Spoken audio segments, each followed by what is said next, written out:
open up things. Okay, is that good? All right. I'm with you. I haven't eaten since this morning. I'm sorry this is taking so long. You are David, I believe? Okay, all right. I'm Detective Teresa Sprague, and this is Detective Barb McClelland. Hey. First of all, on behalf of the Atlanta Police Department, we want to say how sorry we are for your loss, David, and also for everything that you're going through. I know this is very traumatic for you, okay? And it's just a terrible, terrible thing. So, what time is it, do you know? It's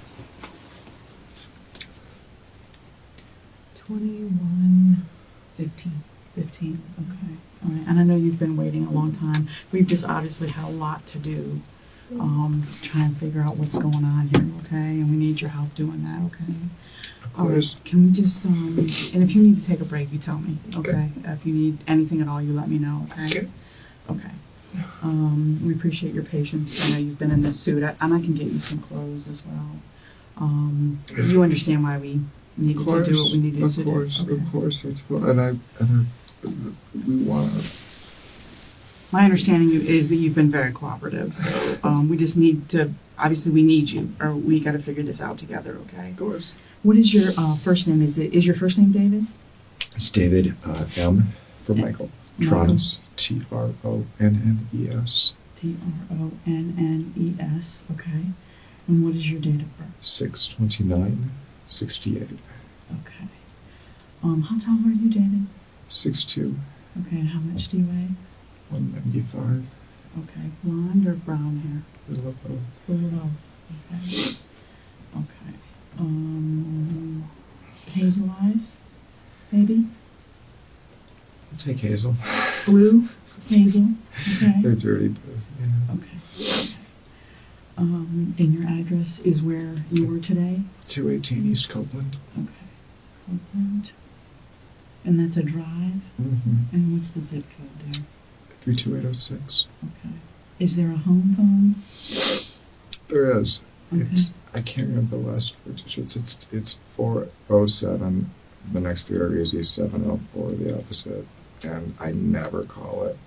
The next three are 704? It's 407, 704, and then I think it's 2808. It might be 2406, but I have it in my phone. I haven't. We've had it since we were at Briarcliff, and Shanti uses it for work. Okay. It's her work line. I never use it. Mm-hmm. What is your cell? My cell is 407 409 9290. 9290. Okay. In her cell? 321 444 8629. 629. Okay. And what kind of phone does Shanti have? Shanti has an iPhone 8 Plus. iPhone 8 Plus? Plus. Okay. Is there a code on it? No code or pattern or anything? There is a code when it comes up. It's just ones. So all ones? I think now the new ones are 6. The old ones were 4. So 6 ones? 6 ones in a row. Okay. All right. iPhone 8 Plus. Is there a color on like the cover? Rose gold. Rose gold. There's the cover is more. It's just there's a name for it, but it's like a G-Shock kind of clear plastic cover that goes up. G-Shock. To see the iPhone through it. Clear plastic. Okay. And your phone is where? My phone is on the Dell laptop. It's sitting on the glass coffee table downstairs, which is the garage. We're doing a renovation. I don't know how familiar you are enough. Yeah, I was there. So you're okay. I did not go where the dogs were. So your phone is on the glass coffee table where the dogs are. There's a love seat, a white leather love seat, and a matching sofa. Mm-hmm. And in front of that is a coffee table, and we have an old Dell laptop down there. Okay, and so your phone is what? My phone is a ZTE. Okay. Z Max or Z Max Pro, something along those lines. I know there's several phones, so. I also have another Android phone. It's a Samsung, but I just use it for email and for casting to the TV and music and stuff. Okay. Is there a phone number assigned to it? There's no SIM card. No SIM card. Okay, so no service necessary. We were just gonna, we've been planning into switching. Okay. Okay. Where were you born, hon? So we can say here? No, I was born in St. Paul, Minnesota. Okay. And when did you move to Florida? In 2013. Okay. About 5 months after I met Shanti. Did you meet her here or there? No, why? You met online? Okay.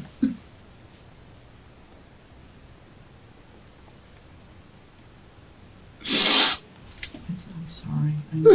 Take your time.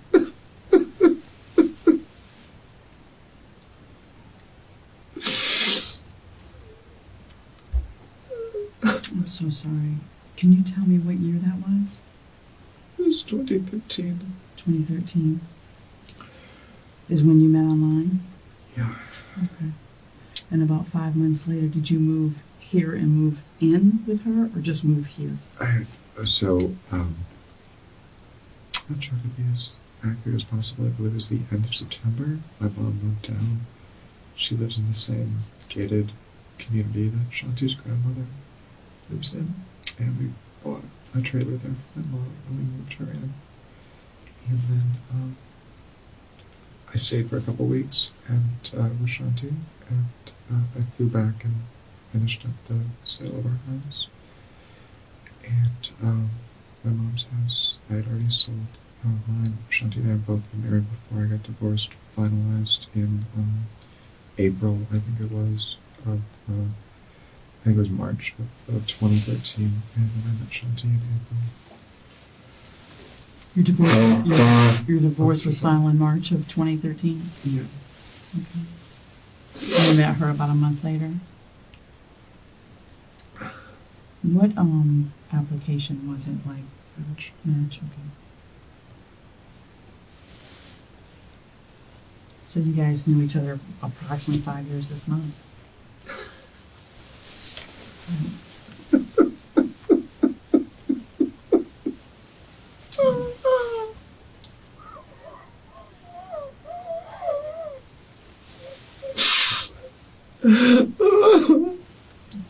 know this is tough. Take a minute, okay? I know this is super tough. It's doing so good, it's doing so good. It's such a good weekend.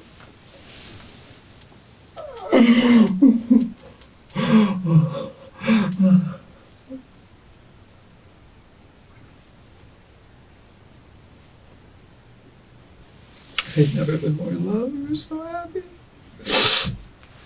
Okay.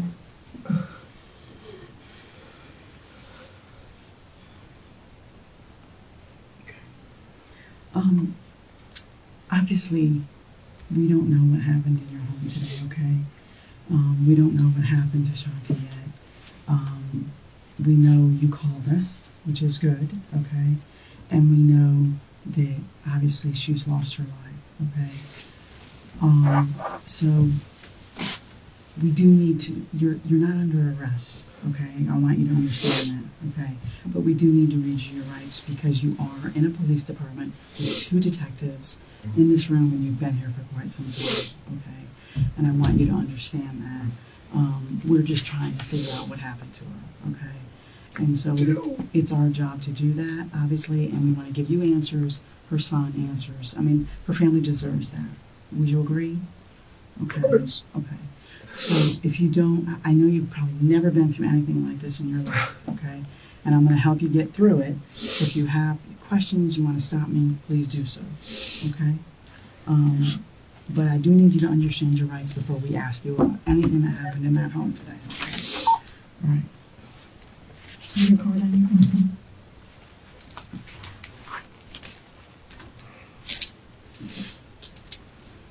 And I just need you to answer aloud. I'm going to be looking down, okay? Okay. All right.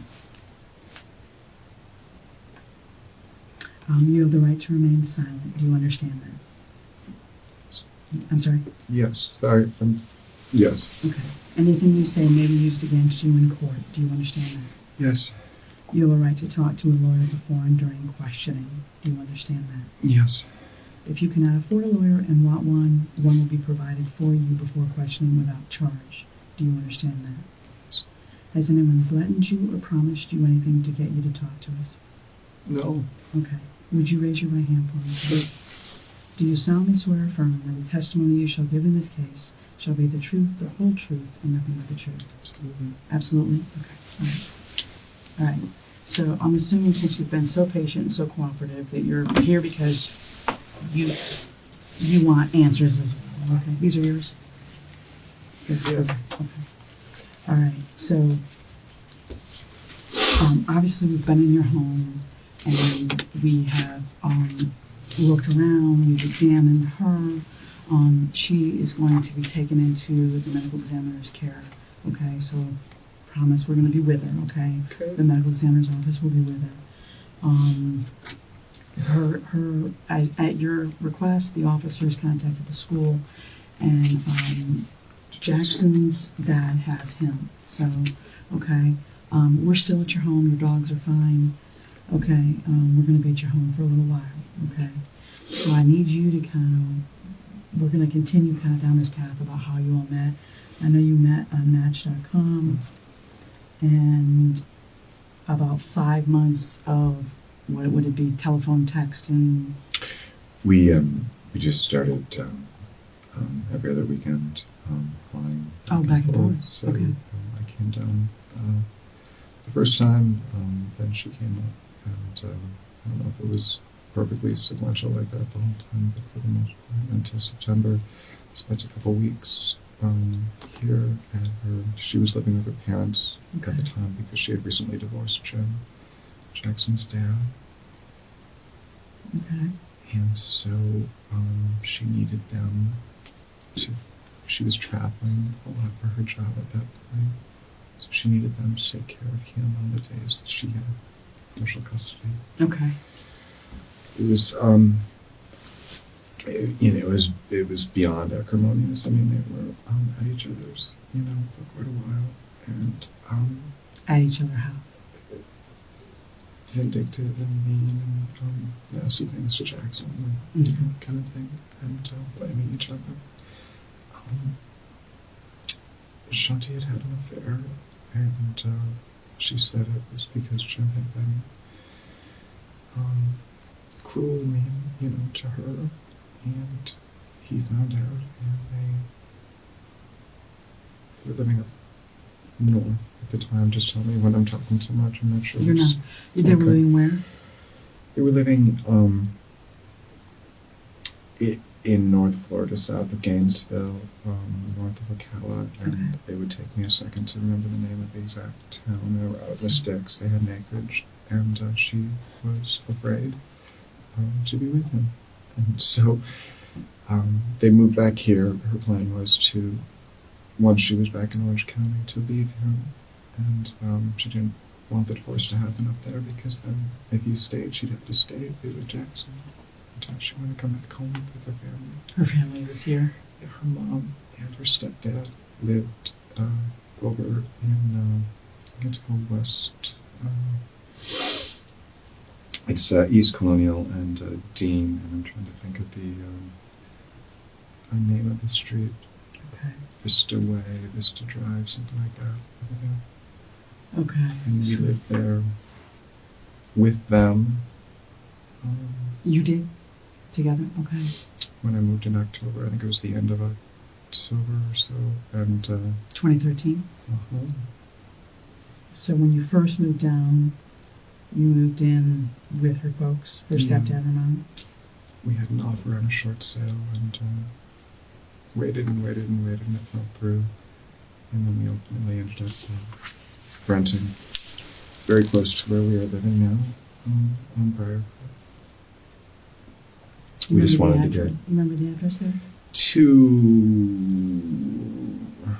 I would have to look it up. It's between Summerlin and Eola. You rented a home or? We rented a home Okay. with the intention of finding a house to buy in the neighborhood. Do you know what years you were on Briarcliff? So we moved out of our parents' home in the spring of 2014, so we were there a little less than a year. And we were at Briarcliff for about a year, I think. Okay. And About a year. so that would have got us late spring. I would. Of 2015? So what I would say is May 2014, moved to Briarcliff, and then we closed on the house on Copeland in April of 2015. We didn't move in right away. It took a few months to work on it. So when you say you got a deal on the short sale, is that house? Or did you? We had, before I came down, before I moved down, Shanti and I found a house. We were looking for houses before I moved. The one we ended up wanting to purchase was on short sale. And that's the one that fell through. And they never came through. Okay. So you closed in May of 2015 and you started doing work.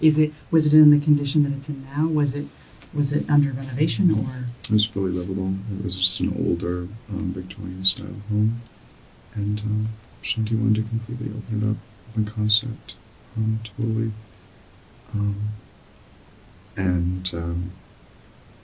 Completely do it. We weren't sure what we were going to do, but as we got into it, we found more and more issues. We had to, kind of keep going. It would have been difficult to renovate on top of some of the termite damage and water damage and that type of thing. Get the house So it was together. completely livable. So in its condition now, you guys have almost completely gutted it down to the studs, pretty much.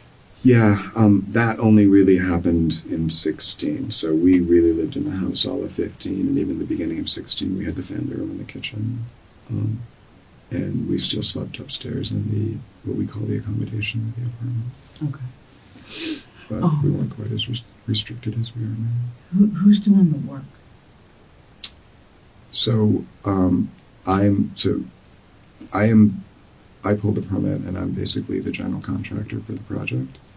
I'm hiring subcontractors, and I hired a consultant to help us do that, who's more familiar with the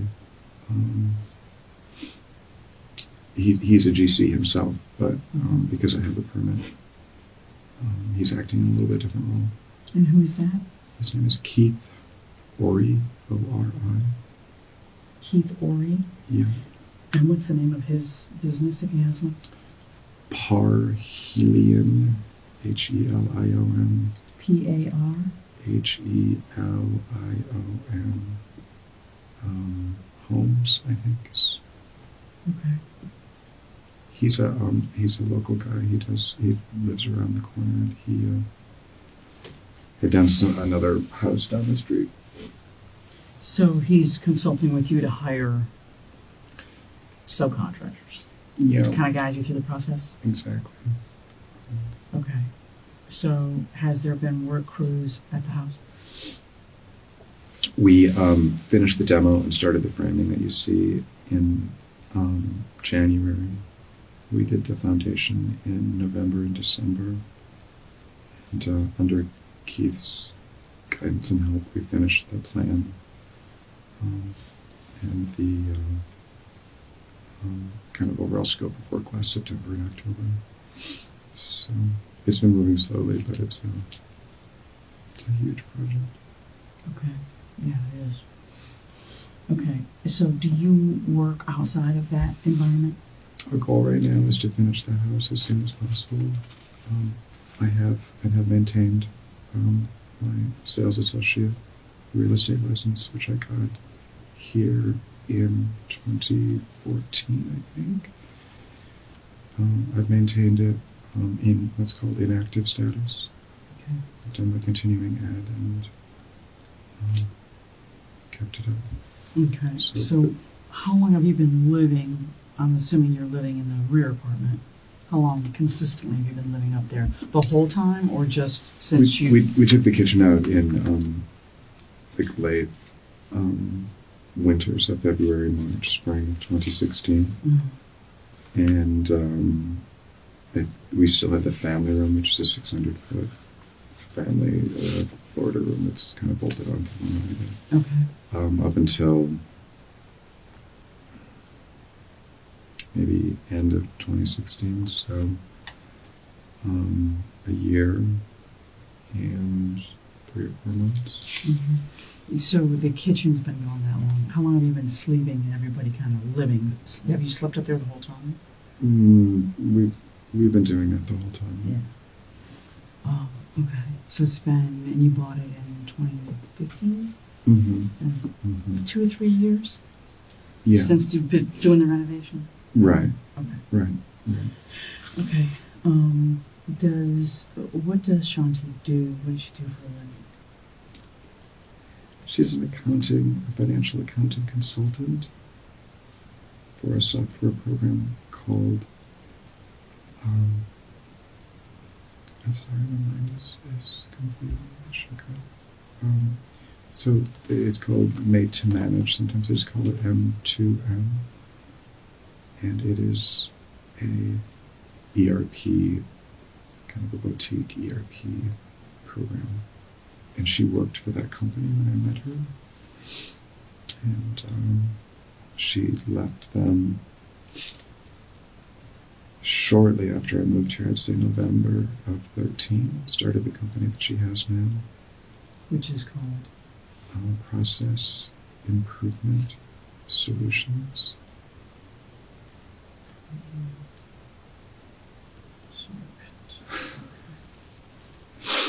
And is that a financial accounting style? She does. So she had, while she was there, a large number of clients and continues to expand on those clients. So basically anybody who has that program needs continuous help integrating it into their manufacturing and accounting systems. She was able to keep some of the clients from the other company? Yeah. Okay. Yeah. And it was a little bit difficult at first, but she's the only person who could do it. She worked from home? Okay. How financially, how are you guys doing? Was it her business that was keeping you afloat? I bought the house with cash that I had. We don't have a note. And I've used mostly my cash that I had saved from, I had a career at 3M before I came here. A pretty successful long career, and I did well in real estate as well. So I came down here with about 800 or 900,000. And we bought the house for cash. Well, how much did the house cost? 608. So you guys own the house free and clear. Is your name only on it, or was it both of yours? When we bought the house, we weren't married. And so we put it in a trust, and we just completed the trust paperwork end of last year, beginning of this year, to put her name on the trust and slowly kind of migrate my mom, she's 82, off of it for financial reasons and estate planning reasons. It just made more sense. Your mom's name was on the trust? Correct. Okay. And what was the reason for that? Was it you and your mom, or just your mom? The reason was if anything would happen, we put her trailer in the trust as well, so it was a property trust for our family. And I'm an only child, and my father hasn't been part of my life. So we've always done everything like that together. I've always taken care of her She lives here? affairs. She does. Okay. Yeah. In the same area or complex that her grandmother, Shanti's grandmother, lived in? Yeah. It's called Gulfstream Harbor. It's Gulfstream Harbor. down in Hawthorne and Goldenrod.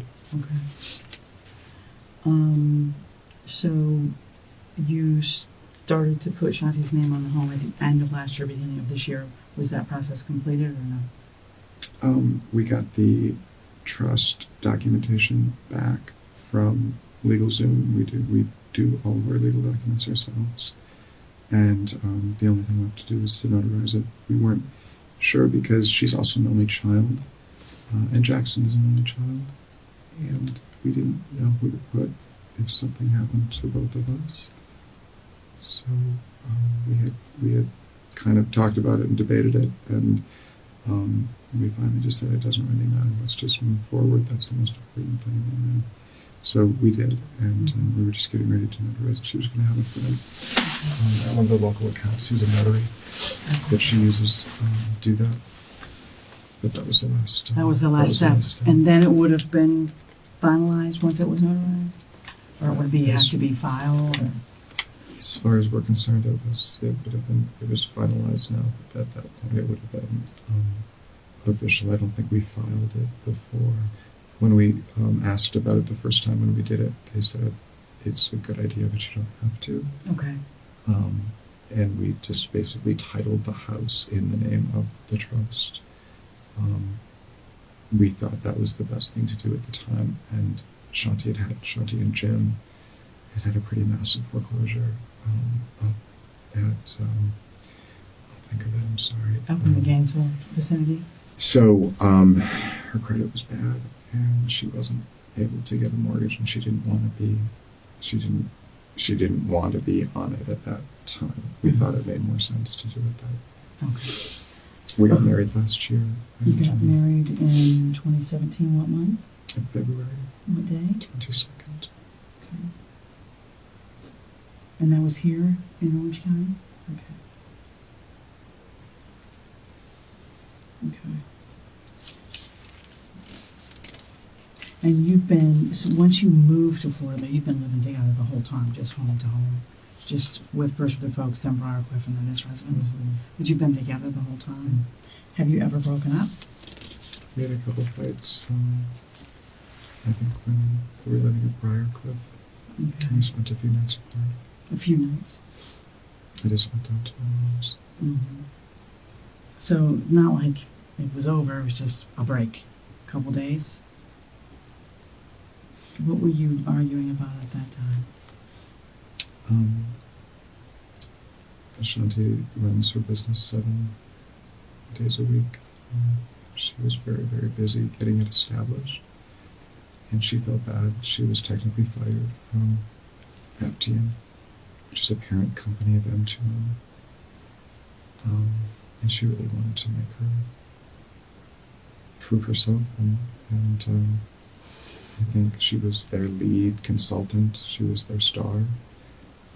They had to fire her for technical reasons because she was doing some work on the side for some of their clients, and they couldn't. Once they found out, they couldn't let it go.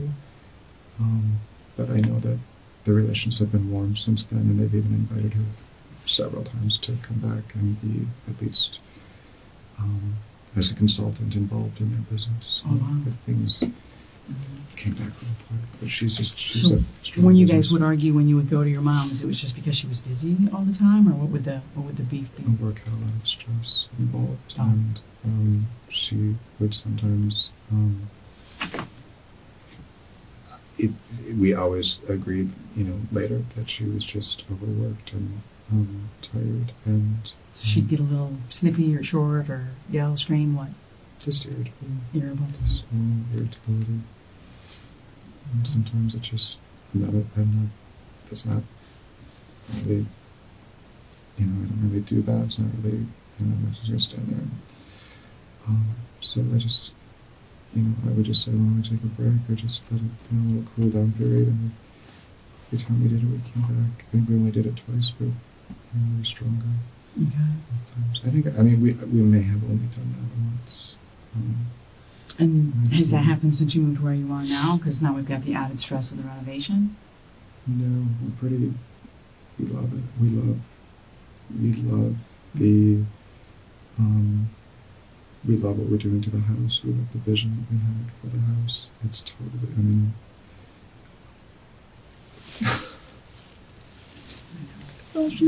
course, but she wanted so bad. It made me happy. It made her happy.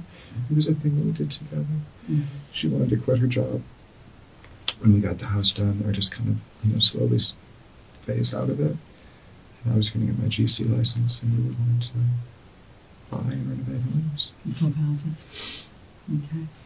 High-end stuff, yeah. Were you home? You said something earlier. I think you said something about having a great weekend. You guys home all weekend, or what happened?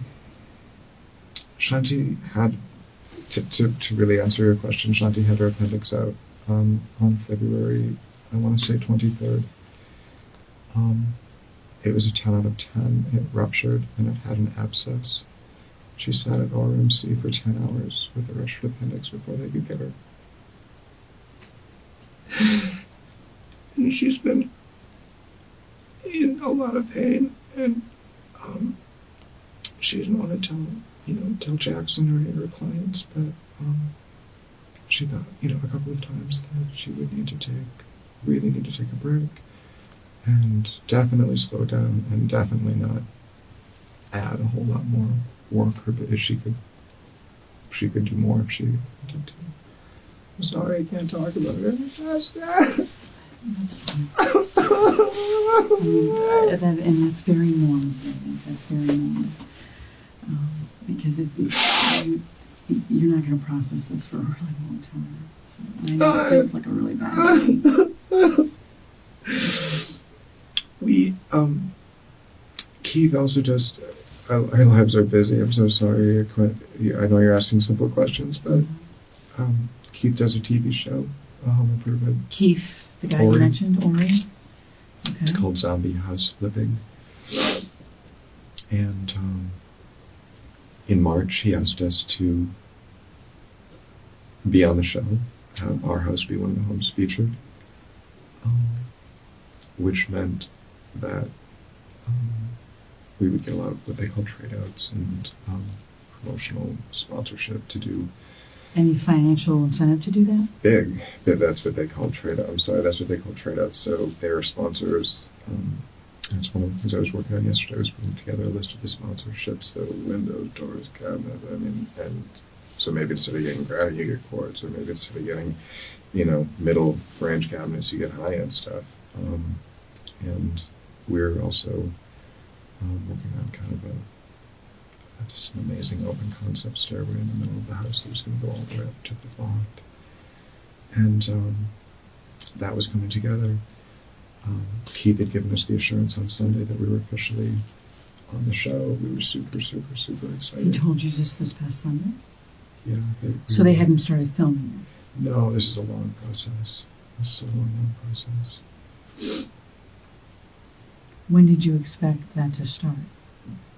He told us that they would be starting on May 7th. And so they'd come in and start filming? Mm-hmm. Would they film you all or just the work? No. Yeah, it's just the house. They're the stars. They come in,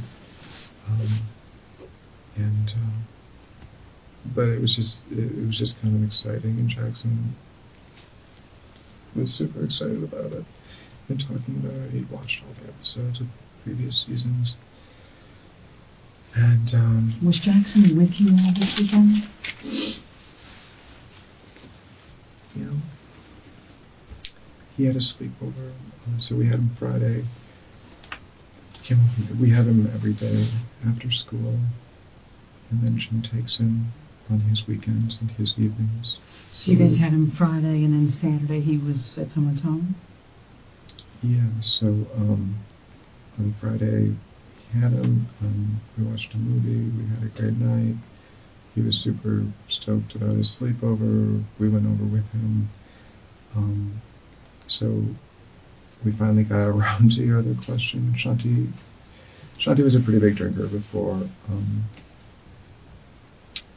her appendicitis, and she couldn't drink at all afterwards.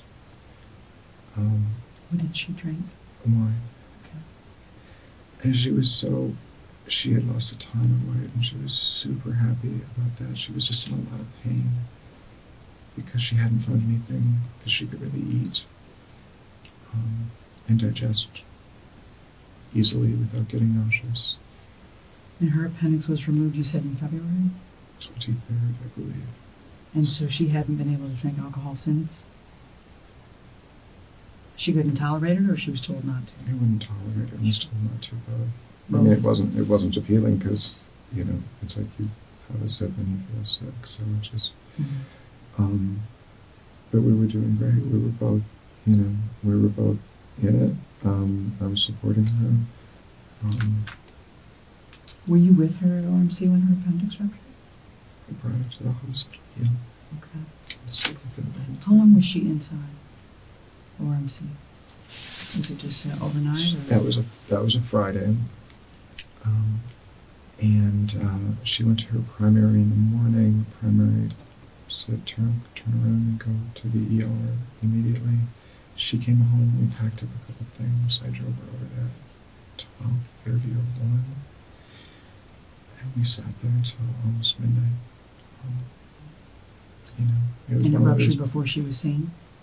It was ruptured when we got there. And, you know, as much as you can know without, you know, being inside. And it was one of the biggest bonding experiences that we've ever had. We felt closer than we've ever felt afterwards. And drinking less for both of us was a great thing. We were both feeling healthier. And you slowed down because she couldn't drink? It wasn't any fun. Yeah, I drank.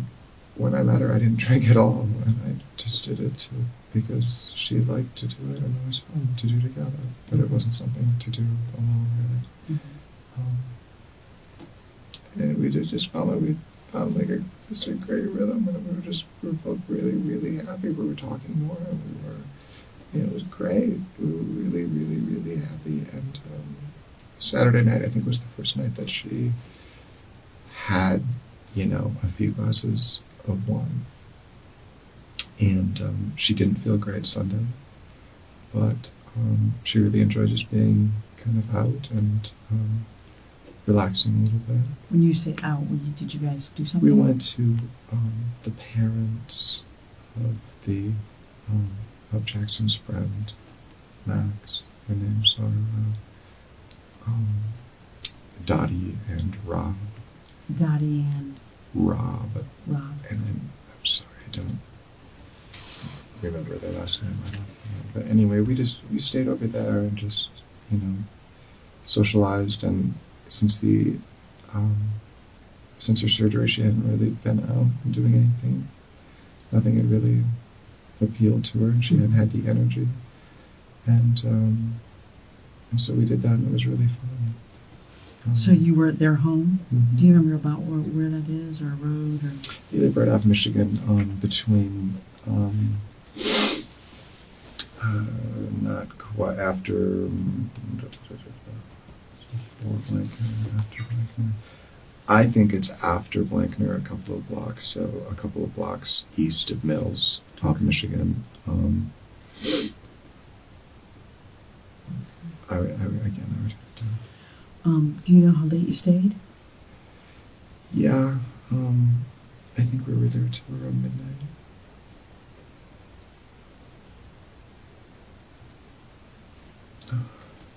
And then Jackson stayed with Max? Mm-hmm.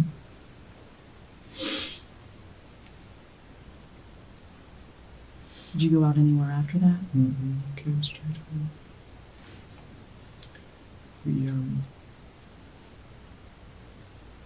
We haven't, since her surgery, we haven't been able to have sex. And she wanted to try that night, so we did. And we had a little bit of time to ourselves. We had a great weekend with Jackson. She took a little time, or that she's in a slower period of work at the moment because a lot of her work comes at the end of the month, when books close in the first week, that kind of thing. So she's just, this is the first middle of the month slow period she's felt well enough to really enjoy herself. And the break we had to take because of The show was perfect because she was so sick for most of March that she wouldn't have wanted people around anyway. It just seemed like everything was coming together, and has been anxious to get the house done, but she also wanted to be on the show really bad and do it up. So it just felt like the first time in a while that all the stars had really aligned. Yeah. When you said she hasn't been able to have sex since the surgery, and so the first time you tried was Saturday night, is it fair to say that went smoothly, it was fine, or did not work, did not happen for her? It went well for her, and we tried again the next day, and it went even better for her, and she felt like she had the first. It worked so hard. Yeah, so much pain. She wasn't experiencing It just felt pain. like she had the first release, and just like relaxing, like moment in months and months, and that made me feel good because I felt like, that's that I'm fulfilling my role, and I just think we just came together. So you had sex Saturday and Sunday, and there's no issues as far as. She was at the end of her period, and it was messy. It was very messy. Other than that was. What do you mean messy? She was still bleeding. Okay. So, are you saying that blood is got somewhere? I understand the gravity of the question, and at the same time, it did get on the bedspread, and it did get on the side of the bed. Which side of the bed? The left-hand side, as you face it. As you face the end of the bed? Where on the left-hand side? Everywhere on the bedspread, on the sheet.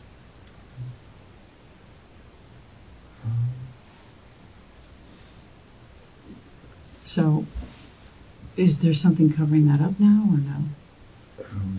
We changed the sheets. You changed the sheets? Okay. And what day was that? Monday after Jackson went to school.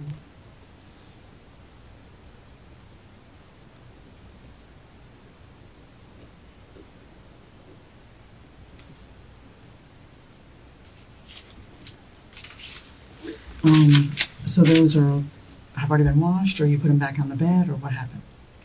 Those are washed. Those are washed. Are they back in the bed now, or are they folded somewhere? They're folded. We put a new set on. A new set. Okay. So there shouldn't be blood on the bed now,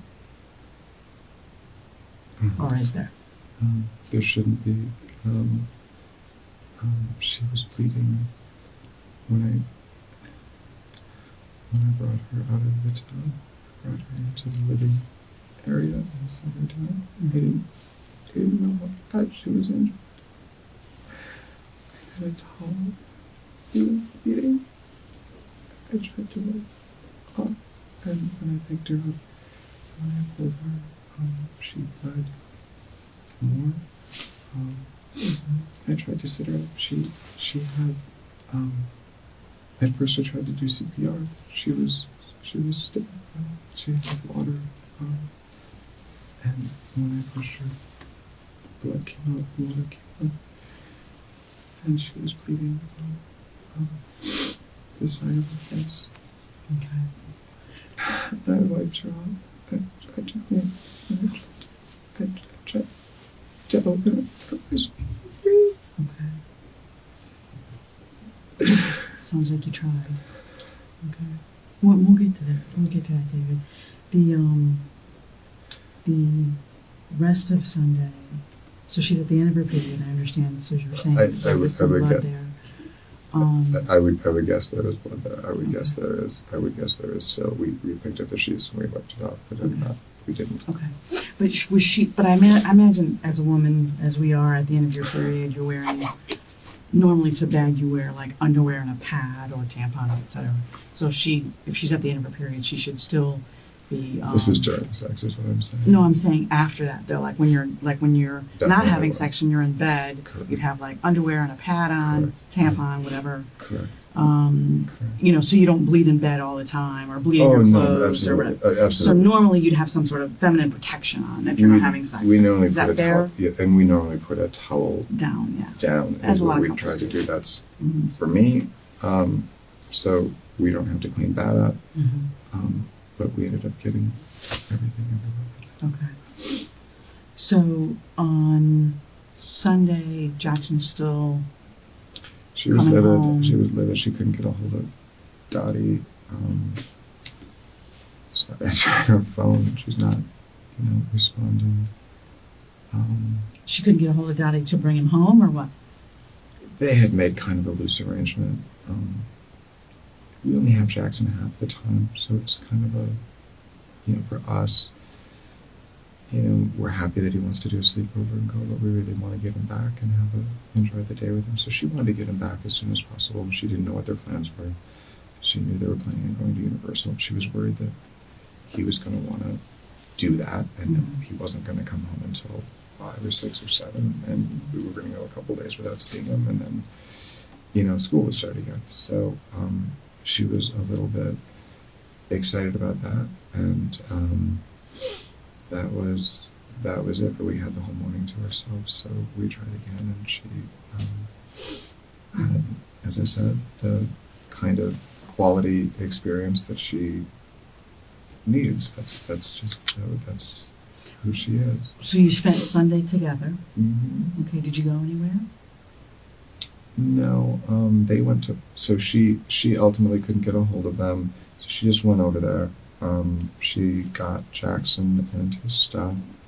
It was cordial. They were just playing in a neighborhood. But I think they went after that to Publix to get some food. They came back, and we just did a family day in the pool. And So you didn't go with her. She went to get him. Did you stay at the house or did you go somewhere else? I stayed at the house. Okay. And which Publix did she go to? I believe the one we always go to at. It's Orange Avenue, but there's a name for the plaza there.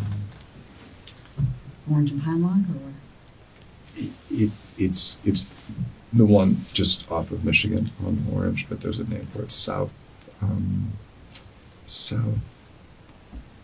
I'll think of it, but the name of that plaza is called South something.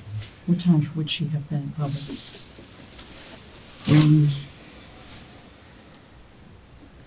I bet that she left around 12:30. I bet that she got out of Rob and Dottie's around 1:30, and I think they got back around 2:30.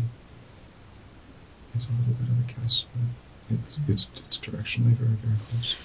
And so when she comes home Sunday, it's you, Jackson, and Shanti, and you just stay at home and have is it a pool get together? We only have them every other Sunday. It's our family day, and we do like to have an early meal, watch a movie, and if the weather's nice, get the dogs outside and do something fun. Is that kind of what you did? That's exactly what we did, yeah. Did anybody come over? No. Okay. And so Jackson would have obviously been with you guys Sunday night, and then anything unusual happened Sunday night, everything good? Perfect. Okay. Is she having any sort of issues at all?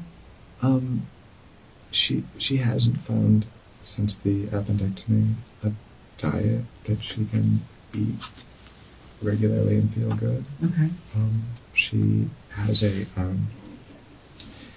nauseous, watery bile vomit after she eats, and that's been going on. And I know that she wasn't feeling well. Her period, I hate to keep talking about this, but this is the level of detail that we're at, was extremely painful. Her stomach pain from the appendectomy is multiplied several times during her period. And they warned her that your first 2 or 3 periods after the surgery will be brutal. And they have been, but like I say, we felt like we were just coming down off of that. We got a bunch of information that we wanted she had closed a couple things with her job that had been bugging her, that had been nagging her. Like I said, it's the first time I felt since the surgery itself that we were really not for any disagreeability between us, but just the first time we'd had a break. Mm-hmm. Everything had come together, and that she was feeling better. So and it has enjoying been somewhat tense living like that and going through everything you guys have been going through, plus her medical, plus she's trying to work and bring money in. She's got stress at work, so it's been, I guess, fair to say tense, but things starting to line up.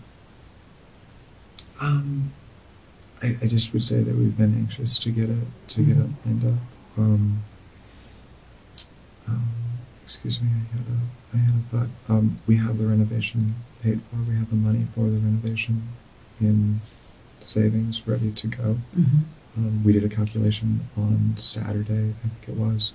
We think we probably have, with the help that we'll get from the show, another 150 on our part to finish it.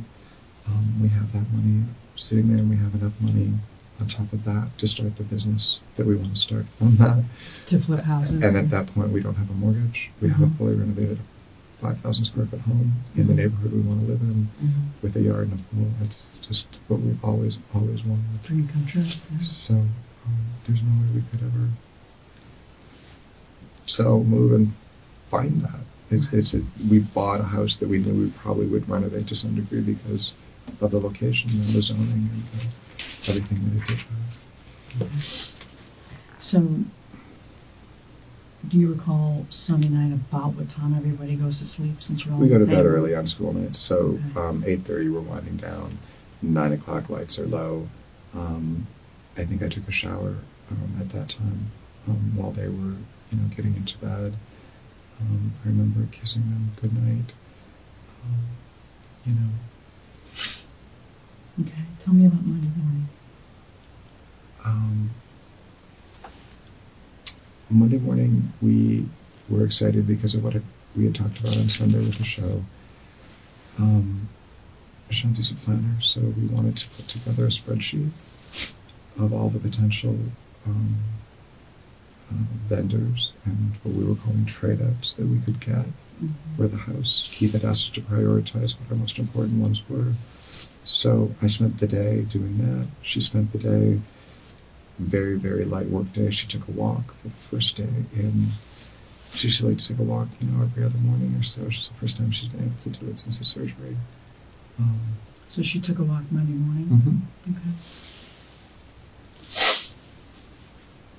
Which way does she, where does she go? Like, does she go far? She just does a circuit down Delaney Avenue and kind of up to Lake Davis and back. Delaney to Lake Davis?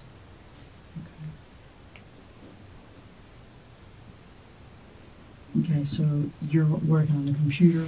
Mm-hmm. She gets up and does this walk. What time? Like, does she take Jackson to school? Or? She always takes Jackson to school when she's feeling up to it, and she picks him up when she's feeling up to it and she's not busy. What time does he have to be there? He leaves around 8:10. 8:10? Mm-hmm. So, I don't know where Blankner is exactly. Is it close, or does she drive? Oh, it's just around. That was our whole reason for wanting to live in this spot. It's just up to Delaney, 2 blocks to Kaylee. Does she walk him there, or does she drive him? Drives him. She drives him. Okay. Okay, got it. So she would have done that, or she did do that Monday morning? Mm-hmm. Okay. Did you go or home? No.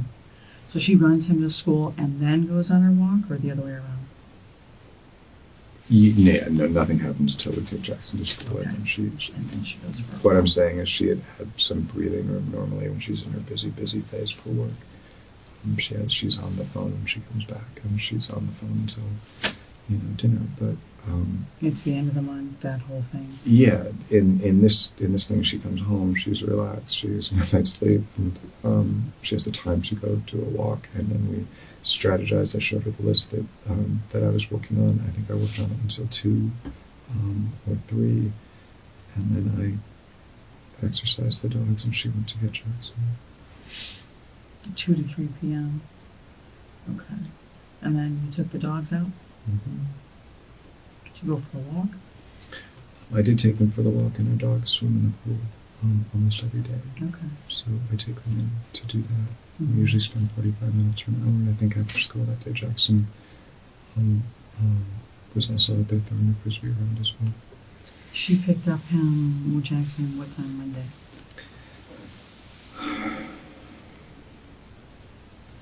I don't know exactly.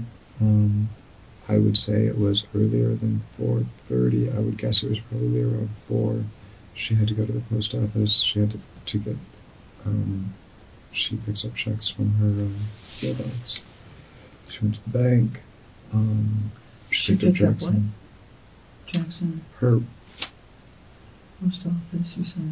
Bank. Her clients, she bills her, she does all her work remote. Her clients send her checks.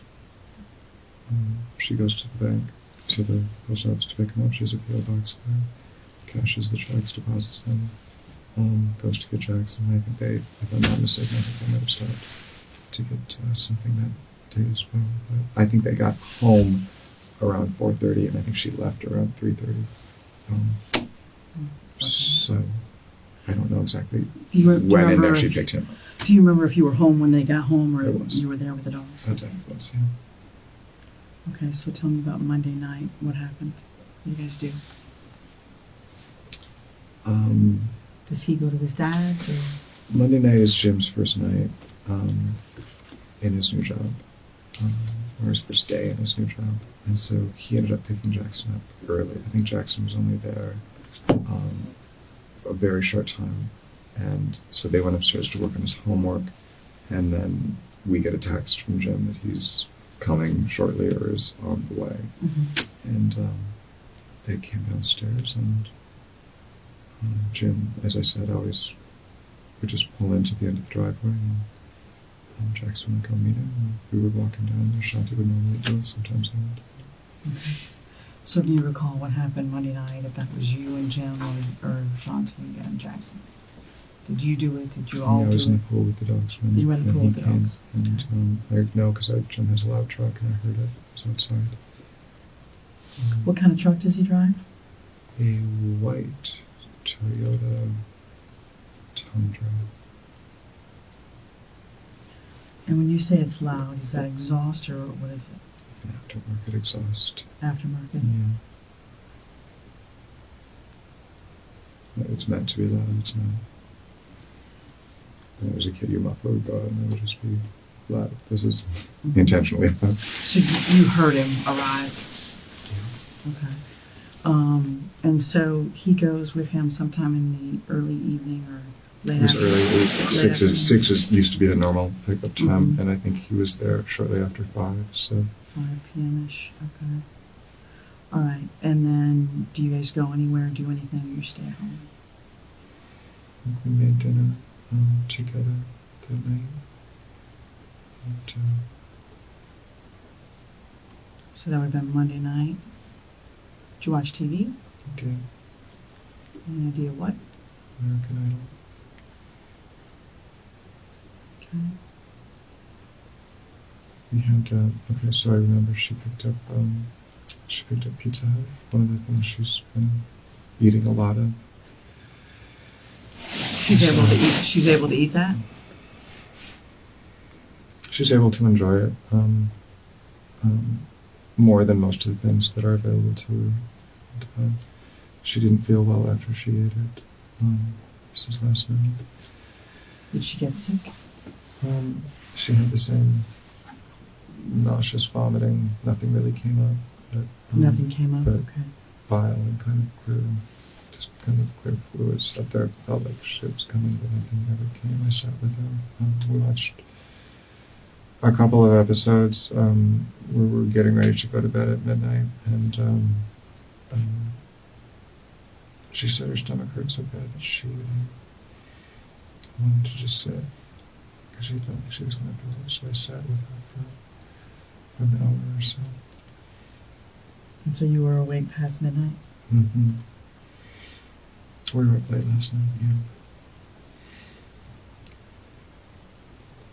And when you're watching television, is that in the same room you sleep in, or downstairs in the other garage? In the same room we sleep in. Okay, that large television there. So you stayed up till how late, do you think? I think we turned the TV off around midnight, or shortly thereafter, but we stayed up she was just sitting in the bathroom because she felt like she was going to be sick. She was sitting in the bathroom? And we were sitting, I think I was sitting on the floor with my back to the door. You were in there with her?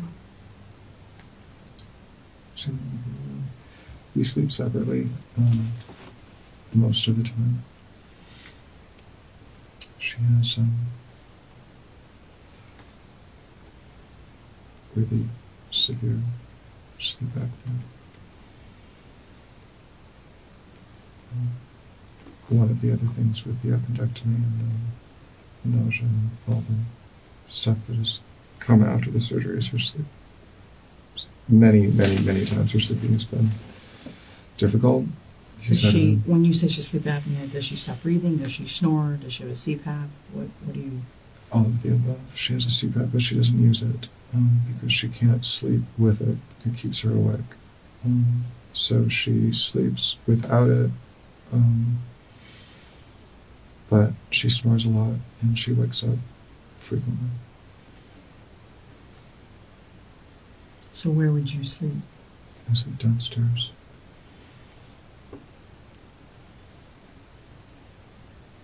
And where is that? Downstairs on the couch. In the garage area? Okay. Especially when Jackson's there, it just gives them a little more privacy, and it doesn't really change. When he's there, we're just there for him. So. Okay, so you wake up Tuesday morning and you're in the garage on the couch? Mm-hmm. Is that what your recollection is? Mm-hmm. Okay.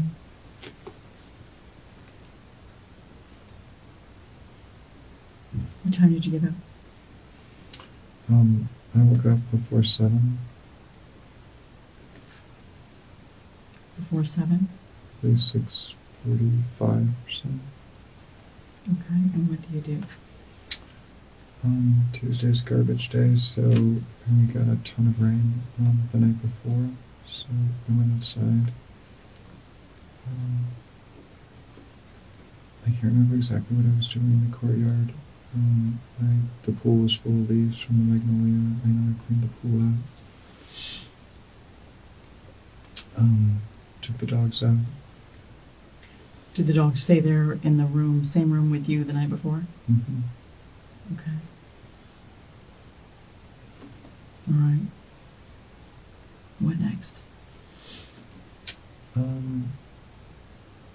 She had said, I don't think either one of us had really, gone to sleep much before 2 the night before. So she said she was going to try to sleep in a little bit. So I didn't. I usually wait for her to come down. She came down after 7 o'clock, probably almost 7:30. She hadn't been awake very long. She had a cigarette. She said she wasn't feeling very well. Was she smoking it? Pardon me? Was she smoking a cigarette? Correct. What does she smoke? What kind? American Spirit menthols. Do you smoke? I occasionally smoke. Again, it's kind of a social thing to do with her. And she works hard. She works all the time, and so she'll come down, sit on the porch, have a cigarette. And if I'm in the garage from there, she says, "Come sit with me, talk to me." And that would normally be, just kind of a social thing that we would do together. But I used to smoke when I was younger, but I don't smoke regularly now. I don't buy packages. You'll once in a while what? Share one or bum one from her. So when she came down, did she come down into the garage where you were, or out by the pool, or where? We sat. She always smokes outside. She never smokes indoors. Okay. So she sat down where she always sits, Which on is? the edge of the little outdoor. I was going to call it a chest, but it's just a little. It's the brown wicker with the beige cushions that you see just on the other side of the grill. Okay. And she had chipped her tooth the day before, and she had made a dentist appointment for this morning, but she said she wasn't sure if she wanted to go because she didn't feel good and she didn't want to have anesthesia and all of that. Who's your dentist? That was the other issue. She was looking for a new dentist. She wasn't happy with the one that she had. She's been going to this place called Greenberg Dental. Is that where she made the appointment? Correct. And she had asked me the day before. I had gone to a holistic dentist a few times here, and she's had a lot of problems with her teeth, and she was thinking that maybe she would want to get a new dentist and not do the traditional root canal. She was afraid she was going to have a root canal because she already had a crown. Which tooth chipped? Back, molar,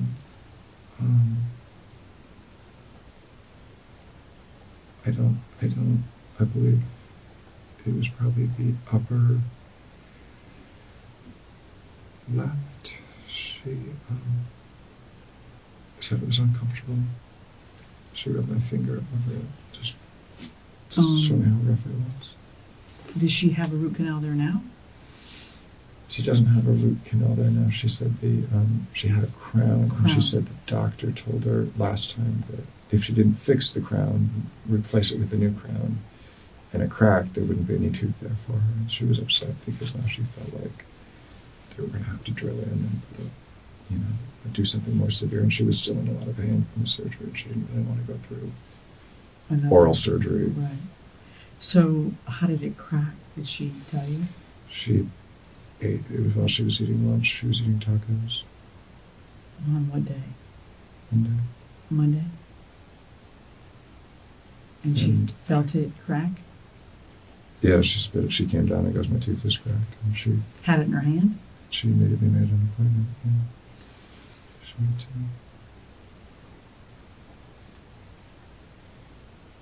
It was while she was eating lunch, and then she called right away to see if she could get in the next day. But then what time was the appointment for? 10. 10 a.m.? Mm-hmm. And she decided she didn't want to go, or what did she do? It was the last time that we really talked about it, so she went back upstairs and said she was going to do a few things. And she came back. Since she was tired, she said she might sleep a little bit more. And try to decide if she wanted to go or not.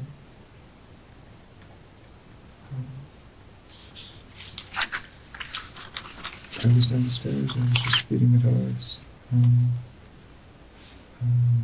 Cleaning up, just normal morning routine. And she came down again.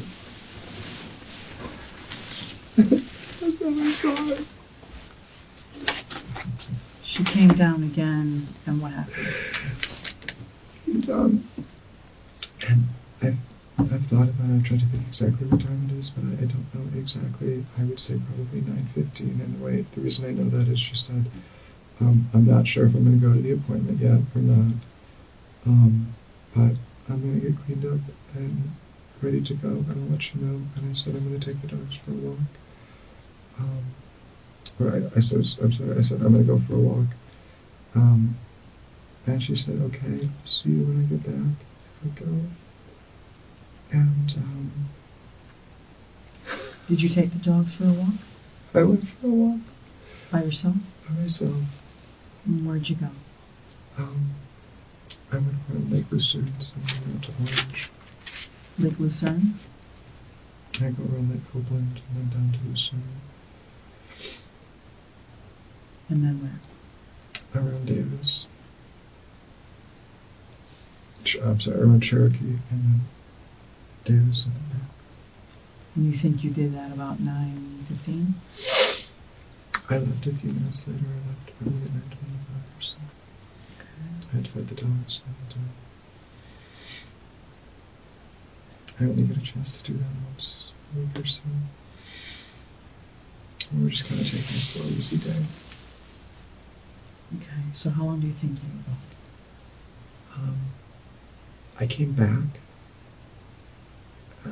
It's at least an hour. It's probably 10:35, 10:45 would be real close. Okay. And both cars were still there, so I assumed that meant that she had decided not to go. Which cars? Both of our cars. Which are? Toyota RAV and a Lexus RX 330. Toyota RAV4. RAV4. RAV4. What color? White. And then you said a Lexus RX 330. RX 330. What color? White. Okay, so both cars are there, so you assume she didn't go to the dentist? Right? Okay. She couldn't have gotten back in 40 An hour? minutes for a Serious. crown. Mm-hmm. So, I told her earlier that I was going to take the dogs to the park. I take them to Park of Americas to let them run and play frisbee. Park of Americas? Mm-hmm. It's on Andis, just off of 408. On Andes? Right. Okay.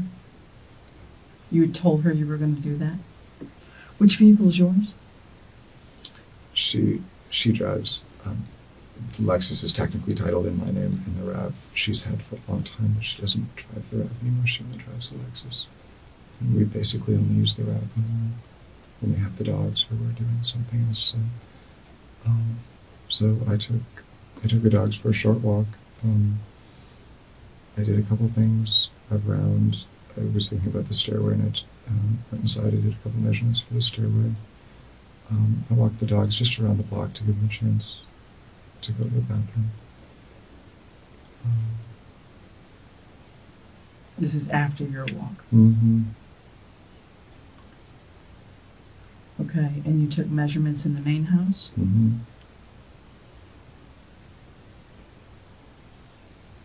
Did you write those down anywhere?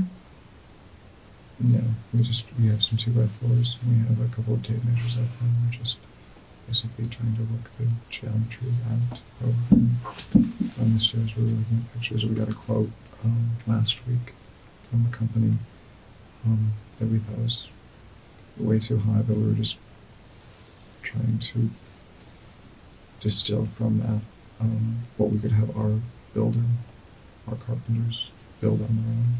So when you say you went in the main house to take measurements for the stairway, what did you do exactly?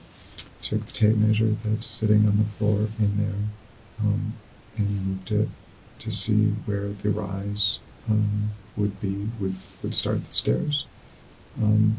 Her office starts right at the entryway, and we were trying to decide how much distance we would need.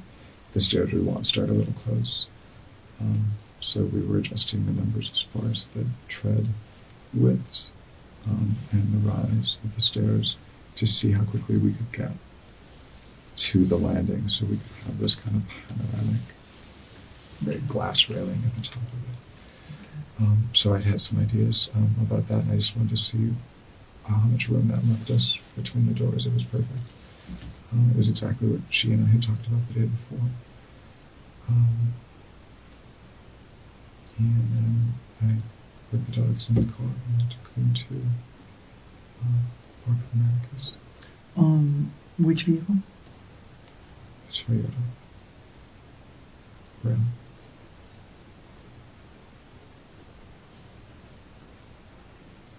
And you took them to Park of Americas about what time? So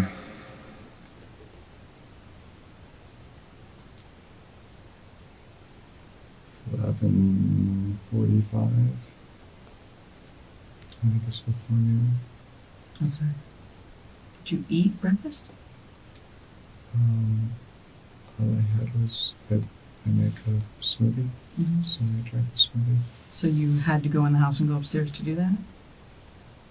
I went in I don't usually bother Shanti during the day when she's working. She usually comes down when she wants to eat or smoke or take a break. She's usually on the phone or working, so I tend not to go up there during the day. But I came in, I grabbed a couple of waters, packed up the dogs, and went because I knew that if she did have a busy afternoon, I was going to have to pick up Jackson. And she wanted me to get there and get back in case we needed to do that. So where are the waters and how do you make your smoothie? Where is all that stuff? It's in the breezeway. We have 2 fridges downstairs. One fridge is in the breezeway. The smoothie's all pre-made. Little mason jars in the refrigerator. Okay, so when you got water in a smoothie, that's outside in the breezeway? In the fridges? I got a glass that was in the garage, and I brought the bottle of smoothie in and poured it. So you didn't have to go upstairs, or you didn't go upstairs? I didn't go upstairs. You didn't go upstairs. Okay. All right. So you leave approximately 11:45. Take the dogs in the white Toyota RAV4 to the Park of Americas on Andes. So far? Correct. Okay. Do you holler up, text her, tell her you're leaving? Any communication? I didn't. You didn't? So you're assuming she's home because the car's there, and you had already mentioned you were going to do this, so you did not communicate about that you were leaving. No, she knew. She knew. So in your mind, she's there. You don't say anything about, I'm heading out, I'll be back before Jackson needs to be picked up. Is there any communication on your phone with her while you're gone? No? No. When was the last time you had telephone, text, on any Facebook, any sort of communication via phone with Shanti? The day before, when she told me Jim was coming early to get Jackson. So would that have been a phone call or a text? She texted around between 3 and 4 that Jim was coming early. Jim was coming early? And that helps figure out when she left, because I want to say that was shortly after 3, and she left shortly thereafter to go. To go get him? So the last communication in any way on the phone would have been Monday, when that communication occurred. And other than that, you would have been pretty much together. We're together all the time. So Okay. All right, so... This is hard because now I'm concerned that she wasn't okay when I left. Now you're concerned she wasn't okay when you left? Talking about it's hard because you're asking me if we communicated, and we were pretty efficient in the morning. She tells me, what she's got planned for the day. I tell her what I have planned. We work on it. We do our little morning strategy session, and then it's who's going to pick up Jackson and what time. So we race through our day to some degree to make sure that we get everything done. And Okay. and I wish I would have taken the time to check on her. Okay. What? Okay. So you think you made it to the park before noon or after? Just shortly after.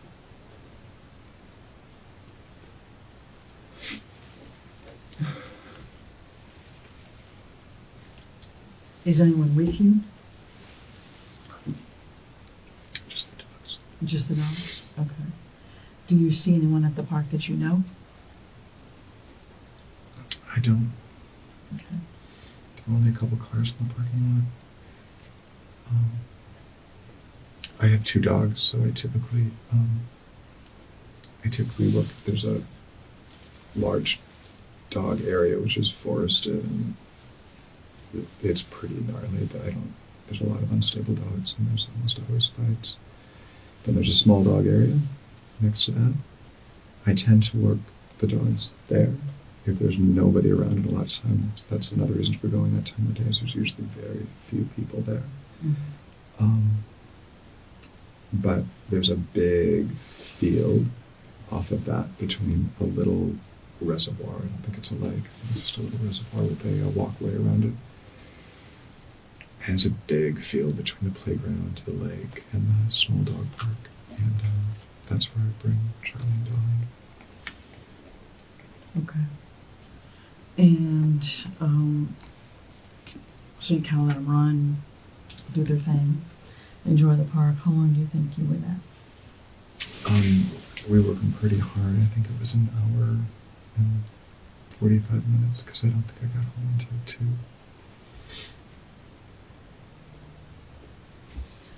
Did you have communication on your phone with anyone in that hour and 45 minutes? No. Did you text anyone, call anyone?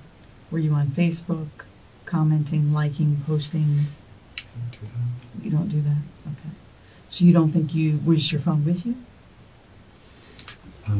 I take a blue, I have a little blue cooler bag, and I could just throw the phone in there, but I didn't text or call anybody. I missed that. You said you have a blue cooler bag? When I go, I take all my personal belongings and I put them in there. So I put the water bottle in there, I put the keys in there when I'm out in the park with the dogs. Gotcha. And my phone, and I usually bring a treat for the dogs. Okay. Reward treats for the dogs. Their Frisbees. Sometimes I take a big shoulder bag with some other stuff for them. So you took your phone, but you didn't call, text, or do anything online? Mm-hmm. Emails? Anything at all? Mm-hmm. Okay.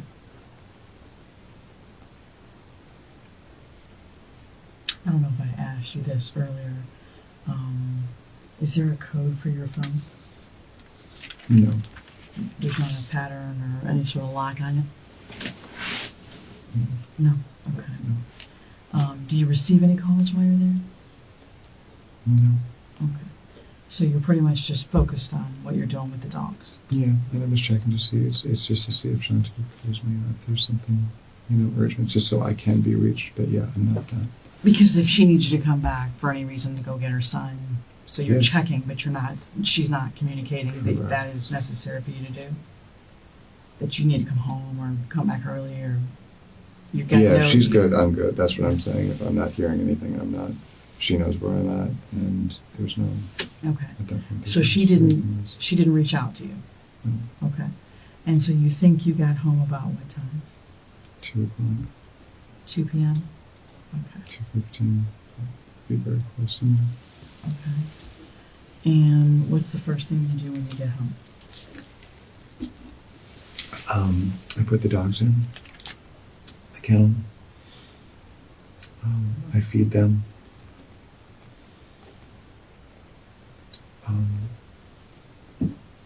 On Sunday, I had moved a couple of plants, and I went out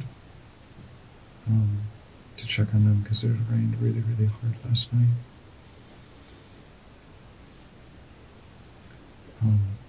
The bougainvillea in the driveway was, when it rains heavy like that, it sags down so you can't drive in.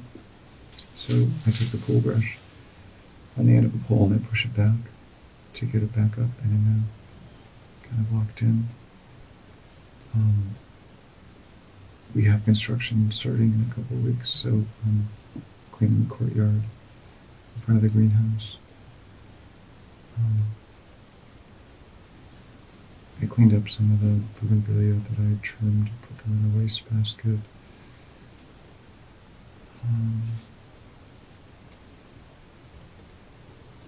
I flipped the pool pump on. I cleaned the pool out again, full of leaves, and scrubbed it. So you cleaned the pool twice and you fed the dogs twice? You fed them in the morning and you fed them again when you got home? Mm-hmm. And you cleaned the pool when you woke up and you cleaned it again when you got home? Mm-hmm. Okay. Anything else? As I said, I worked in the yard. I worked in the driveway, which is what we call the courtyard.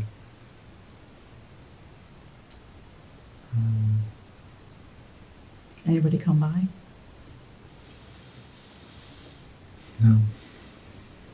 Mailman, delivery folks, friends, neighbors? No? No one came over? Okay. So you're out in front by that dumpster? Is that the courtyard? Yeah, that where we parked back Oh, in front of the garage door. That's the courtyard. Where the greenhouse and that area. And when you say you were cleaning the courtyard, what do you recall doing? There was a bunch of wood that had, some 2x4s that had been sitting out there, and some pieces of plywood that I had moved when it started raining. Mm-hmm. And there were a bunch of leaves that had fallen from the trees behind, not from ours, but from the other side of the wall, basically our neighbor back there. So I had swept that up. I had done some of that on Sunday, and I did probably another 20 or 30 minutes of that around the greenhouse, in front of the vehicles, back by the pallets. We were going to move the greenhouse so we could put a lumber pile in for framing back there, and I was trying to figure out where I was going to move everything. Okay. So you think you worked in the yard until how many minutes do you believe that was, or hours? I would say less than an hour, but close, or more than 45 minutes to an hour, somewhere in there. So you're closer to 3-ish? Yeah, it gets after 3. Okay. And then what do you do?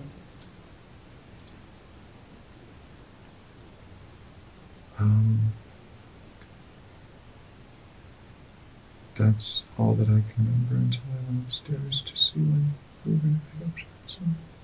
Okay. So normally you pick up Jackson about 3? About 4:30, between 4 and 4:30. 4 or 4:30. Okay. So I was just checking. I was going, since I had had the dogs. Normally what I do after that is we put them in the pool for a few minutes to get the fleas off them from the park. And if I was just going to check if she wanted me to go get Jackson, if she doesn't have anything going on, like today, I was thinking she'll probably want me to go early. We can have some more time with him. I didn't know what time Jim was planning on coming to get him. He came early the night before, so we didn't get much time with him. So Jim would have had him what days? Monday, Tuesday? We alternate weekends, and then during the week we go 2, 3. So we have him 12 days. We see him at least after school 12 days in a row, and then Jim has him on an exclusive weekend. Then every day during the week we pick him up after school. Okay. And if Shanti's busy, sometimes we will wait until 4 to 4:30. And if Shanti's not busy, then we like to get him a little earlier than that. But he likes to stay and be with his friends for at least 30 or 40 minutes. So it's usually between 3:30 and 4:30. Does he have an after-school program, or is he just sitting there waiting? It's called Aftercare with YMCA. Oh, aftercare. Yeah, it's a structure. Okay. So about 3-ish, 3:15-ish, you go upstairs to find out what the plan is to pick up Jackson, right? Is that accurate? Okay. Mm-hmm. 3 to 3:15. Okay, and what happens when you enter the home? Is anything unusual when you enter the garage apartment? So, I could hear the water is running, but it's not running. It's not like the sound of the shower running. It's just, it's trickling out of the spout, which is weird because, the only time that she does that is if she's going to take a shower. She would do that to heat the water heaters affixed to the outside of the main house, so it's a long run to get up to that bathroom. It takes a couple minutes, so she normally turns it on, then gets undressed, gets her clothes, does a few things, and then jumps in after it's hot and steamy. But I don't see her. And so we always, when we step in, we always say hello at the bottom of the stairs. So I listen, because if she's on the phone with a work call, I don't announce myself. I just walk upstairs. I didn't hear her. And I could hear the water. I couldn't hear her. I knew something was wrong. And that's when I went into the bathroom, and that's when I saw her. Because you heard the water and didn't hear her, you felt something was It's wrong? one room. I went upstairs. I don't hear her talking on the phone, so I say hello. I don't hear anything back. I can hear water running. She's not saying anything. Doesn't seem right. Sometimes it is hard if you have the water running to hear somebody out there, so that was my assumption. Okay, so it's one room. You don't see her? Until Is I that get what to you're the bathroom. Okay. Is the bathroom door open or closed? Open. Open? Okay, and so you walk toward the water that you're hearing? Yeah, I walk into the bathroom. Okay. The door is open, and what happens? What do you see? I see her laying with her head in the right-hand corner. The water is running, but I don't think the drain is closed, because if it was, it would be going over, right? So the water's like half full. She's submerged partially, but she's also partially not submerged, and one of her legs is kind of sticking up and out a little bit. And it's just extremely awful, and it doesn't look natural. Obviously she fell or something happened. And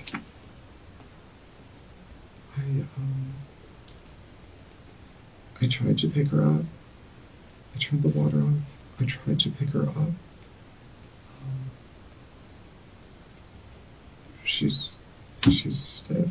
It's hard. She's stiff? It's hard to pick her up. She's not. It's like a sack of potatoes, it's not easy.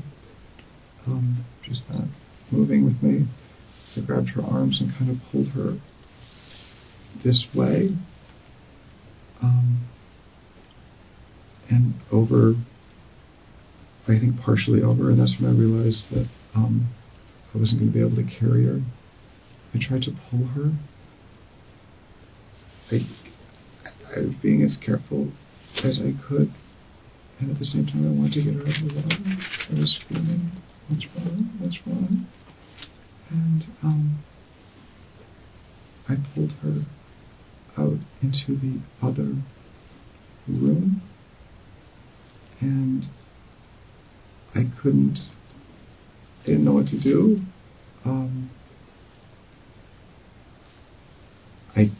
It was hard to move her that way, so I turned her and I held on to her wrists. I thought that I'm still thinking that there's something I can do to help, and I'm kind of moving her, trying to get her, just shake her a little bit and trying to get the water out of her lungs.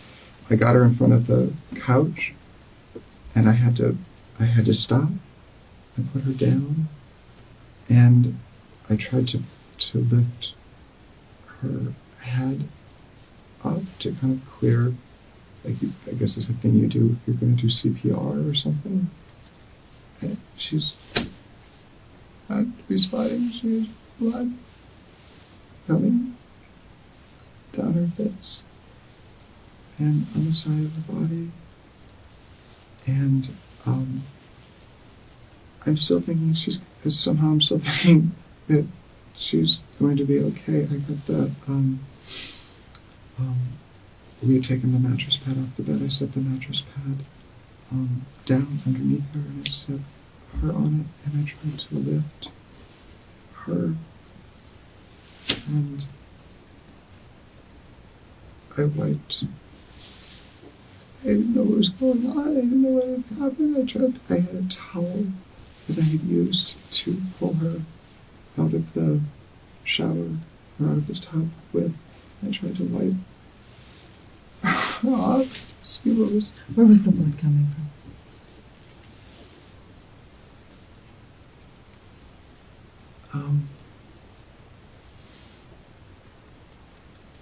The left side of her face, here on her cheekbone. Is that the right side? I'm looking. Or is it both? I don't think so. She had blood. She had blood on the side of her head, and down her neck, and when I wiped the part on her cheek, it's her left. It must have been her left. So it's my right as I'm looking at her. Right. I'm looking down. My right is her left. I wipe it, and more blood comes out. And the cut on her cheek. There's a cut on her cheek? Okay. And you're pointing to the right side? Her eye is all bruised, all the way around.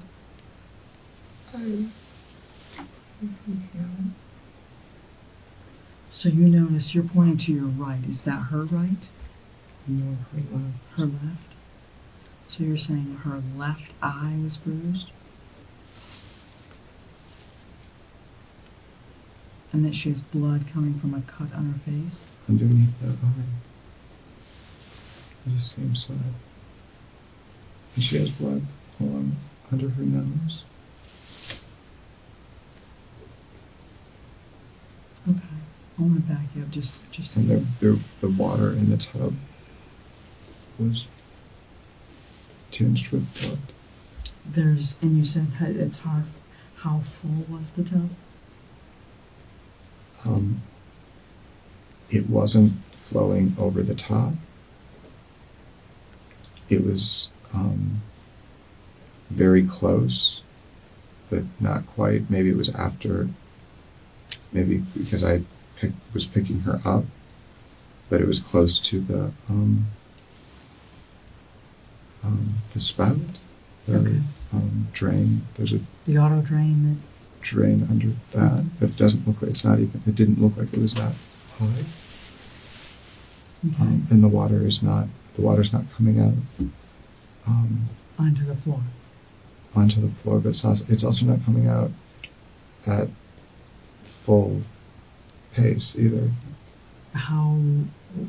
Was the shower on? That was the weird part. That's what I was saying before, is that if I were to walk in and hear the shower going, I know, that makes sense, but to walk in and hear that, it either means she's getting ready to get in or not.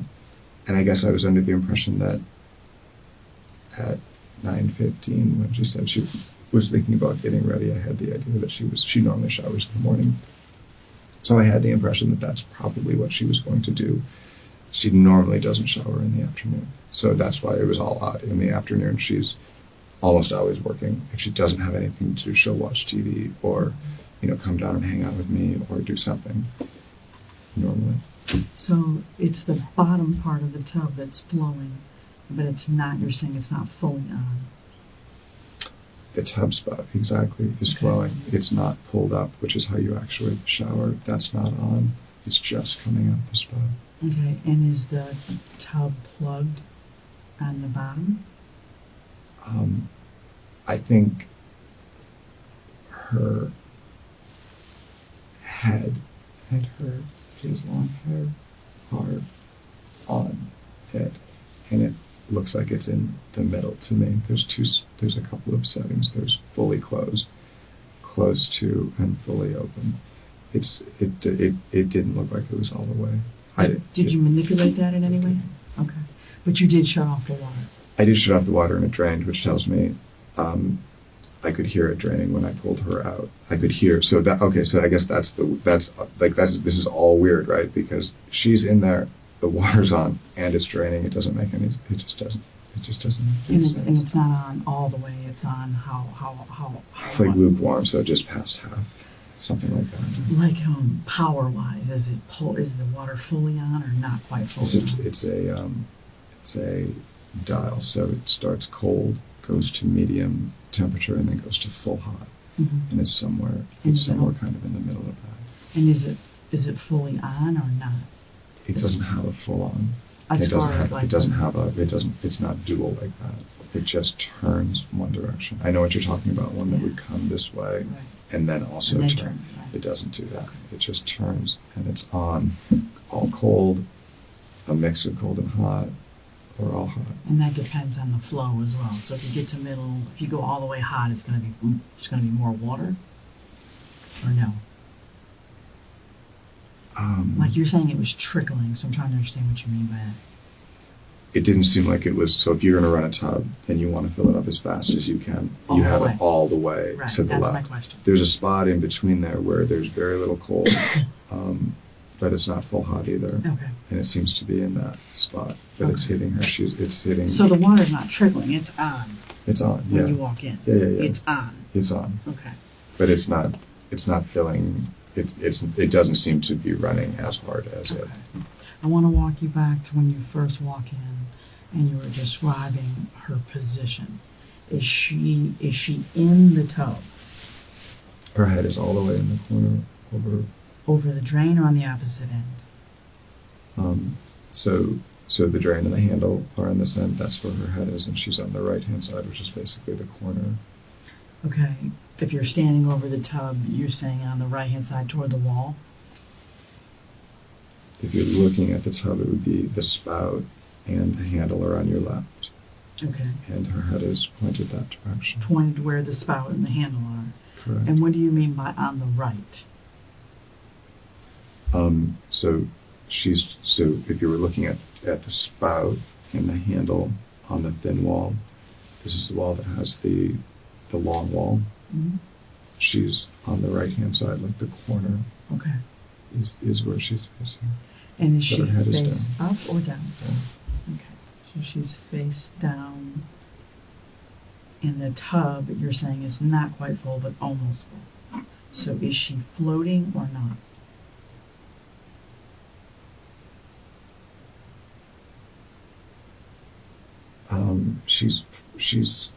She is sticking out in the back, very awkwardly. It doesn't look like she's floating. It doesn't look like she's floating now. Because if you think about it, that level of water, if she were floating, she'd be she's down. Is she submerged? Yeah. She's submerged. So she's Her, underwater? most of her is submerged. Most of her head and neck are submerged. And at that point, it's a little crazy. I went to grab her. So you said her head and neck is submerged under the water. And so that would mean her shoulders, breasts, stomach are also under? Or no? Mostly. Mostly. What part of her was not underwater? She was on her side a little bit, and I would say it would have looked like her right side was not as far underwater as her left.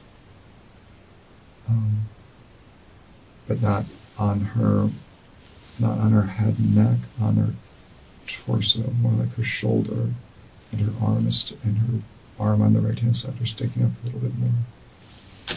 But her head is pretty much down. Okay, so torso and arm is out of the water or a little bit More out? than the rest of her body. Okay, and where are her legs? Cattywampus.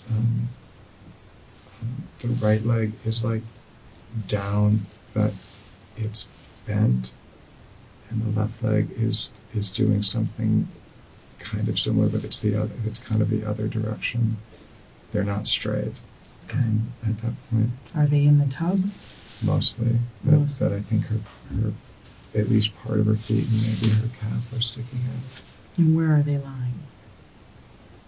The right hand one is is within the confines of the tub. The left-hand one is kind of over the edge of the tub. Left foot? Yeah.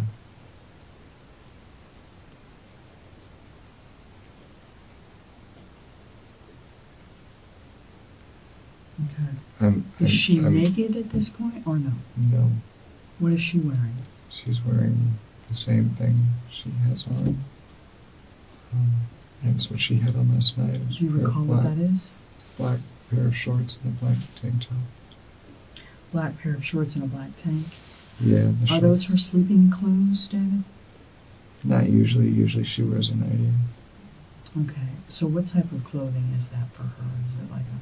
First thing in the morning or last thing at night kind of thing, just around the house. But not really in bed. But not working really. at home, no one's around. Did she have that on when she came down to smoke a cigarette? Yes. Yes? Okay.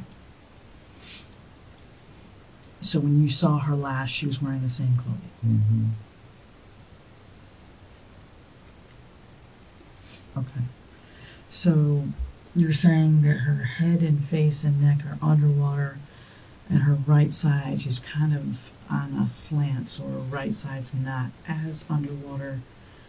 She is basically, for all intents and purposes, submerged almost completely up to her torso. I'm going crazy at that point. It could have been a little bit of, it could have been a little of this, and this is down. It could have been on her clothing side. was wet or not? Yeah. Her clothing is wet? Yeah. Okay. So her hair is definitely wet, right? Yeah. Her clothing, her tank, and her shorts are wet. And she's face down. So the first thing you do is what, if you recall? I reached out and grabbed her. I reached out and touched her right arm. Do you recall where?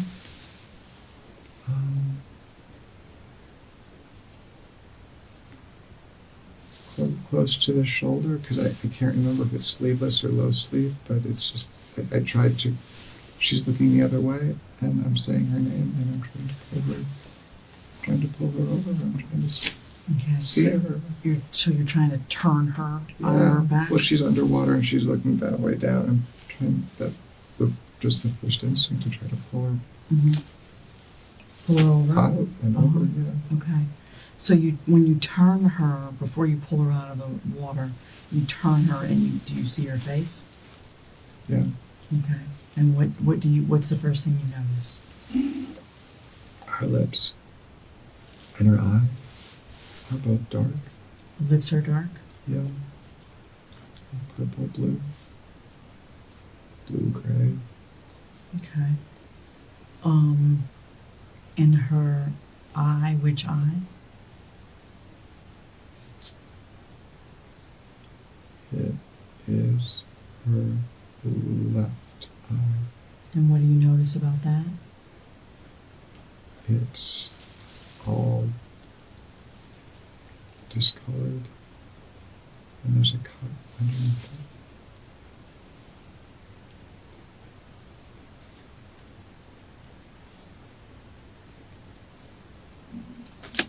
Okay. She had, there was some blood that was on her leg, in the back, but it didn't look, it wasn't. You have a pen, Mark? No. Would you mind grabbing one? Because that is the end of that one. Thank you. Did you want to? I'm awful.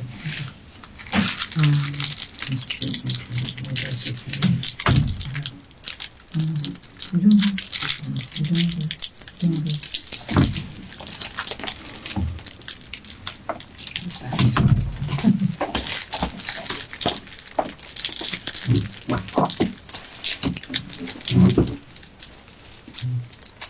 You said there's blood on her, on which leg?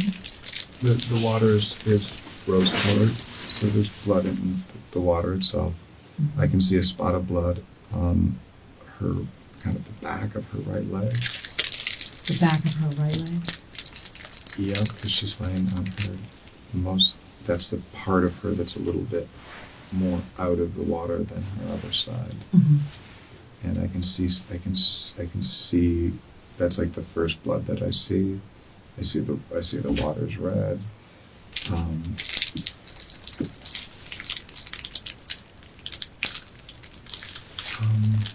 Could you tell when she turned over if she was breathing or not? Could you tell immediately? I didn't want to think that she was, but I didn't think that she was at that moment. You didn't think she was? I thought she was gonna be revived. CPR. I wasn't sure. It didn't look good, if that's what you're asking. It didn't what? It didn't look good. Okay. It looked scary. And when did you notice that she was stiff? Progressively. At first, it was hard to move her. It was hard to turn her over. That was the first thing that we mentioned. Mm-hmm. Then I don't know if I grabbed at the elbows, somewhere in the middle of the arms, and tried to pull her, and she seemed stiff then. In other words, it made it very difficult to move her. Okay. I tried to lift her, which I wasn't able to really do, so I ended up pulling her kind of up and out. And you pulled her by her arms? So I grabbed someplace on her arm. I tried to get kind of under it a little bit. And you said she seemed stiff? Yeah. Hard to move.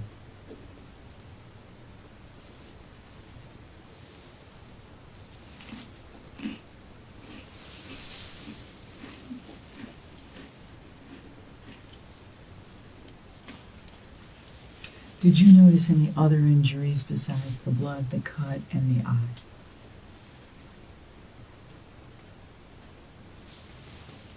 I mentioned the blood in the nose. Yes. Her lips and her eye are discolored. Okay. Almost, and she's puffy. She's bloated. Bloated? Her face doesn't look right. Does it look swollen or just bloated? Swollen? Yeah, it's using the word synonymously, but yeah.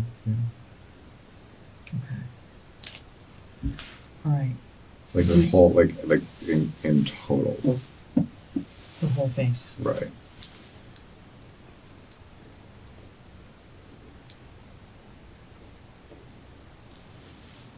Okay.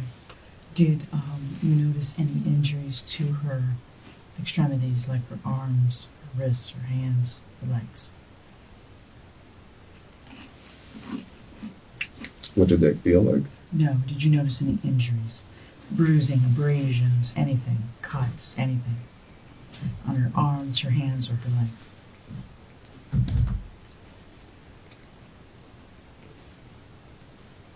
Not at that time.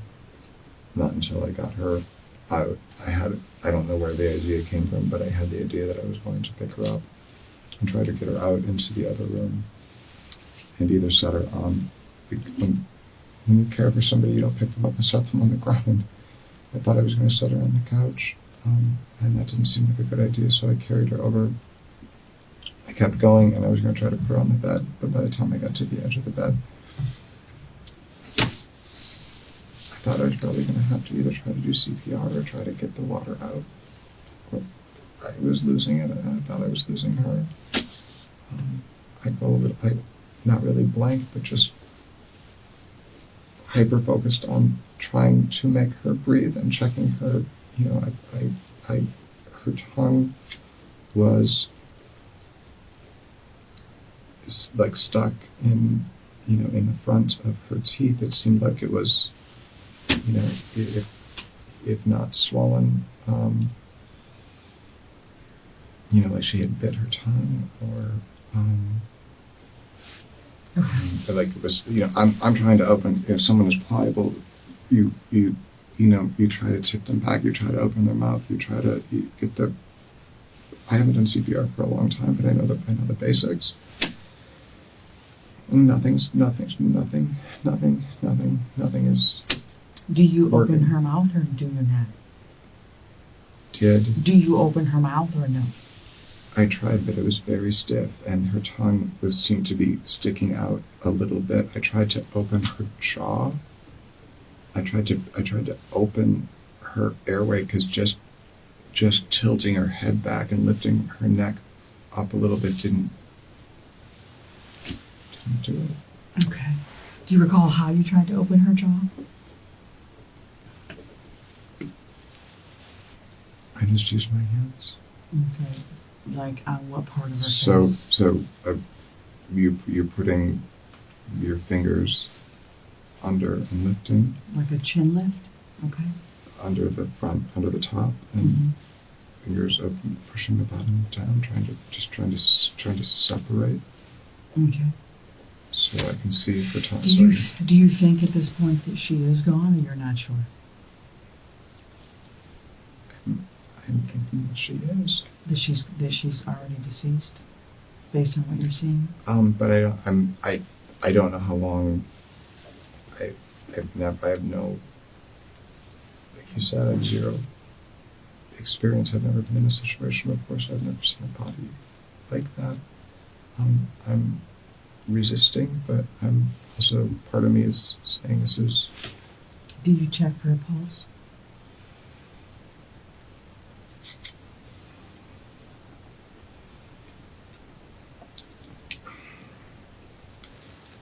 I think with my hand here, but not here. On her heart, but not on her wrist? Correct. Okay. And her neck, but not. Do you recall doing that? Yes. Do you know whether you felt anything? I did not. Okay. I know that I did. So you think you put your hand on her heart and did not feel it? Neck. I think her neck and her chest. Neck and her chest. And you did not feel a pulse or a heartbeat? No. Okay. Do you ever breathe into her mouth, or are you unable to do that?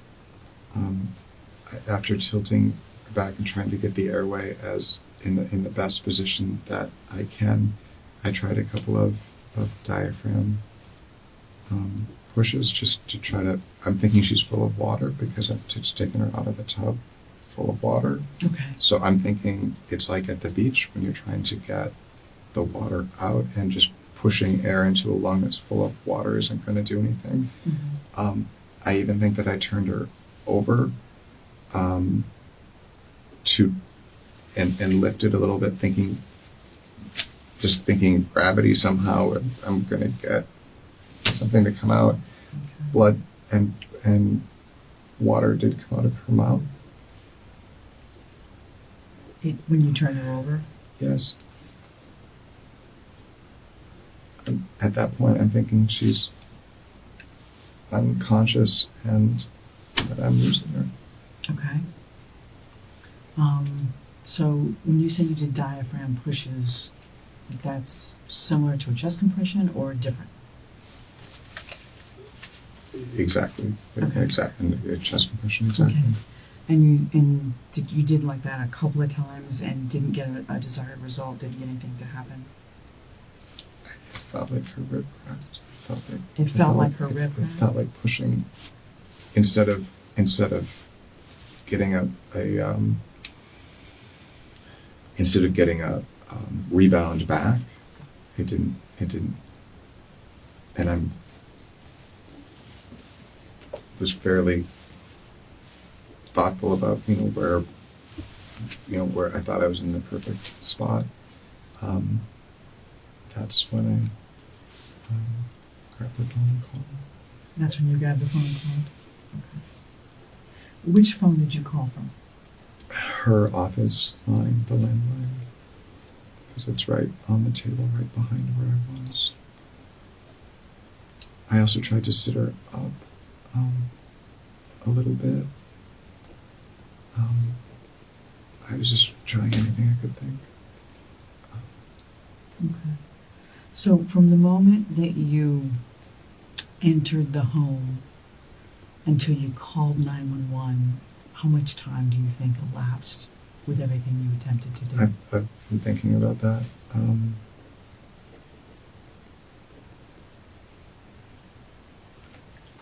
It took a little bit of time to get her up and out. I had to pull her and turn her a couple of times.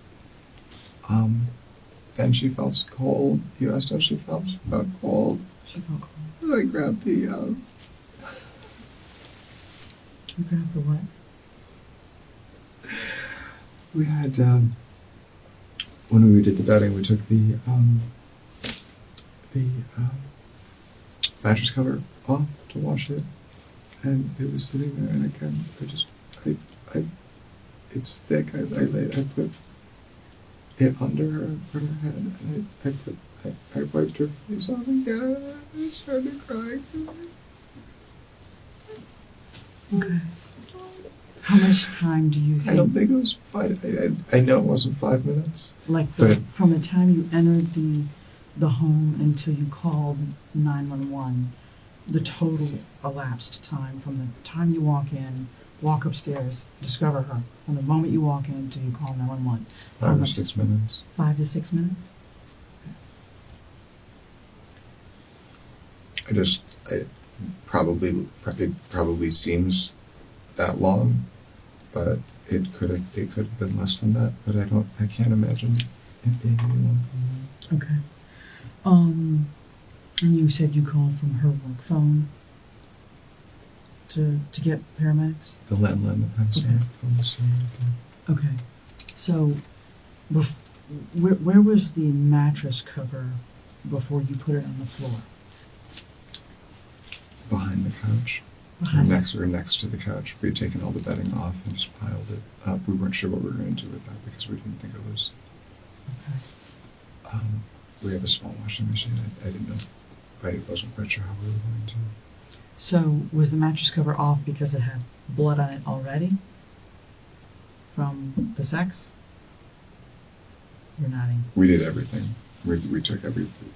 She likes to take everything off. We have dogs, and there were some no-see-ums, little bugs, and she was worried that they were getting into and everything. So we Stripped it. We just stripped it down. Okay. So the mattress cover was on the floor behind the couch? Between the bed and the couch. Okay. It was the closest thing I could find. What do you do with Shanti? Where is she when you're putting that mattress cover on the floor beside the bed?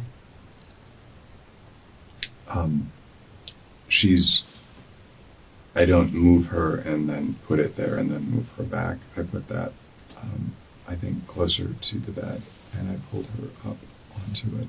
And where was she though? She was in the middle of the living room in front of the, with her head kind of at the foot of the bed. Middle of the living room with her head at the foot of the bed? So if the bed is here,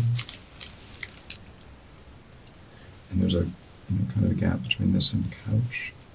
We're here, and I think her head is here. And I take the thing and I put it down, spread it out, and I put her on. Okay, help me out because I'm trying to figure out if you're by her closet. Are you by your closet? Are you by her desk? Her son's bed? Between the bed and the desk and the TV. Okay. That space, the kind of. Do you draw well? No? Do you think you can do that for me? Okay.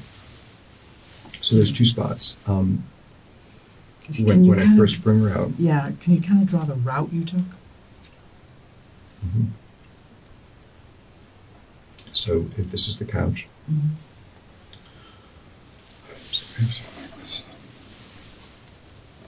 Jackson's bunk bed.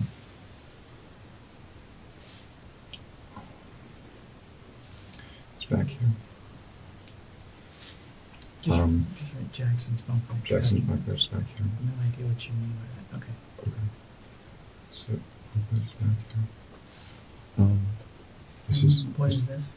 So this is the couch with a sectional kind of coming off of it, and the bed is here. Coming back this way. I think the bed probably comes out a little bit more than the couch. And where's the bathroom? Comes back here in the corner. This area is the legs of the ladder come down. This is the clearest path. And again, I thought I was trying to get her. When I first walked out, I thought I was going to lay her on the couch, and then it didn't.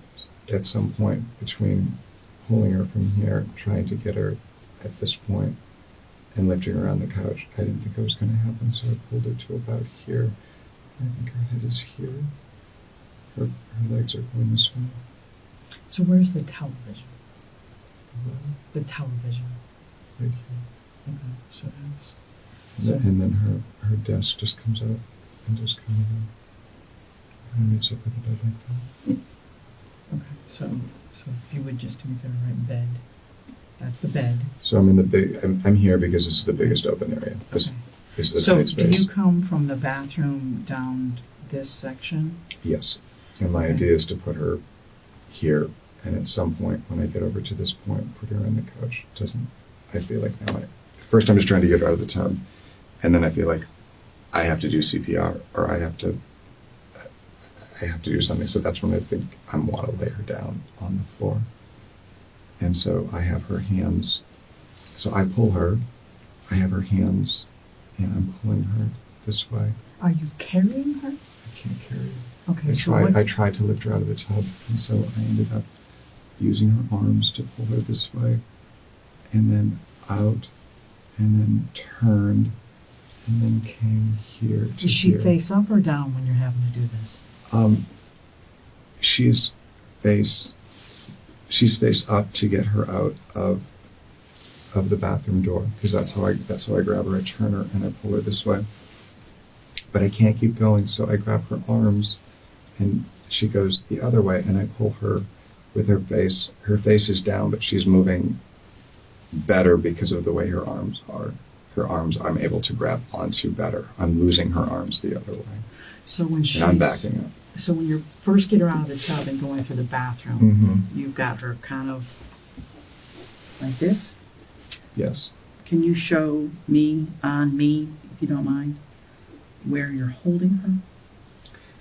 I'm either, and I can't remember exactly, because I think just to get her out, the way her arms were down, I had to grab higher Okay. up on her arms. Okay. But when I got her out of the tub and onto the floor, I pulled her.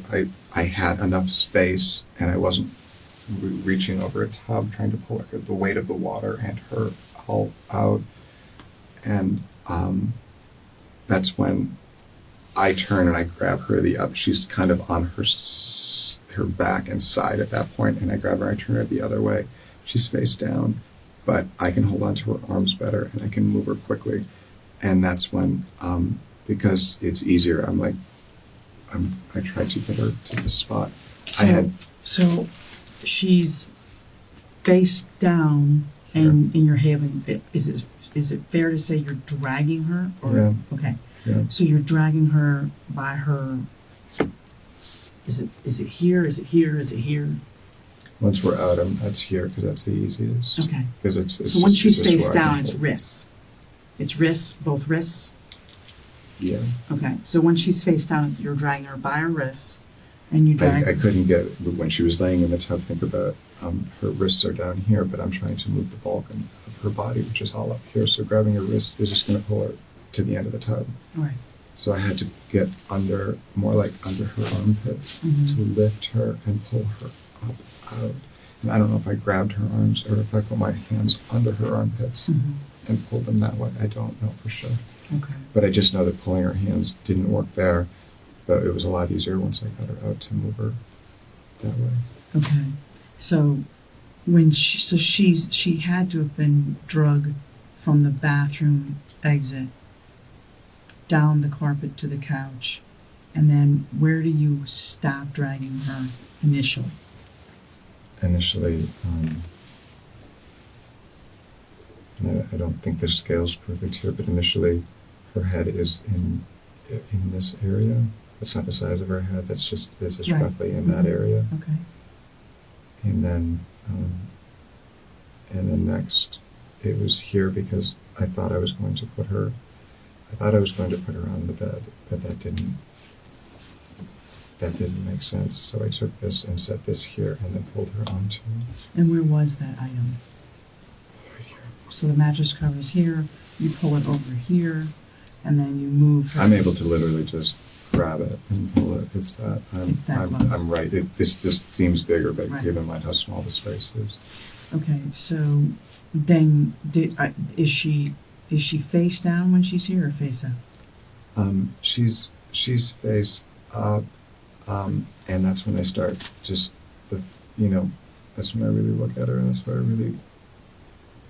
I'm thinking I'm going to have to do CPR, so I'm trying to get her in a space where I can do that, and that's when I started to go through the pulse, neck, chest, Here or airway. when she's moved? Here. Here in front of the couch. And when that didn't seem to work, I couldn't get her airway to do anything. And the first couple of presses here just seemed stiff and rigid, and that's when it's sinking in. Mm-hmm. It's slowly sinking in how stiff she is, and I'm getting and how cold she is. I'm getting frightened. That's when I grab that. I put it here. I pull her. I also got the towel, which was in the tub, and wiped her. There was a towel in the tub? Yes. It's soaking wet? Yes. Okay.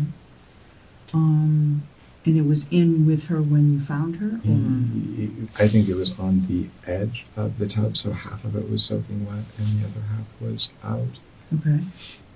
So I grabbed it, and I used the water to. Her face was bleeding badly, and I couldn't see what was going on. Okay. I didn't know I didn't know what I should be doing, and that's when I got the mattress cover, set her there, put her down, and that's when I got a call. Can you indicate for me TV, desk, bed, shanty, couch? Is that accurate? Yeah, what's missing are there's two tables that nest here. One's just an inch taller than the other one, so they slide under. Okay. So it's probably something like tall one, baby one's probably partially under that one. Okay. And there's a walkway. This is the chase end of the sectional. Chase into the sectional. Okay. So you just write couch Mm-hmm. for me, so Sure. I make sure I understand. Sure.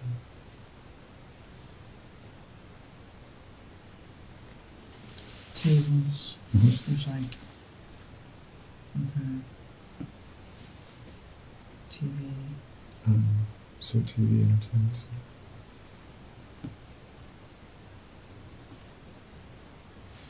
This is the beginning of the desk, and I think they're actually closer to the same size. So there's a long section of desk with a drawer here. Okay, so that's her desk. Her, she has two monitors. One monitor's here. Okay. Her MacBook and other monitor here, and then she has an iMac that's Okay. here. Those are both for her work. Yeah. Okay. This is nightstand bed. So this one goes. This is a glass IKEA table with metal legs, Mm-hmm. and it goes right up to. There's an inset here. This is wrong. There's a little inset here. This is the nightstand.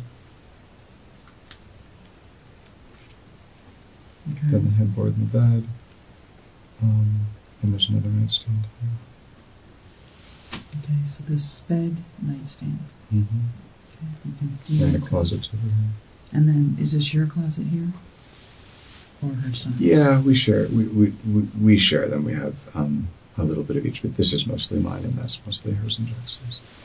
Hers and Jackson's, she and Jackson share one? Mm-hmm. Okay, are any of your things in the garage? Mm-hmm. Like clothing wise? Absolutely, yeah. Stuff that yeah. Okay. So, yeah. All right, if you just finish for me, bed, nightstand, and then I think we're done. really. And then Shanti was here and then here. So first she's here. She's here. And she's here. Okay. Okay. And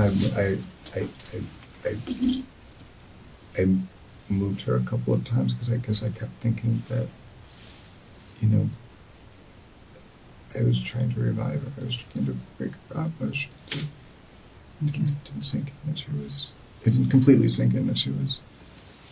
Okay. When you were out doing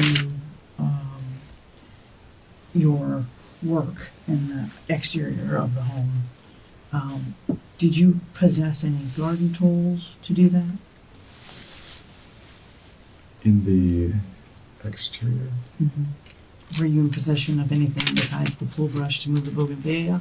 Did you have any other tools you were working with? Yeah, I had a hedge clipper. It has a wooden handle. A hedge clipper? Where is that now? I believe that it's on the top of the glass shelf on one eye. With it's probably next to scissors and there's a heavier duty clipper, hand clipper that I usually keep together. That's what I use to trim the stuff. Were you using any of those items? I was using the hedge clipper, the bigger one, yesterday and today.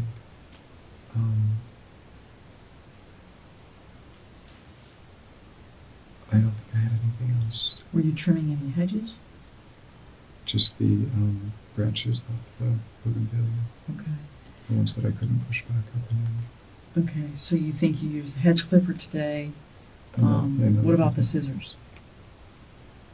I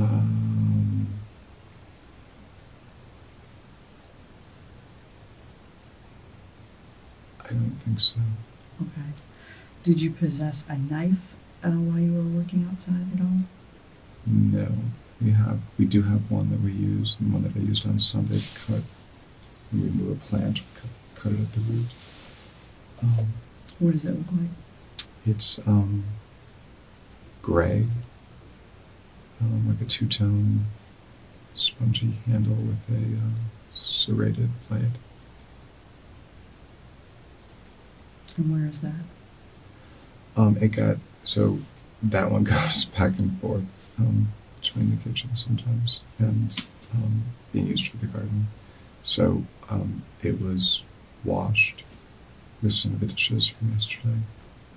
I think it's sitting on the, I think it was brought in, it's probably sitting with the, near the frying pans on the cooktop for that. Oh god, it must be a breaking down. Do you have a knife with an orange handle? We have a small chef knife that has an orange handle. And I think I was using that on Sunday as well. To do what?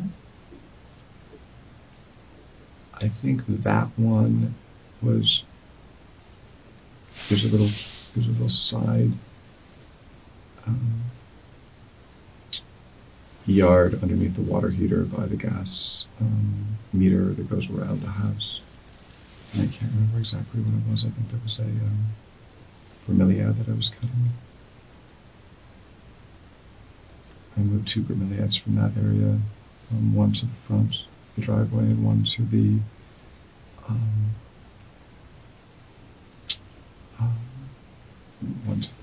sidewalk area in the front yard. And I remember using that, but I cut a cabbage palm up, and that wasn't strong enough, so I remember using the other one. That's probably why it was sitting out there. Probably had gotten rinsed off and cleaned. Sitting where?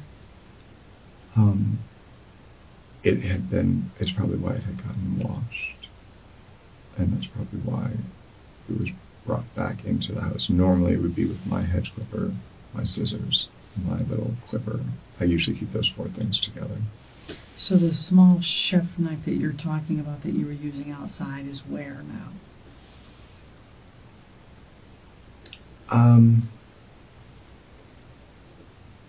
I don't recall. It's possible it was left off adjacent to the driveway next to the orange pot of bamboo, which is where I was working with it. I do seem to remember seeing it there.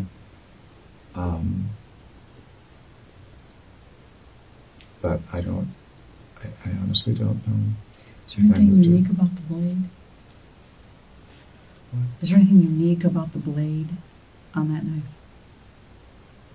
The orange handled one? Mm-hmm. Yes. I don't think so. Anything different or odd about the blade or its color?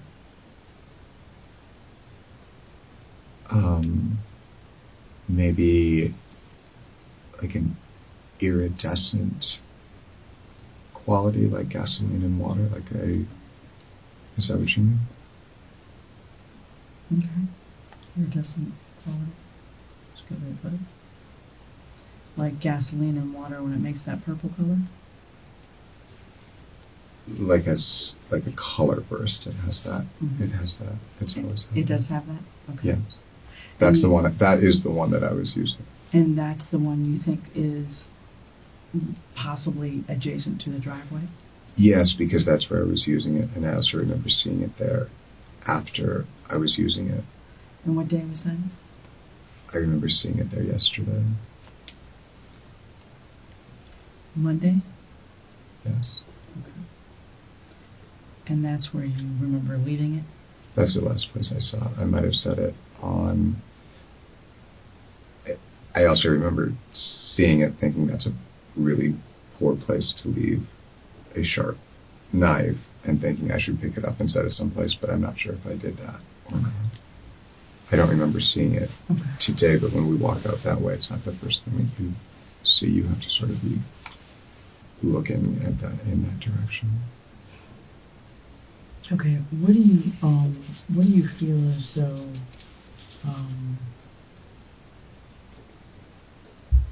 Shanti, what might have cost her life? What do you think happened?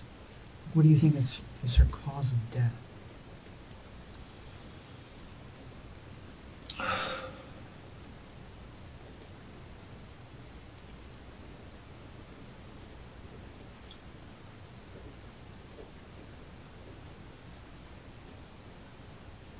I think that she did at some point, and I don't know if it was at the point that she went back upstairs around 9:15, or if she went back upstairs and did something else, and then decided to take a shower, but I think at some point she decided, I'm going to take a shower, and she stepped in and turned the water on, like she always does, to let it heat up. And that's the point that I think something went wrong. Either she slipped, or she fell, or she blacked out, or something caused her to collapse.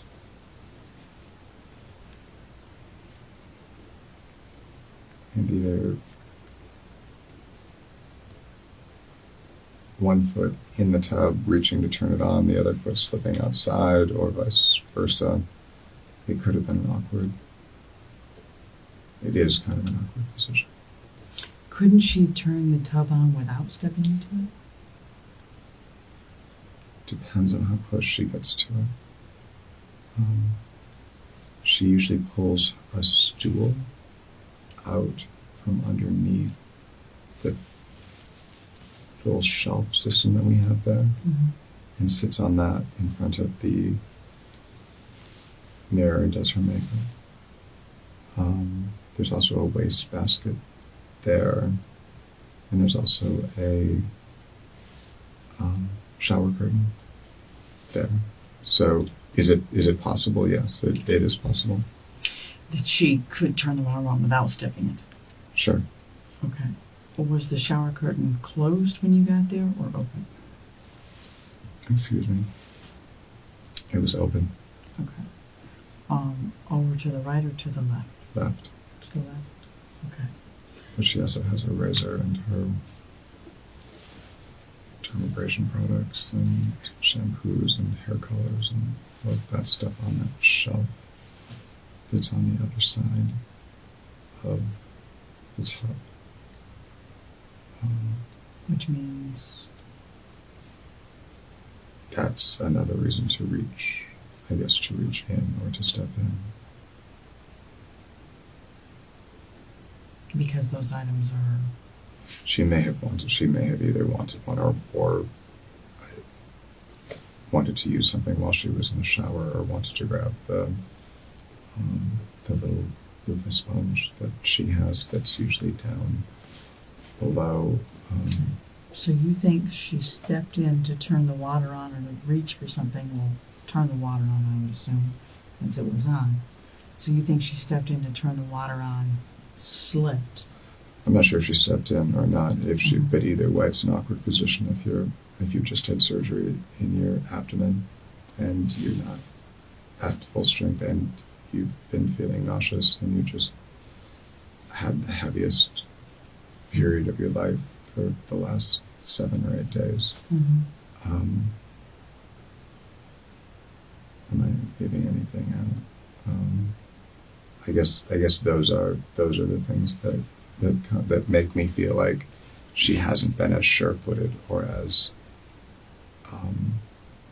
quite as coordinated as she would normally be. So you think when she slipped, what would have happened to her physically? When she slipped, how would the injuries have been caused? She would have had to have struck her head. What? If she was outside the tub, on the edge of the tub, or the tile wall, or the tub spout. What would have caused this significant laceration that you described on her cheek? I don't know. Okay. What do you think would have caused the significant injuries and to her eye? I don't know.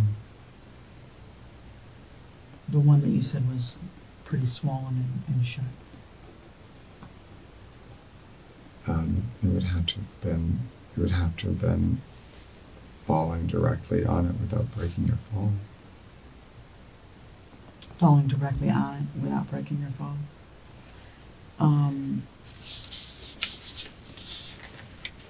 When was the last time the two of you argued?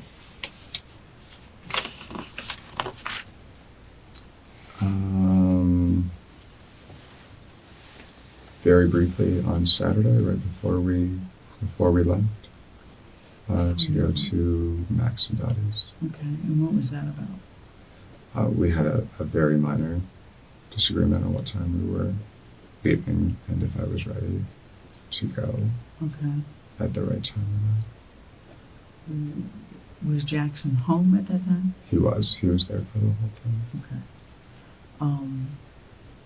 Has Jackson ever thought you guys argued about the renovation and the timetable of getting that finished? Would he feel that you guys have argued about that on occasion? About the time it's taking to get it done?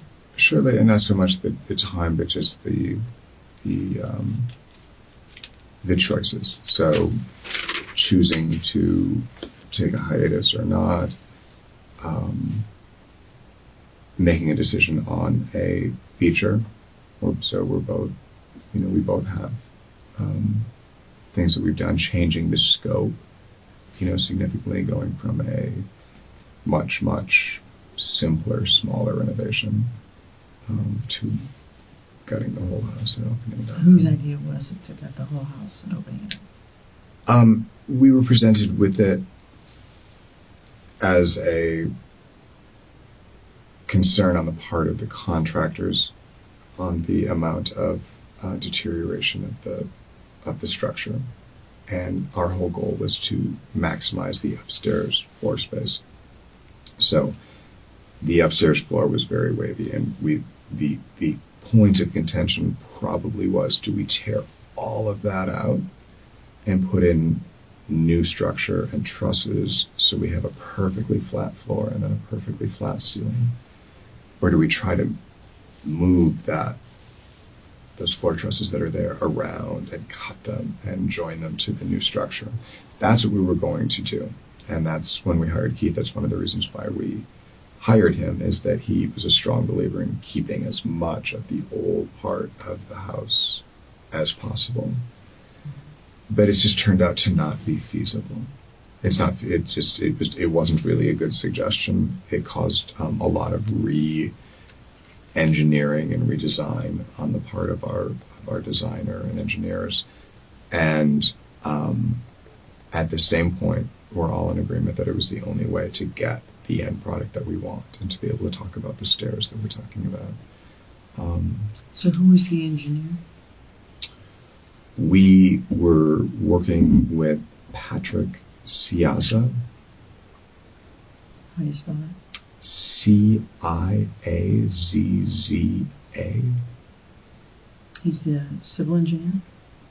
He's a designer who has an engineer in his shop, and his role is creating structural buildable plans that are submittable to the city. Okay. And if we need an engineer, he has an engineer to do that. But he also does the two-dimensional floor planning. And his idea is the idea that we ultimately ended up doing, but we didn't take a straight path there because Keith wanted to do something slightly different, and then our builder wanted to do it differently. And who's the builder? Steve Morris. Steve Morris? What's the name of his business? What? What's the name of his business? L&S Precision, and I think that stands for Larry and Steve. And it might be Precision Carpentry, it might be Precision, but that's the main. Okay, so if Jackson felt like you two argued about the house routinely, is that accurate or not? I don't think most of the time that we're arguing about it. I can understand that might be his perception, but I don't think it's an argument if Shanti and I are both on the same page and we're both just in agreement and upset reasonably and justifiably upset that it's taking longer. Shanti and I aren't fighting about it. We're both upset about the same thing. Does she feel as though you don't listen to her? No, I don't think so. She knows I listen. That if you would do it her way, things would go smoothly? No. So you say you last argued on Saturday about you getting ready to go to Max's house and when you were going to leave, etc. Has any fight ever turned physical between the two of you? No. Okay. Has she ever hurt you, hit you, struck you, threw anything at you? No. No. Have you ever harmed her physically? No. Choked her? No. Strangled her? No. No. Have you ever strangled her or choked her during sex just for heightened orgasm? Some couples do that. Absolutely not. No. Absolutely not. Okay. Was there ever anything around her neck that you noticed during you removing her from the tub or attempting CPR? Was there anything around her neck at all? No. Okay. No necklace, no nothing. Nothing. Okay. Did you ever, if in your assessment of her or attempt to help, have your hand on her neck at all? Sure. Underneath, behind her. Behind her head? Like that. To do the head tilt chin lift? Sure. And then also to feel for the pulse of the pigeon. Okay. Did you ever have your hand on her neck where you would have had to have squeezed it for any reason? Possibly when we were when I was trying to pull her out of the tub. Tell me what happened. As I was trying to turn her over, I might have put my hand under her arm or on the side of her head to try to turn her like that. She would have been, as we know now, deceased at that point? Yes. Okay.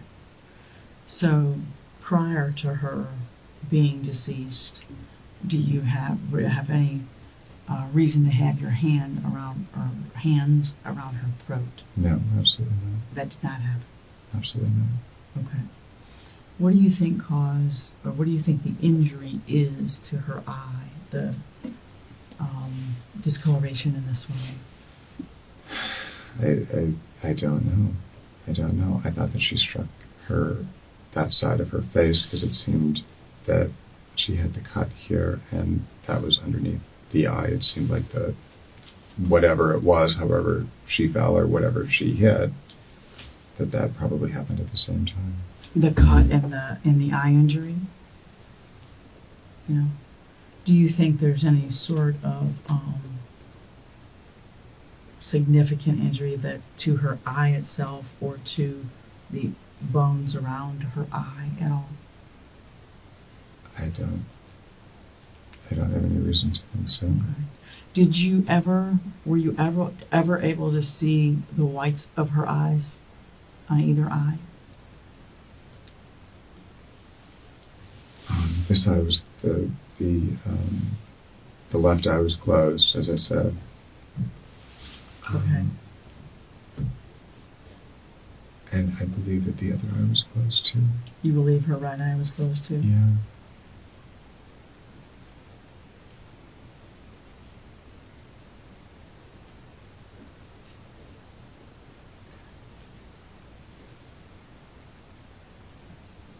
Did you have some questions?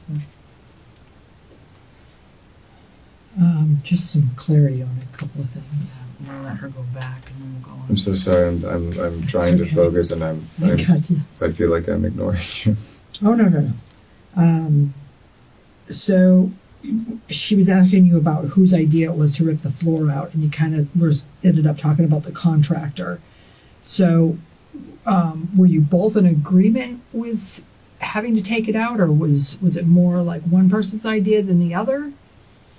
It was the contractor's idea, and it was the designer's idea originally. And neither one of us wanted to have to do it. Both of us wanted to keep it, and that's probably why we hired Keith.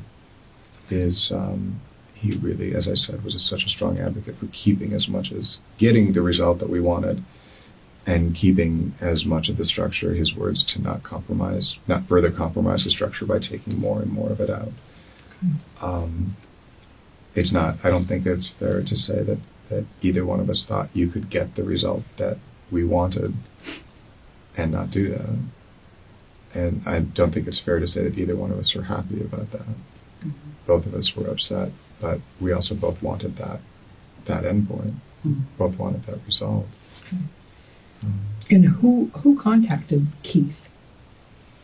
Or how did you come in contact with him? So Keith had just gotten an award for doing a house at the end of our street that's close to Orange. It's not the last one. I think it's the second to the last house on Orange, on the lake.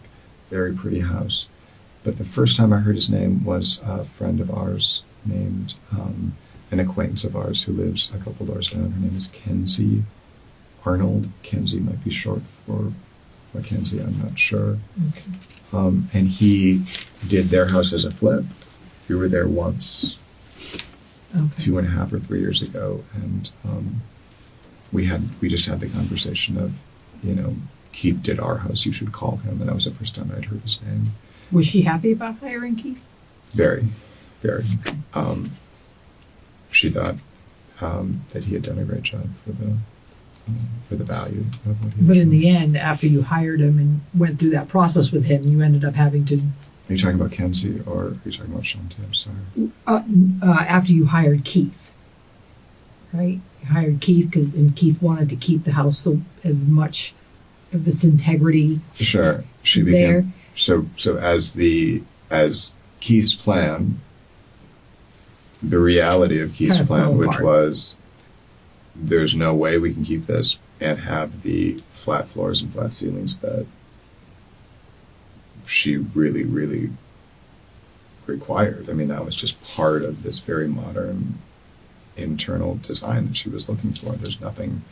There was no other way to do it, and we had been told a couple of times, and we had to be told again. You know, our last option was to either take that down and completely redo it, or spend more time just to try to keep these certain boards. And there was no cost savings to it. There was no benefit to it. It was wrong. And we just had to eat it. We just had to accept it. And when you say eat it, are you talking like financially eat it? Not so much, just the time that we had spent pursuing that goal. We went down that path one more time, got to that point where Steve had said originally, let's try to do that, redraw the plans so that it's with that. And then when his people got there and got on the ground, there's no way it's going to work. You don't have enough. So another setback. Time to take to do that.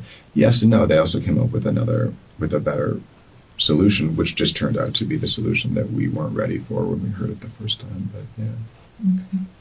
I mean, I really don't feel like we were at odds, because there wasn't another way.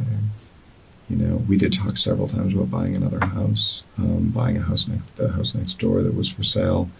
And we had certainly looked at lots of other houses in the neighborhood as alternatives. But then when we really got down to it, we didn't want to spend the money for, 9 months to 6 months of time. It just wasn't worth it. And then that would be the rental. And we hadn't found anything close that we'd really actually want to live in. Mm-hmm.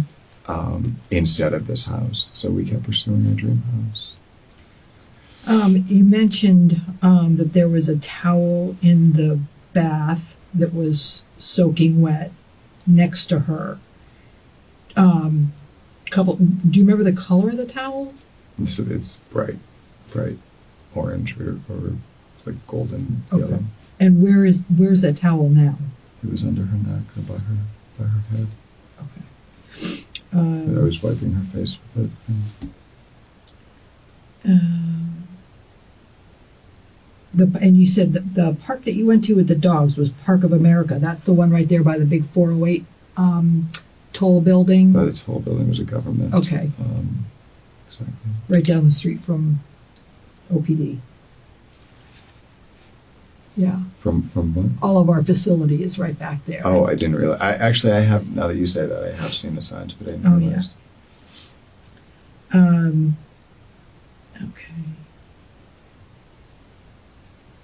And yesterday.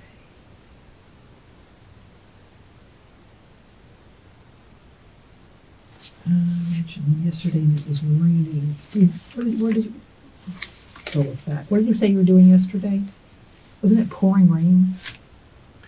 So it started pouring. We were watching TV at night, and it started. That's right. You said it was pouring. Okay. We had cut grass. We had put some fertilizer. And you left your phone on top of your Dell computer? Correct. And or that's or very close to it. Yeah. okay. On that table somewhere is my assumption. And downstairs by the dogs. Correct. Okay. Correct. Cool. That was it. Misplaced. Okay. When you first entered the house to go upstairs, was that door closed? Yes. Was it locked? No. Is that unusual? No. We almost never lock the door unless we're both going to be gone. And Okay. even then we have to be gone for a period of time before we do that. Before you lock that door to the residence? Yeah. When you go to sleep at night, is it locked? To the main house or to the back? to the residence that you entered, the garage apartment that you entered to go? We almost, because it's behind that gate, we almost never. The only door that is usually approached by anybody from the front is that door just a little past the dumpster. Okay. So we almost always keep that locked unless we're working and we know people are coming in. The door past the dumpster, that's where the UPS or Postal Service dropped that package? I didn't know there was a package there, but normally there's our mailbox is right there. Mm-hmm. And there's two things. Sometimes they'll flip it over the fence. If it's not a regular carrier and they can't get to the door, they'll flip it over the fence on the front sidewalk. Most of the time it would be on that step in front of that door. Yeah, on the step in front of that door. Correct. Yeah. You did not observe anyone showing up with that package I did not. while you were out working? I did not. Okay.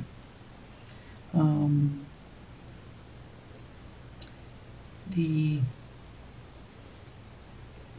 blood in the bathroom you mentioned was in the tub. Where else in the bathroom did you notice blood? On the edge of the tub, Which edge? by the shelf,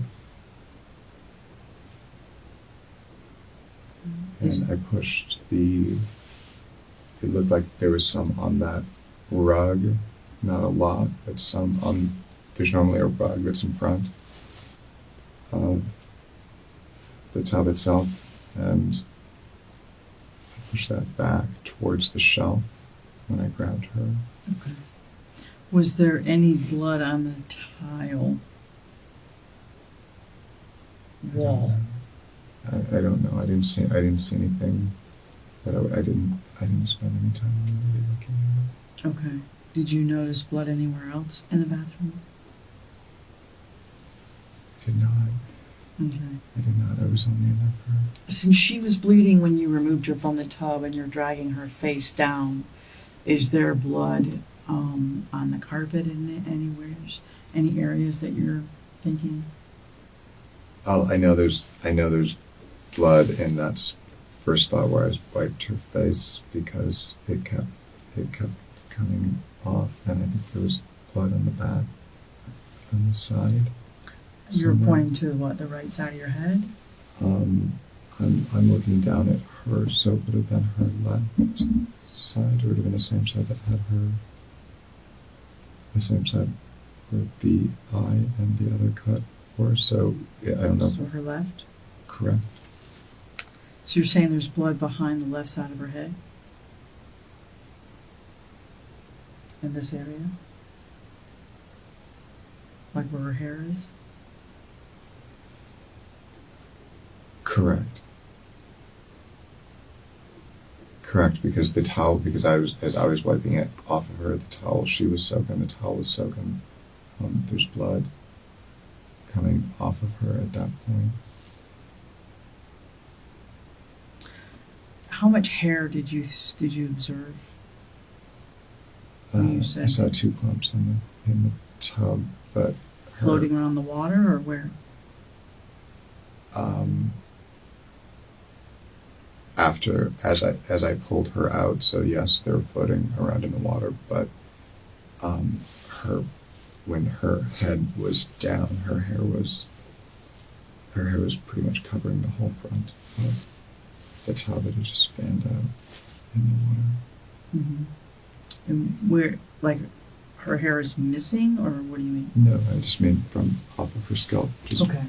Is there hair in the tub? I did notice this, a couple pieces, or a couple clumps Where? floating in the water when I pulled her out.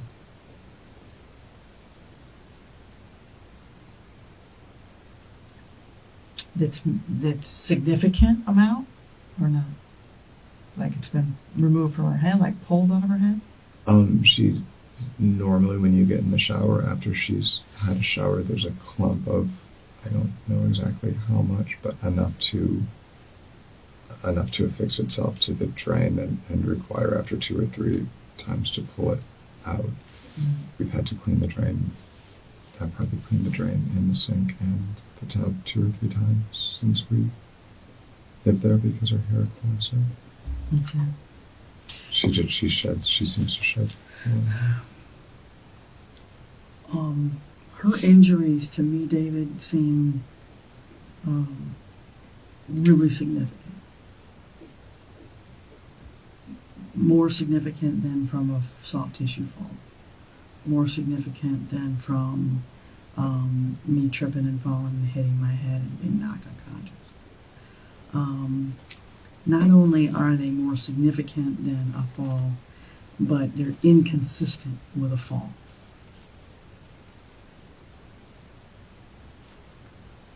It's just not accurate. Okay. Okay. Shanti did not fall and get those injuries. Okay. Without question. Okay. They're much more significant than that, and it's inconsistent with her injuries hitting and striking anything. That is just inaccurate. Okay. Her injuries are very severe.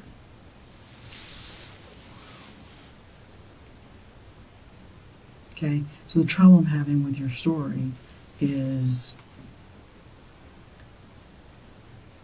you're there. First of all, you're not really sharing the same residence. You're kind of living downstairs. She's living upstairs with her son. But her son's not there. So even when her son's not there, you're still not sleeping together. You're not in the same residence. So during the day, spending a lot of time apart, it seems, a little bit. But then, conveniently, you're away for a while, and you come back and you find her like this. And you've had some pretty answers for just about everything we've talked about. Consistent, elaborate, detailed answers for everything we've talked about. But the issue I'm having with it is I absolutely think that she was deceased before you left to go to the park.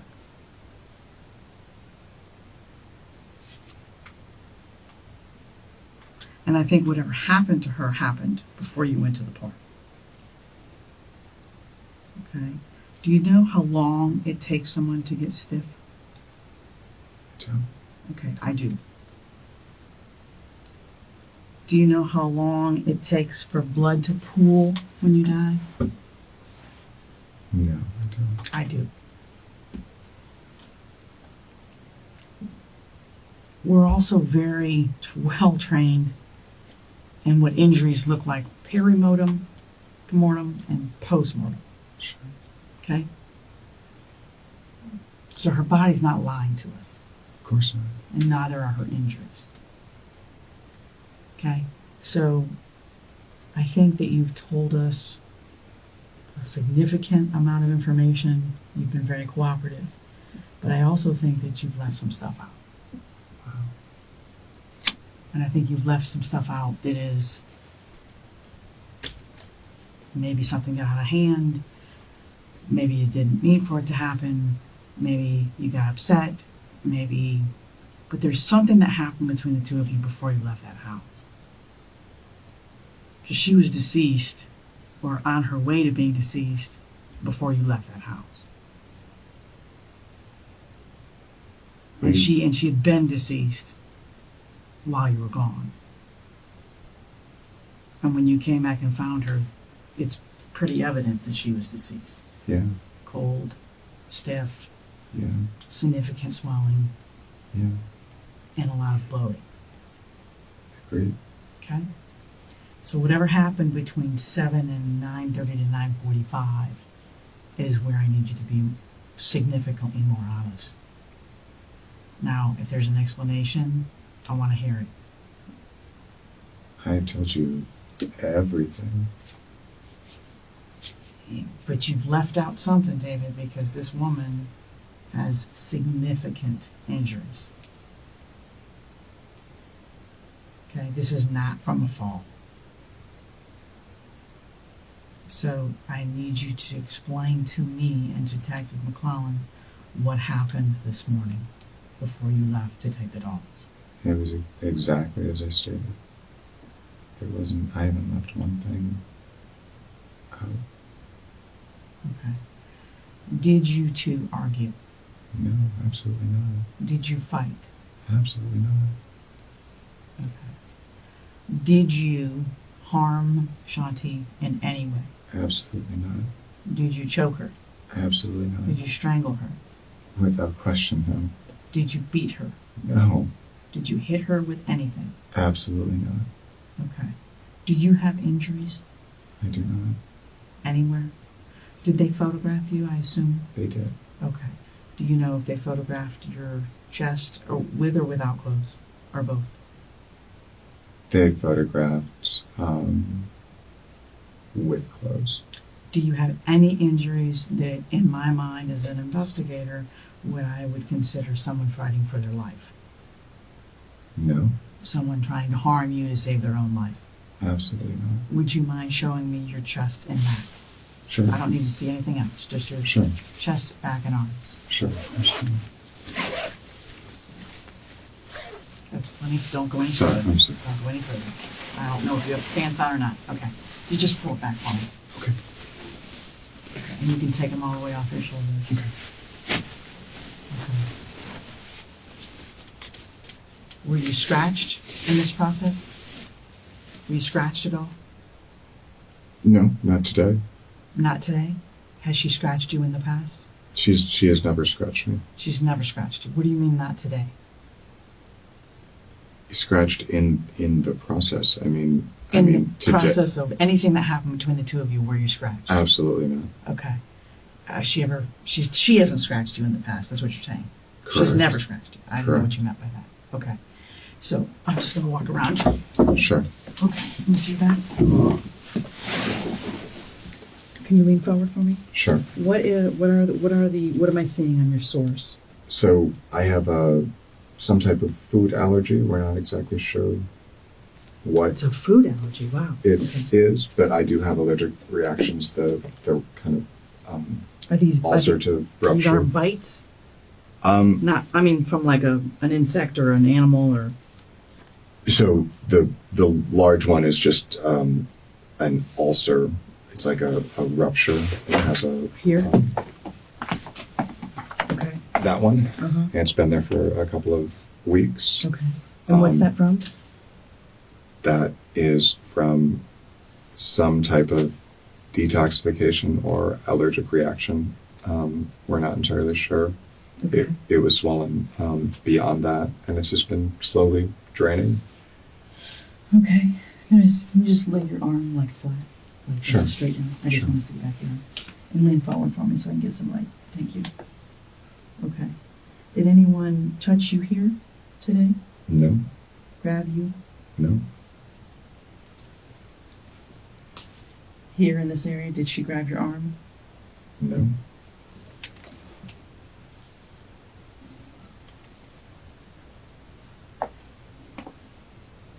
Can you scoot your chair over just to the right, just a bit, just like lift it up? Sure, Just sure. come this way, yeah. Sure, sure, sure. There's just too much shadow. And then just drop your arm for me, thank you.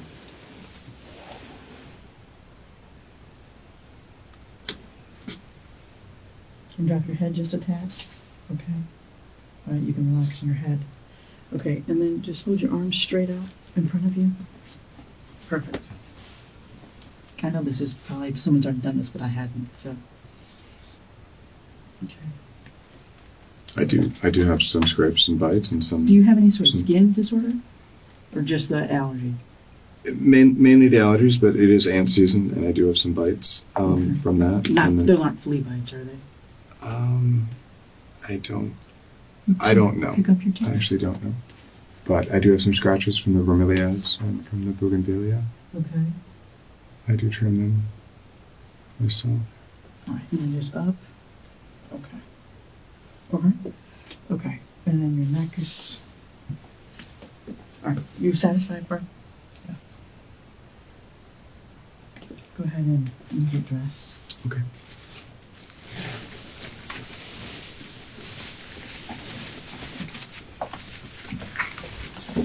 I can assure you there's nothing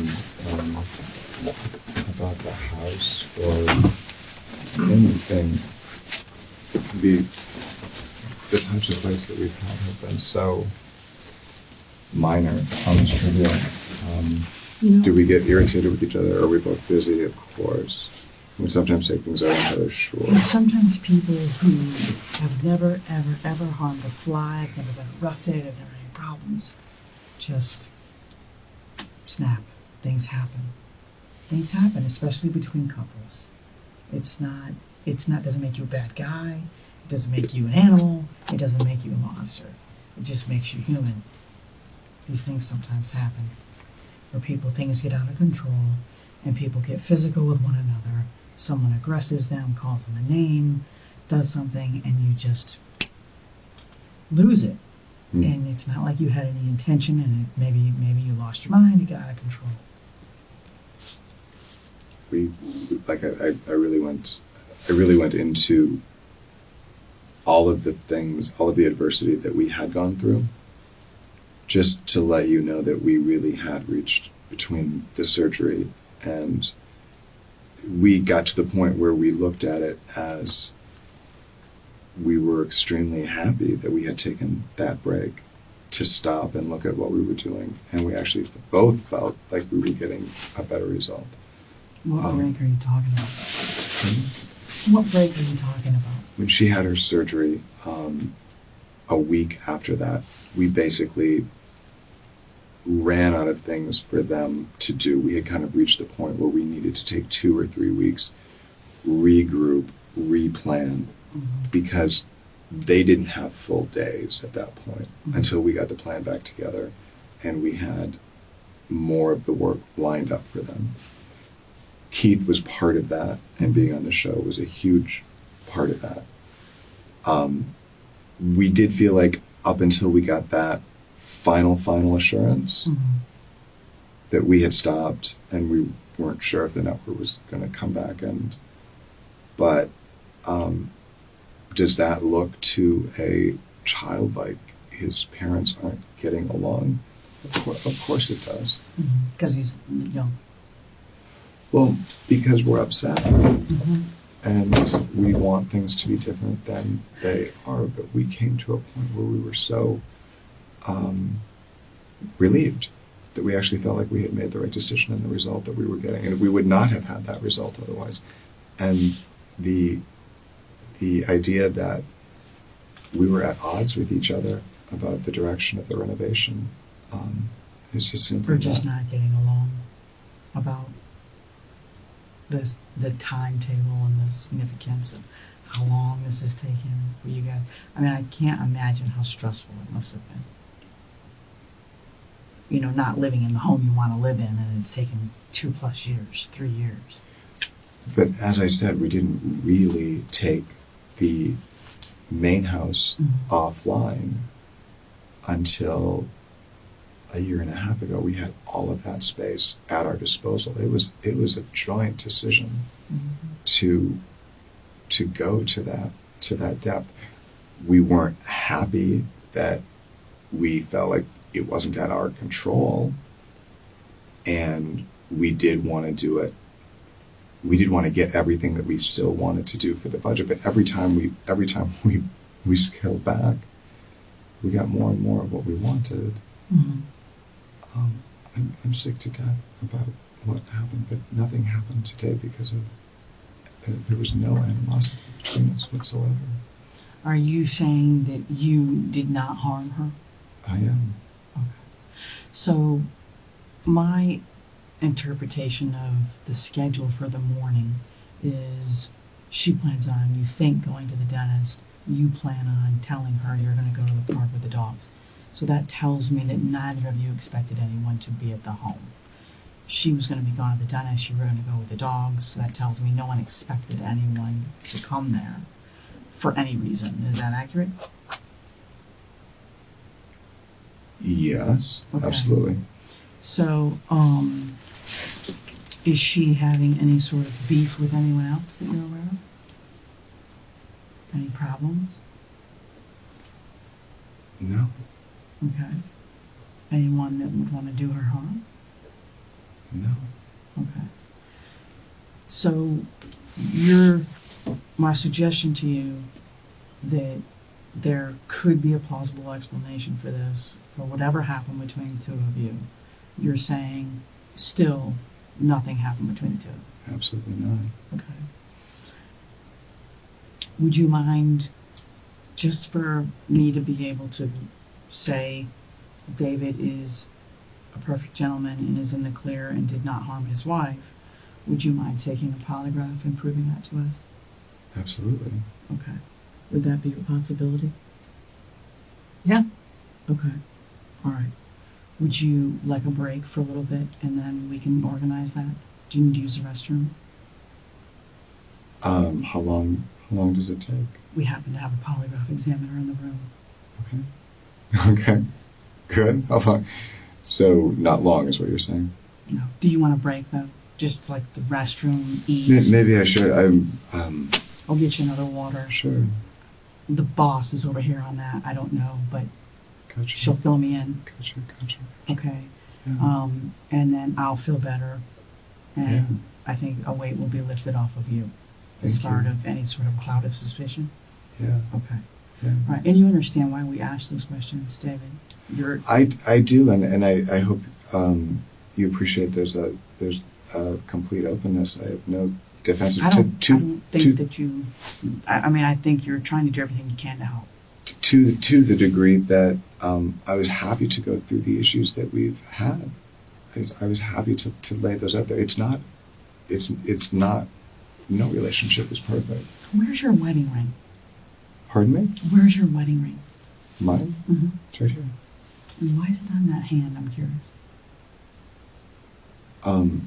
After we both scaled back, we both lost a significant amount of weight, and in the pool, it will slip off of this. In the pool, it slips off your finger?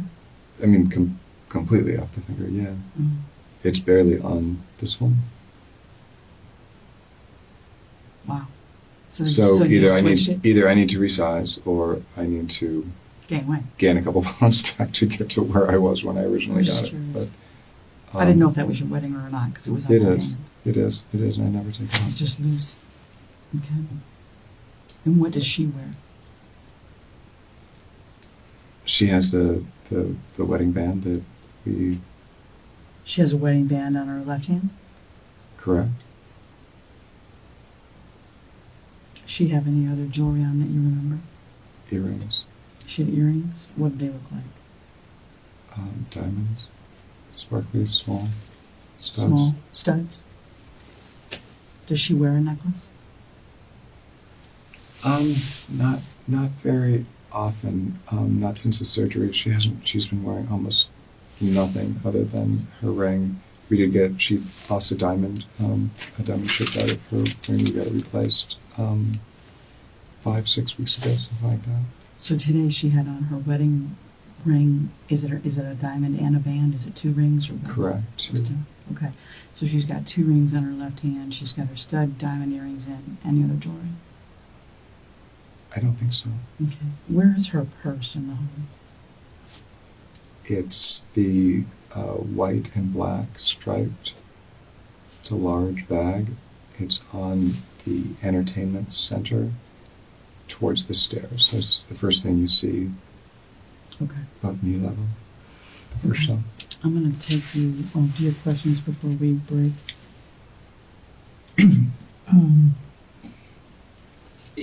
You mentioned that she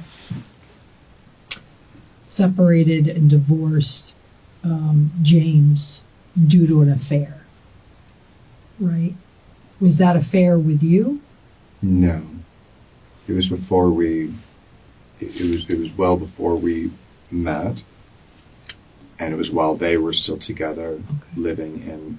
It's not Alouacha, but it's Okay. close to Alouacha County, Did Petaluma. she ever tell you anything more about that affair? She did. She came completely clean about it. She just felt like she wasn't She said who it was with. valued at home, and it was a colleague, somebody that she She worked with? with in Houston. In Houston. Correct. So it was while she was traveling. Correct. Do you have Did you get a name? It's also Jim, and it would take me a second, but I can. Is that someone who lived in Texas, or they were traveling together?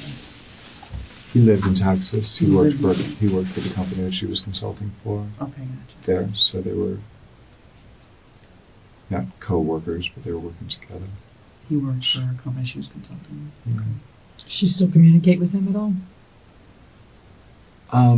I think they're on Facebook together, but I don't think it's anything more than happy anniversary or, it's just the cordial stuff.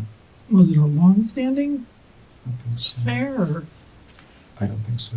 She said not, and she said it was just a few times on the road.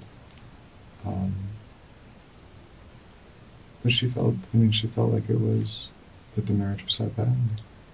She felt like it was, she really felt like he was making her life hellish, and he had her up there, kind of, she felt. Would you suspect that there was anything going on with her now? I wouldn't, no.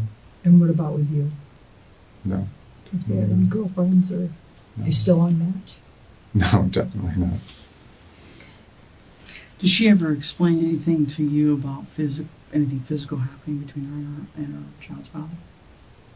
Her and her what? Child's father. Jackson's father. Yeah. Like what? Like when she was pregnant, he slammed her arm in the truck door and dragged her a bit. I don't know if it's an exaggeration or not. Seems like it was more just of a concern. Did she report it? I doubt it. Was She it- didn't. I mean, she didn't say that she did. She would have used it. She seemed like later. she seemed like she had the type of personality that would stand for that from somebody. I mean, what kind of personality did Shanti have? Is she kind of mild-mannered or strong-willed or somewhere in the middle? I think that's how she made the decision to. I think that's when she made the decision that she did want to get divorced, but that she wanted to get, as I said, she was terrified of being stuck up there. She was at the end of their tenure up there, while they were losing their house. She says they were both using a lot of drugs. She says they were both drinking excessively. She never wanted to have it. I mean, it's deep. She never wanted to have a child with him. And when they did, when she did get pregnant, she would obviously never give it up, but she didn't want to be stuck up there with no job opportunities and being that far from a regional airport. She just didn't want to do it. So that was her, but I think that she says it's, the cold, part of it that was what really turned her to look someplace else, is that he was cold and ignored her. What kind of drugs was she doing?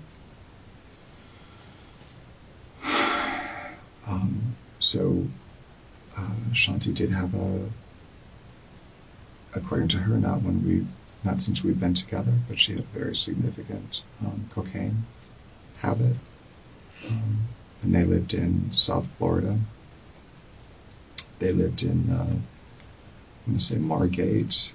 I'm not super familiar with that, but it's not that far from Fort Lauderdale. Anyway, she was working a ton, and I don't know how that intertwined, but basically she just said it helped her work more and do more and be more productive, but that just tuned her out of her relationship, and then he tuned out.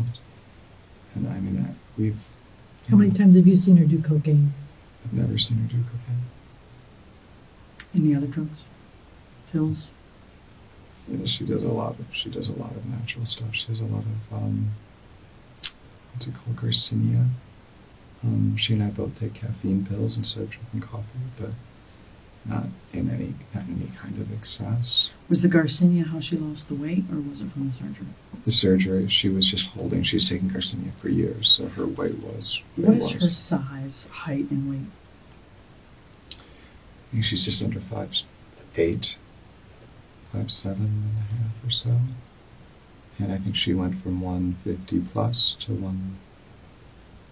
so if she was 155 to 150 before, something like that. She's probably 135, maybe low 140s, right? I'm not sure where it. Okay. So she lost about 10 to 15? Yeah. And how long of a period of time?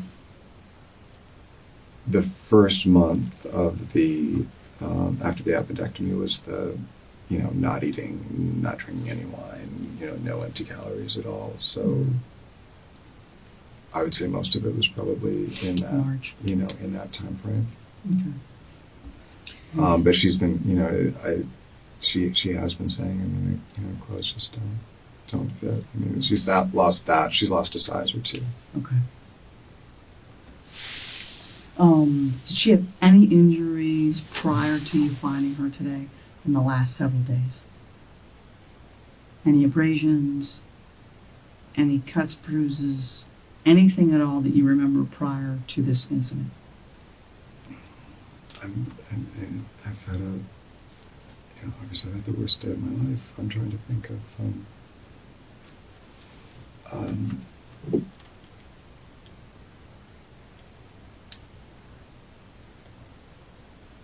no, I can't.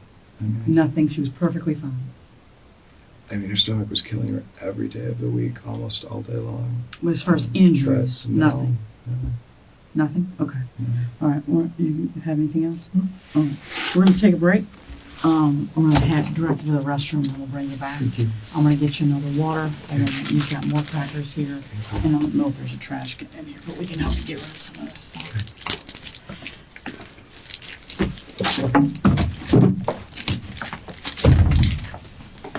How do I pronounce your last name, David? Oh, I'm sorry. It's a Tronnes, Tronnes? Tronnes.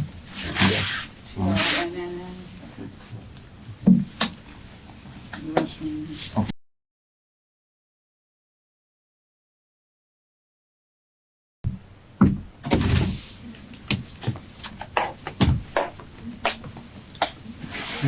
Hi. You doing okay? Yeah, it was just. Did you sleep a little? I did. I know you've got to be exhausted. Or at least mentally. Yeah. Ow. Detective McCollum just wanted to go over some of the points. I know I had more of an opportunity to ask questions than she did, so we wanted to just clear up some things with her. Yeah, so let's, what time is it? 2:19.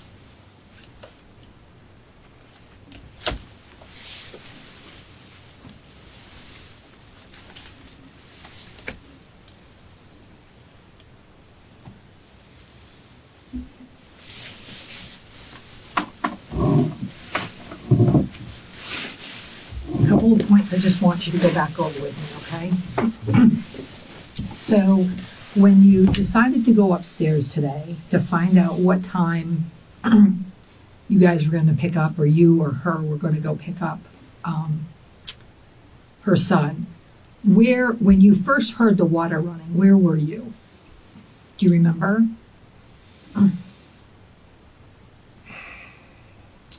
First thing we always do, and it's just a habit, we open the door. If I don't hear her talking. Yeah, but not we, today though. Specifically today, what did you hear? So I said hello. I didn't hear anything. I got to the landing, which is fairly close to the bathroom before I start coming up the other way. And I could hear water running at that point. Okay, and when you got to the landing, there was a chair that was in the middle of the landing. Why was that chair in the middle of the landing? we use the chair to open the window, and the blinds have two sets of blinds have a string on them, Right. and when the blinds are all the way down, the string is too high for Shawnee to grab it, and I don't think I can grab it without being on something, so we've just left it there. So but is it literally in the middle of the landing? Like, so you walk around it? Like, it's not against the wall, it's not out of the way, was literally when the officers got there, in the middle of the landing. Normally, I would put it up against the window, so we would have the back of it against the window. Okay.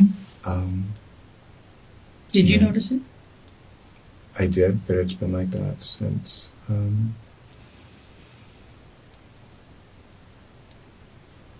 I don't know if Sam moved it on Thursday or if somebody else moved it on Friday or Saturday, but it's been like that for a couple of days.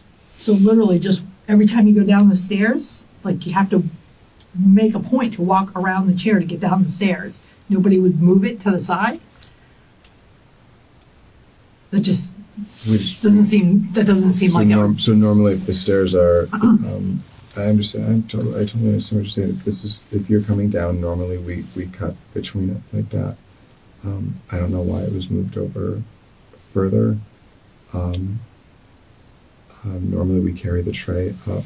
We carry our dinner up on a tray. I carried it up last night, and I did have to lift it up above it to get past it. I just hadn't moved it back yet. So when was the window opened where somebody would have had to move so the chair's in the middle so that you can reach the cord, or you move it off to the side to reach It's the cord? normally in the back or on the side. Okay. And that's where it was when later on, but when the officers first got there, it was like literally, they said, in the middle of the landing, like they had to move it to get up the stairs. I don't think I've never had to walk like on that side of it to get around it. I've always walked in front of it and then past it. I've never had the chair in a position where it has to go that far. Okay. So you don't recall it being in that position today? We'd have to say the middle. I'd have to see a picture to what you mean. It normally, like I say, it's either closer to the wall under the window, or it's closer to the wall where the vent, the return vent for the air conditioner is. Okay. I do remember putting my shoes that were wet last night on in front of that vent, and then also on, I think on top of those little apothecary shelves. I think I had my shoes sitting because they got wet. I went out. I'm sorry, I'm exhausted. But I, like I say, normally it's over. It's close to the first wall or close to the second wall. I personally never put it in the middle. Okay. And how'd your shoes get wet last night? How did what? Your shoes get wet last night. You said they got wet last night, and that's why you had to put them up against the... I did. I went out, not during the first downpour, not during the second downpour, but somewhere in between there. I just went out to see if everything was closed up. All the windows were closed up in the house. It started raining again, and it was wet everywhere outside. I took the garbage out probably 9:30, 10 o'clock. It was pretty late, and it was in between one of the downpours. Okay, so to check the But windows... I had walked outside. That was it. To check the windows to see if they're closed, can't you go in the house to see if they're closed? I mean, do you have to go outside? The house is dark on the inside, so it is difficult. It's easier to see. It's The dark outside but- too at 9:30 at night in a rainstorm. Right, but we have a lot of stuff outside. We have a washer and dryer that are outside. I'm sorry, and I'm not being. Oh, no, and I'm just trying to understand, we have a to me, lot. if it's pouring rain, I'm not gonna go outside to It look at the wasn't, windows. But it wasn't. It had, like I said, it was in between those downpours, so Oh. the ground was extremely wet. It did start to rain while I was out again, but I did do a perimeter around the house to make sure that nothing, whether it's the lawnmower or it's a car window or it's a house window or Okay. whatever else, It's just what I do. There's a cover. We have a plastic cover that goes over the washer and a plastic cover that goes over the dryer when it's raining. Okay. And what kind of shoes were those? Blue Asics with silver stripe down the side. Okay. And those are against the air vent? No, those were up on the apothecary. What are the shoes you said that you Those leaned were against? Those are RBXs. Those are a darker. Which are the shoes that were RBXs. wet that you wore outside? The Sauconys, or the the Asics were the ones that were wet. But I'd also worn the other ones out, and they were sitting on the lanai when it started to rain, so they also got wet. But I didn't wear them last night. So the black sneakers that are leaning up against the air vent return on the landing next to where the chair was. Yeah. Why were those shoes there? They were sitting on the lanai while it was raining on the edge of it. I had taken them off while I was outside earlier in the day. They were undercover, but it rained and it was windy and they were damp. And so I just set them up there to dry because it doesn't dry out down in the garage. Okay. So as you were coming up the landing right there, you could hear the water on, and you called out to her. I had already called out like I always do. I didn't hear anything. I heard the water on, and usually if she's in the bathroom and the water's on, she can't hear me. Okay. You can't hear somebody when you're up there and the water's on and they're coming normally. But Okay. So that didn't seem unusual to you. No. Like I said earlier, it did seem unusual for that time of the day because normally that's not when I see her in the shower. Okay. So you get upstairs, you come around the stairwell, up the stairs, and then into the living space. And what do you see? I don't see anything unusual until I get. Was her computer on?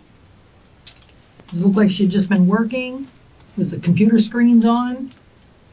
The iMac wasn't on. The screensaver might have been on the other one, but it wasn't open to anything. But I mean, do you remember seeing the screensaver on, or do you not know at all, or do you think do you remember seeing them be black and thinking, gee, she wasn't working? The iMac was definitely black. Okay. And oftentimes she does use both, so that made me think she wasn't working. But if she's not at her desk, and one of the computers isn't on, so not just asleep, but with a spreadsheet or an email or something, yeah, that tells me she's not working. TV wasn't on. It was unusual. Okay.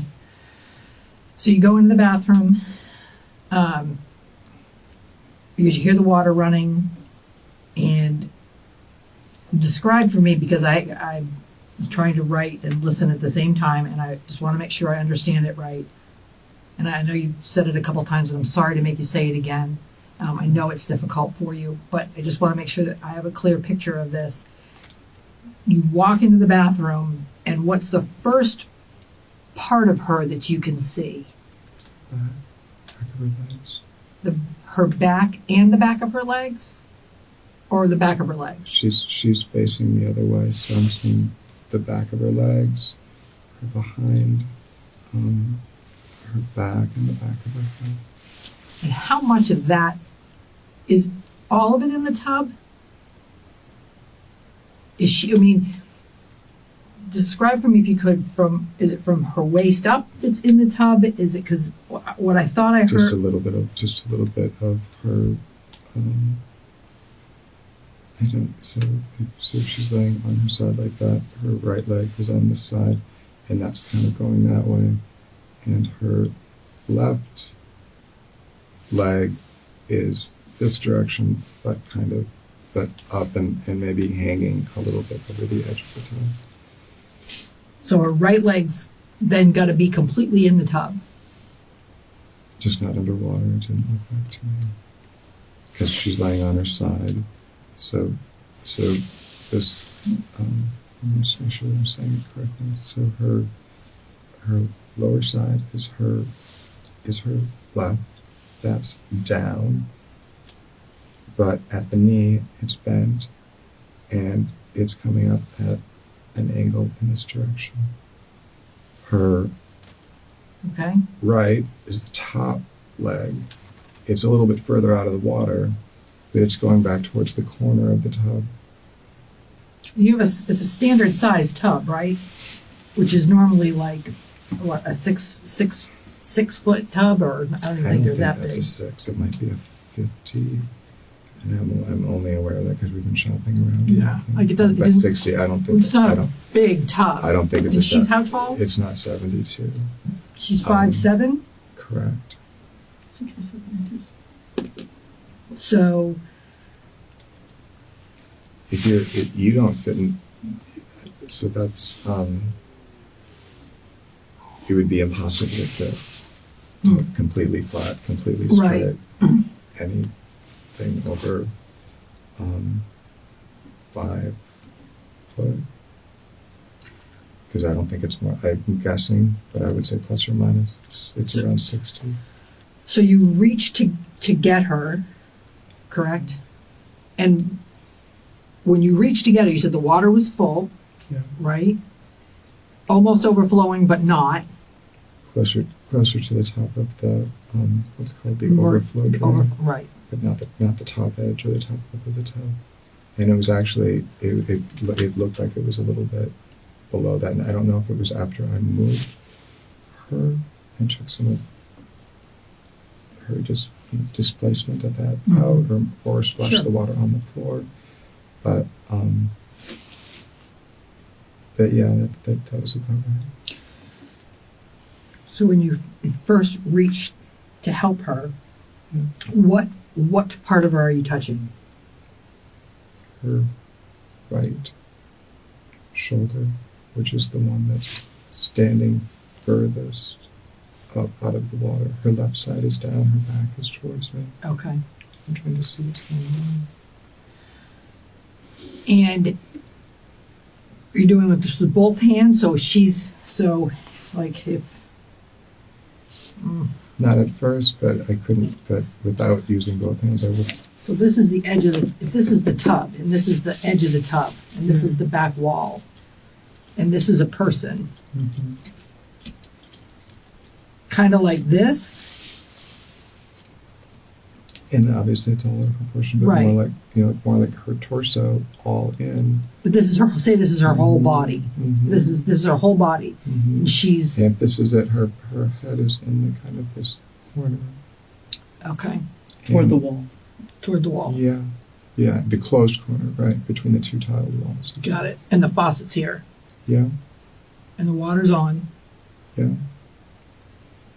And so you now, if I'm you, going this way, yes. Yeah. So if the water is at that level of the overflow drain, you're reaching into the water, or describe that for me. Yeah. I mean, I grabbed the top first to kind of pull her towards me, Sure. but I couldn't lift her. With it, this is all happening so quickly. I understand. Split seconds. So certainly that's the first. That's the last coherent thing that I had to really think about it. After that, I just see her, and I'm just trying to pull her out of there. Okay, when you say trying, you're trying, but I couldn't you lift her. couldn't. I couldn't. I tried. So how did you get her out? If you couldn't lift her, I had to pull her, and I believe that one hand was underneath probably her right, her armpit, basically. So Okay. I'm pushing one hand under there, and the other hand is going from the other side, and I don't know if it was under her neck or if it was all the way under her arm. Once I got her a little bit closer to me, because she's over on the other side. okay. So once I got her a little bit closer, then I tried to get underneath both and lift her up and out to get her out of the water. You tried to, but you couldn't lift her. So did you just pull her out of the tub? Yes. Okay. I had to. There's only. So, and as you did that, I imagine. imagine that water and everything comes splashing out of the tub. Yeah, right? I mean, if it's that high. Okay, so now she's on the floor in the bathroom and facing away from you with her feet towards the door. Or did you completely flip her over? So I didn't let go of her Okay. at that point. I pulled her towards me, and so part of her body came up out of the tub, and her legs are still in it. Okay. And then as I turn, I'm taking her head this direction, and her feet come out. But when I got out to the edge of, or just into the other room, there's a border of carpet, changes color. I set her head down because I was losing my grip, and I couldn't keep carrying her that way. So I sort of stepped out of the bathroom around her, and I reached down, and I got underneath, and I pulled again. And this time, so You got down how? I got underneath her, and her head is down, and I started pulling her between the banister and the couch to get her to the open. Okay, and she's face up at this point, or she's face down. At that point, she's face down because she must have been on, when I pulled her out, she wasn't laying flat. And when I went to grab her again, I don't know if it's because of where her arms were or where I was, but I grabbed her from the other direction and pulled her, and her face was down, and I got all the way like that to the middle of what I would call the living space where I said we stopped, where we drew the picture. Right. Okay. All right. I can't tell you exactly why it was easier to sort of get a hold, but I also remember it just being extreme. She was flat, and Would you agree that it seems like it would be easier to if you have to drag somebody, to drag them face up, because you can put your arms underneath them and you can pull to drag them, as opposed to somebody face down because their arms are going to want to go forward, trying to. I think it's because she wasn't flat. She was at an angle, and it was hard to do it. It was hard to hold her up that Does way. it seem like that would don't you think though that it would be the opposite of that? Would you agree? Like you think if you're going to drag somebody, it'd be easier to drag them when they're on their back? If you had a perfect choice, maybe, but I don't know. Well, that I'm I not had- saying that I don't you know- did. I don't know that I had that Yeah, choice. I'm not saying that you did. Otherwise, it wouldn't seem unreasonable. Um, And that is how I moved her. okay. So when you After got this. over to the couch area and then you stopped and you took the mattress pad. Not right away. I just tried to adjust her neck. I just tried to open. My assumption was I was just making an assumption she was full of water, that if any positive thing could happen, or if there's any way to revive her at all. I wasn't thinking, I realized it was unlikely, and at the same time I was trying to do something. And so, like I said before, I definitely tried to adjust her neck. Mm-hmm. I definitely grabbed her, and I think one of the other reasons why I probably came out of the bathroom like that is I ended up grabbing her by the hips to pull her the rest of the way, because it wasn't easy to get under her arms. But when I had her, when she was laying on the floor in the living room, I remember turning her on her side, and I remember lifting her at, kind of like when someone I don't someone loses their breath. Have you ever had your breath knocked out of you? Yeah. Where you lift them kind of under their waist to try to put their head back. Like Did you say that. before when we talked about moving her by her hips? Yeah, I don't remember that either, all that detail. So, when then you get her over there and you think that she's full of water, what prompted you to put her on top of the mattress pad? It was cold, and I was trying to wipe her off and dry her off. I was also trying to get something under that I could put under her body to tilt her neck back, or her to get some kind of angle. Well,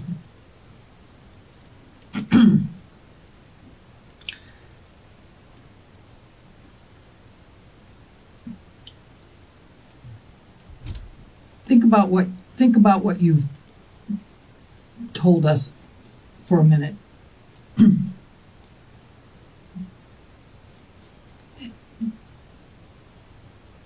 You're an intelligent guy, right? I mean, you obviously had a really good career at 3M, right? And do real estate and sales and now home renovations. You're a bright guy. If somebody was telling this to you, wouldn't you, as an intelligent person, think that something's not right? Something's not adding up here. Because from what you were saying and what we've seen, it's two different things. So we just need to fill in the blanks. And I just need you to help us fill in the blanks. Okay?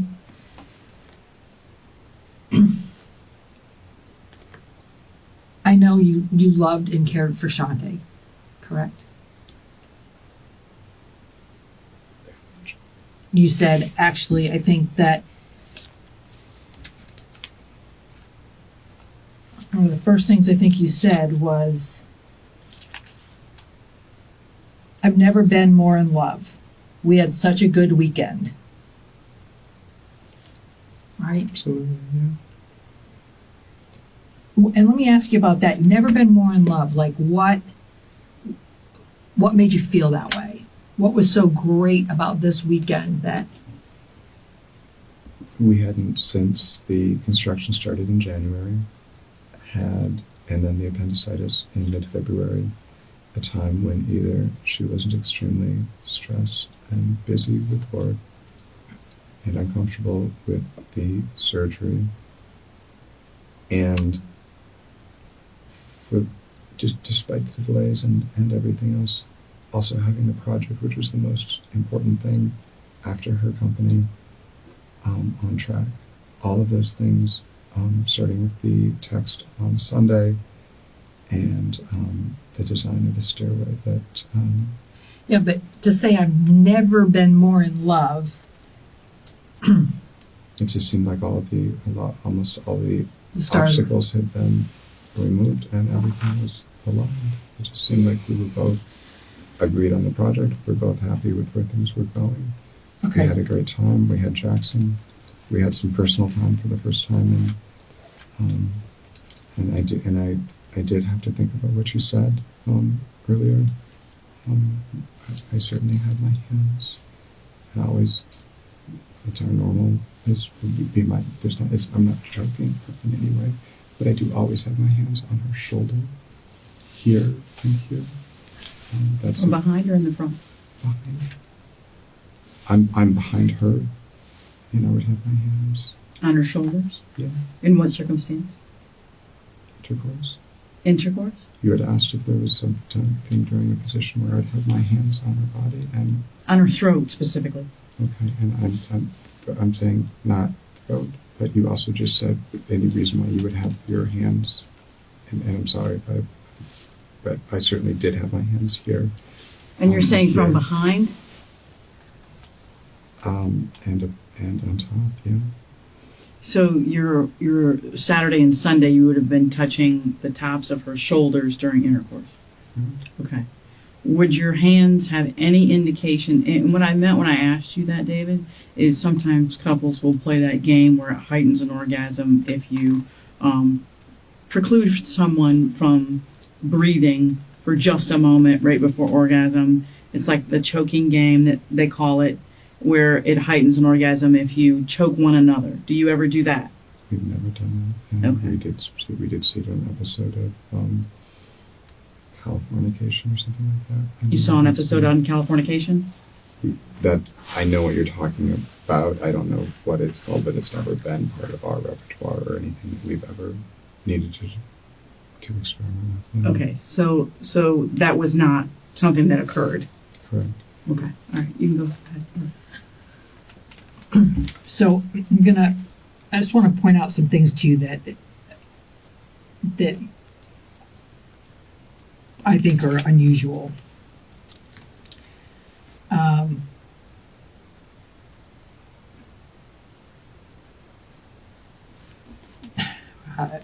There's so many, I really don't know where to begin, to be perfectly honest with you. I think that I find that the living arrangement I find to be completely unusual for you to be primarily living downstairs. I'm not primarily living downstairs. Well, sleeping. What I said is that I sleep down there, but I don't go down there till we're done with dinner. We're done watching TV or we're done for the evening. Okay. But I do sleep down there probably. Okay, just hear me out. Okay. So you don't go upstairs during the day while she's working. You leave her alone, and then Not entirely. I do go up there. Okay. But I don't work up there while she's on the phone because it's distracting. It's her office. okay, and I understand that. But so you're not with her during the day upstairs. You go up there, have dinner, and watch TV, and then you go back down to the garage. Only after we've said goodnight and everybody else. is Okay, gone but to you're a sleep.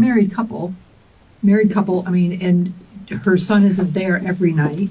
And when he's not there, once in a while, but not every night, with her surgery, she was sleeping in a very kind of, I unique understand that. position. I know you explained all those. So, but I want to explain to you It's not what. a permanent thing, is what I'm saying. When we lived at Briarcliff, and when we lived with So her parents, that's she and I shared a unusual. bed. I think the chain of events today I find to be unusual as far as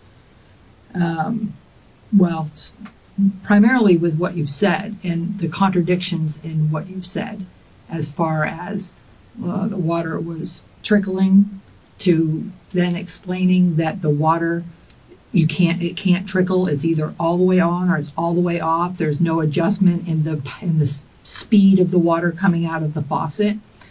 That was a direct contradiction that you made in your statement. The different versions of how she was in the tub. There's been 3 or 4 different accounts of how she was found, to how she was moved from the tub through the bathroom into the living room or the primary living area. There's been several different versions of that from what I take from listening to you earlier. I've added more detail, but I don't think that anything, and I'm not trying to, obviously not in a position to argue, but I thought every time you described what I saw, it was the same. And then the primary thing is the fact that the injuries that this woman,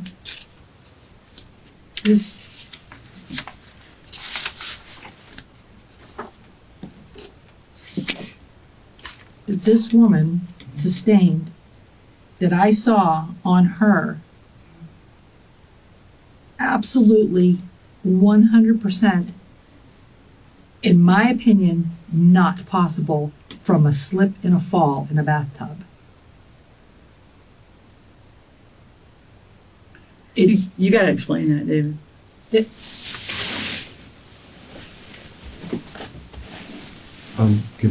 You've said a lot. Can I have a chance to? yeah, absolutely. This is not a one-way conversation. Okay. Neither. So. Uh, Let's just start. Start with the injuries, because that's our biggest concern. Is how do you explain this woman's head being swollen, her eyes being black and swollen, lacerations on her face where the blood has dried this way, yet she's in a tub supposedly full with water, clumps of hair missing from the back of her head. Missing?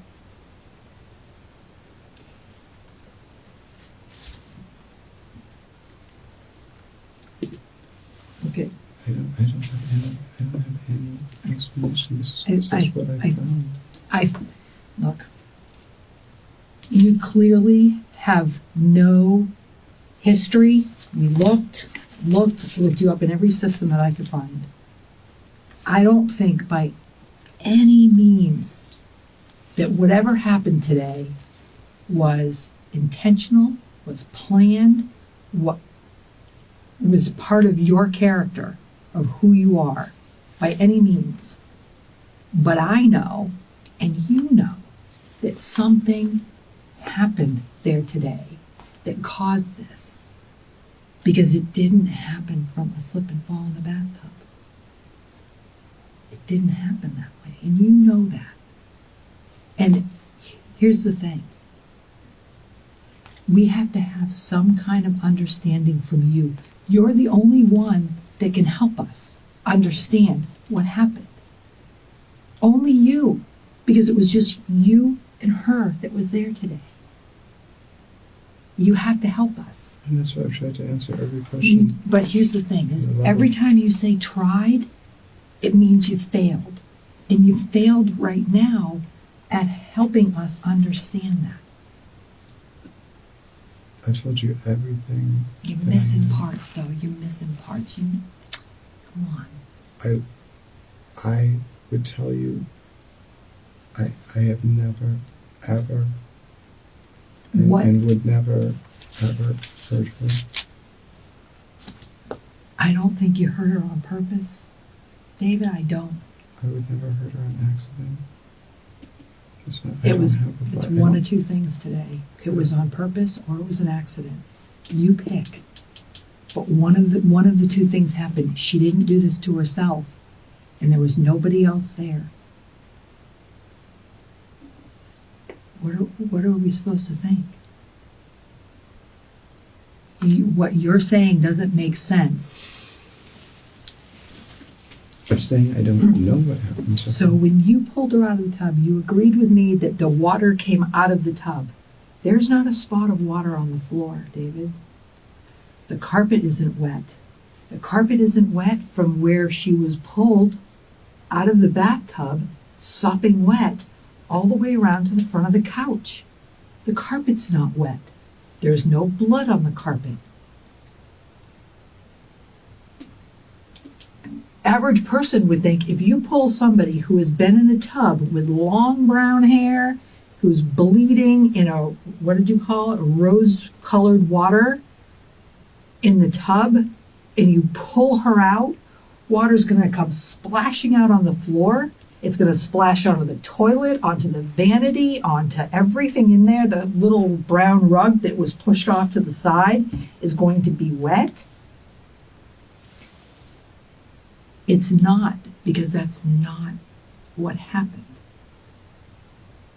The evidence does not match what you're saying. And I understand that whatever happened today like I said, was not planned, it was not on purpose. Whatever happened, I'm certain was an accident. And that's why none of these details are matching up with what actually was there.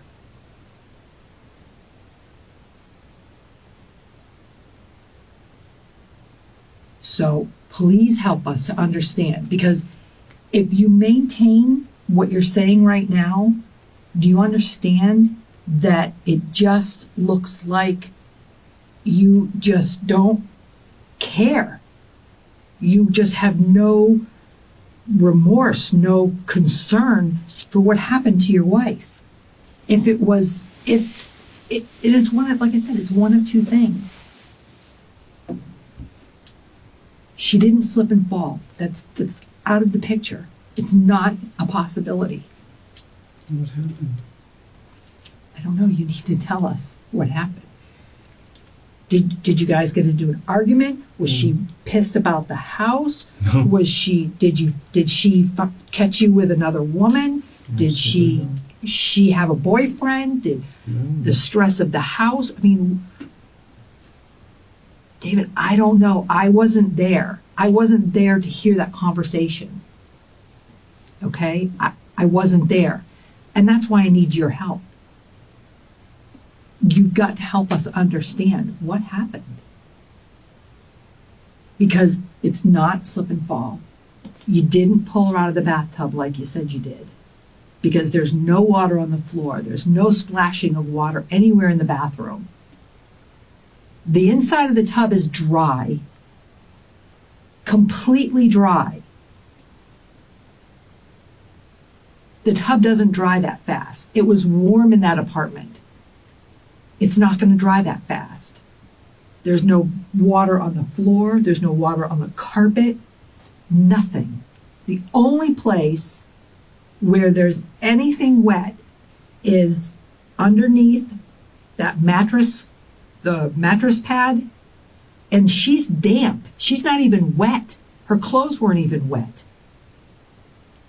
So you didn't pull her out of the tub at 2:50 or 3 o'clock or whatever time. It didn't happen. It didn't happen. You know that. We know that. But what we don't know is the rest of what you know. And you have to help us understand that. What happened to her today? And I understand whatever happened clearly happened earlier today. And I get it. I mean, I'm sure it freaked you out. I'm sure it was very stressful, whatever it was, and you got to figure it out and wrap your head around it. And how am I going to handle this? What am I going to do? Oh my God, it's an accident. But maintaining this, I mean, and that's not everything, but that's just some of the stuff I can lay out for you that's just not matching up. Okay? Do you remember, it's a pretty big case in Orange County. Do you remember Casey Anthony? Okay? Now, regardless on what you think about whether she had anything to do with that little baby's dying or not, okay? What we do know is that everything that she said was proven to be a lie. From going to work at Universal, from all of the different things, so where she was, the nanny, the blah, blah, blah, blah, blah, all the stuff, right? Mm-hmm. Long time, unfortunately, too long later on, they find that poor little baby in the woods, right? The mother clearly, the day she makes the phone call, says, I smell a rotting body or whatever she said in the trunk of the car. If Casey Anthony had come forward immediately, or even when the mother first picked up on what was wrong with the car and said, I screwed up. I wanted to go party, I left the kid in the car, the heat killed the kid, okay? We can forgive people for accidents, for nearly anything. But what we can't forgive is when somebody maintains that lie and that coldness. We can't forgive them for that. And if Casey had come forward and said, you know what, it was an accident, she probably never would have been tried, or I don't know, whatever would have happened with it. It was Orange County's case, thank goodness. But we would have looked at her and viewed her a lot differently than we can ever do now. Mm-hmm. I want you to remember that, because this is going to be, it is already, the evidence is not aligning with what you're telling us. And I don't want you to think that I think any differently of you, or she does, or anybody else would think any differently of you if you come forward and you talk to us now about what really happened there today. Because she deserves to have the truth be told. And if it was an accident, if you guys were having sex, if it was rough sex, and if, you know, she passed out and then you freaked out, oh my God, let me try and revive her by putting her in the tub, you know, whatever. I mean, people do things. I mean, I don't know you at that level to know what's going through your head on whatever you want to try and help her. But what we do know is what was said is not what happened. Because it's just not possible. So you've got to help us. Can you do that? I've told you everything. David, don't go down that path.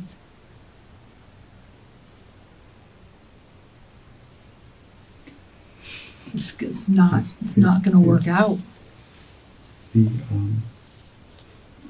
She did not get pulled out of that bathtub at 3 o'clock this afternoon.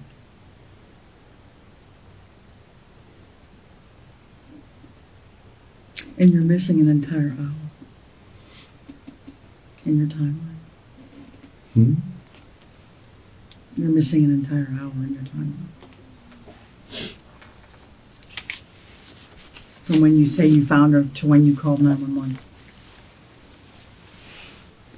I went upstairs 5 or 6 minutes before I called 911. I don't know what time it was when I called them. I know, I but know we you do. do. I know you do. I know you do. But I have. You're missing almost an entire hour from the time you say you found her to the time you called us.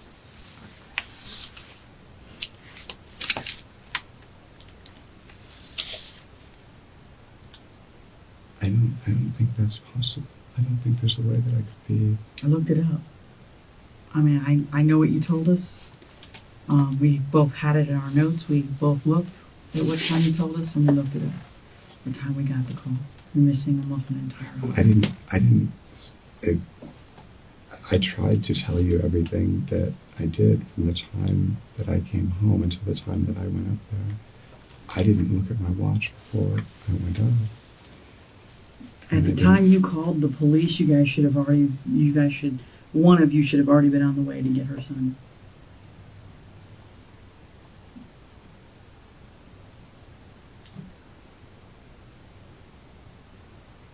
So you're missing a significant amount of time. What time was it? I'll discuss that with you at a later time, but it is almost an entire hour.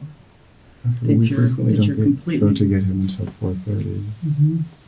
That's what you mean. That's what you said. Pardon me? That's what you said. Right. That's how I know what time you go to get him. Correct. You're missing a significant amount of time.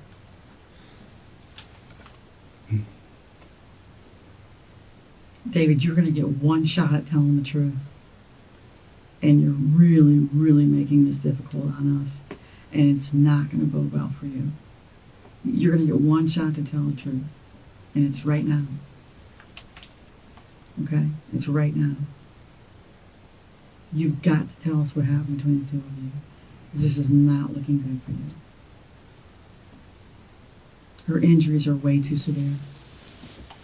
I don't have any explanation for the severity of her injuries. I don't have any explanation, and that is also the part of this that frightens me the most. I don't have an explanation for that.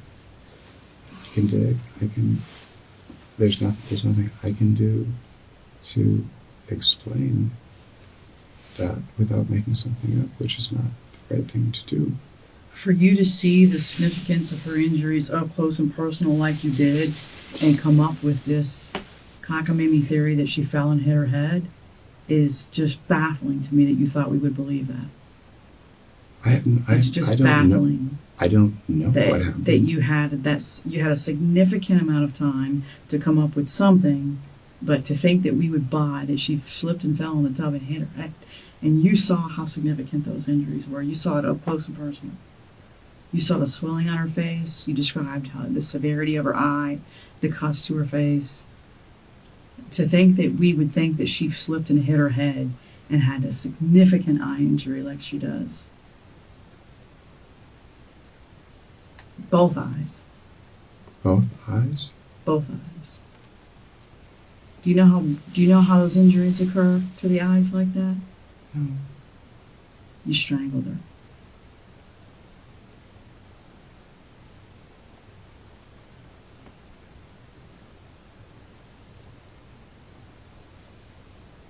And that's what the medical examiner is going to tell us. Because I've already spoken to the investigator. Crime scene folks, investigators were already there. I just got the phone with the medical examiner investigator.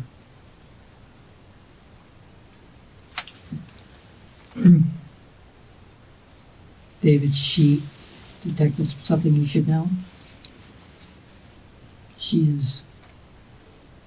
There's nobody better at domestic violence than this detective right here.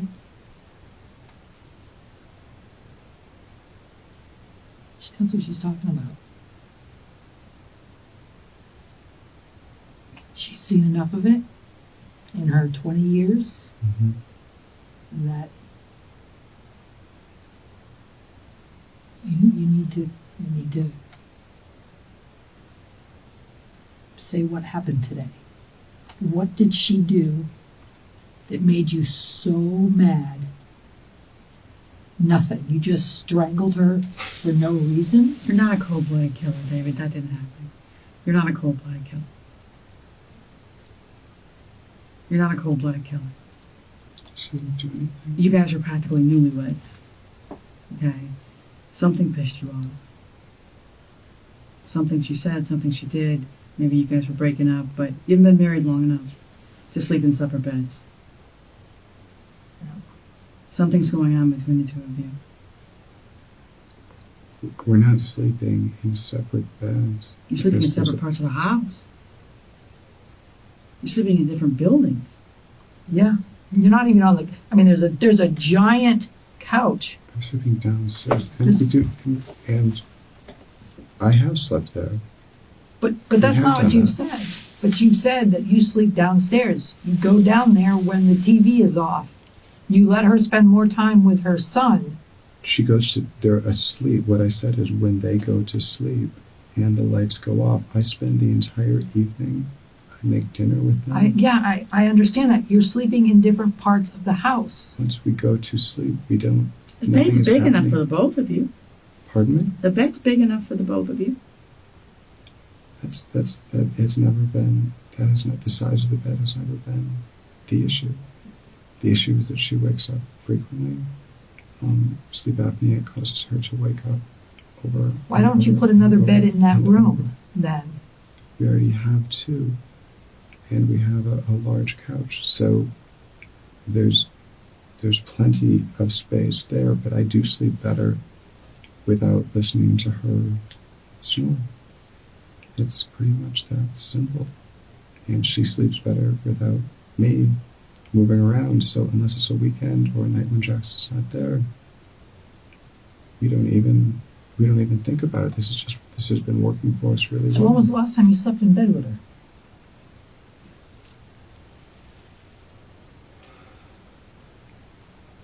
The weekend previous, when Jackson was with his dad on a Saturday night. What was different about that night? we enjoyed sleeping together. We did it we did it for all the reasons that anyone else does it. To enjoy being close to each other. When was the time before that? Probably before the surgery, but for a long time during the surgery, I was sleeping on the couch upstairs. So when prior Jackson to her wasn't there. surgery, so I know the whole surgery thing took a big chunk of time there, but before the surgery, how often? Every other weekend when Jackson wasn't there. That's got to put a One strain night. on a relationship. You are a newlywed couple, and you're only sleeping in the same bed together every other weekend. That didn't mean that we could have sex more often than that just because we weren't sleeping. No, I know, because I mean, you don't work outside of the home right now doing the construction, and she's there. So, I mean, and it's not about the sex, it's just about the relationship of being. We couldn't have, we wouldn't agree more. And we said it over and over. And that's why when we got the chance, we did do it. And for a while with the appendectomy, she was going back and forth from the couch. Before that, when we got this couch up there in January, I did sleep up there a couple of times, but we weren't pushing it. We had the house coming online. We had a master bedroom that we were designing, and that was part of what was sustaining us. But even when you moved into the new portion of the home, you weren't intending to share a bed? Of course we were. You were? That's what I'm saying, is when we moved. Why would it be any different once you moved into the house? She's still going to snore. We'd have a separate bedroom, and she had said she would either try the CPAP or she's tried a number of different retainers that open to keep your. But David, why would she do it then when the house is done and not now? Because it interrupted her sleep, like I said before. It's not an I inconsistency. know, but if you're going to do it in the future when the bedroom's done, it's going to interrupt your sleep then. That doesn't. Didn't that upset you? Wouldn't, I mean, if my husband wouldn't do it now for me, but he says, "Oh, I'm going to do it in the future." I didn't think about it that much. Come on. Really? Because That seems very unusual to me. You are a newlywed couple, and it doesn't bother you that your wife is not willing to do what she needs to do so you can sleep in the same bed.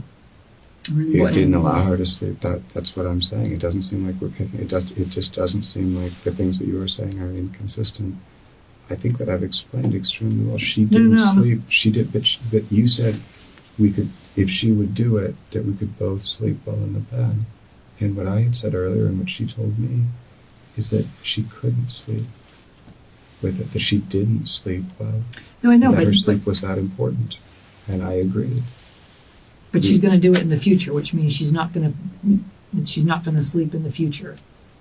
So either way, she's not going to sleep. I think it's an adjustment and a transition that she didn't feel like she could make right now because she couldn't afford the time that it would take. And that didn't bother you? Not that she didn't do it right now, that we were going to do it in the future. That was fine. But she's sleeping in the only part of the residence that's semi-comfortable. You're sleeping in the garage with the dogs. And are you sleeping on a bed or on a couch? On the couch that's down there. Okay. And she didn't tell you to sleep down there? No. So you had an option. Yeah, she wanted me to sleep over there as much as I could and as much as we could afford. And both get a good night's sleep. So and that's why we did start sleeping on the couch more. She was doing it after the surgery. I was doing it before the surgery. We didn't get that couch until January. The couch that we had before that wasn't as comfortable, but we did start doing it once we got the new couch. You were sleeping upstairs or down? I was sleeping upstairs more often, so one night during the week, and definitely on the Saturday night when we didn't have Jackson. So the couch upstairs is new? Or the one downstairs? New use. The upstairs one we got in January. Like, it's used? Yeah, but it's a nice couch. It's comfortable. Do They're both either one of you comfortable. have life insurance? We both do. You both do? Who's it through?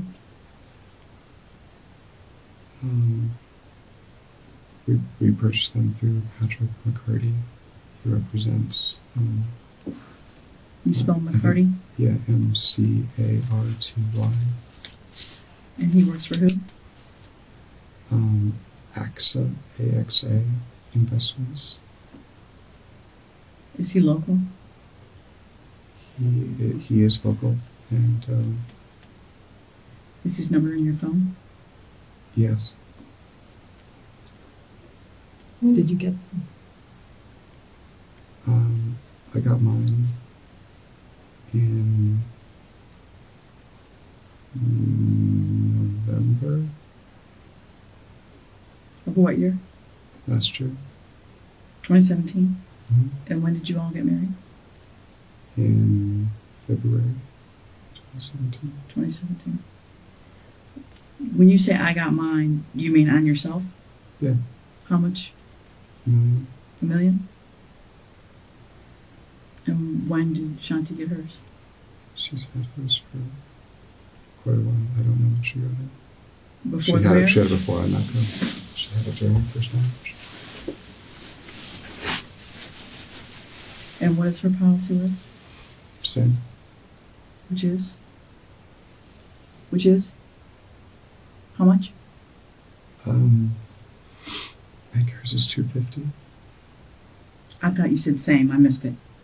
I thought you said who is it through, and I meant it's through the same person. Through Patrick McCarty? Correct. Did she have you call him because she already had a policy with him? He's her advisor, and so as long as we've been together, he's been trying to get more business from me. So you have $1 million on yourself? Correct. And how much was her policy worth? I think it was worth $250. 250,000. And she's had hers since she was married to her ex? They got theirs together. She kept hers on Jim. She what? She has a policy on Jim. On Jim? So she owns that policy. So How much is that worth? I don't know. Who's the beneficiary on her policy? I am You are? Not her son?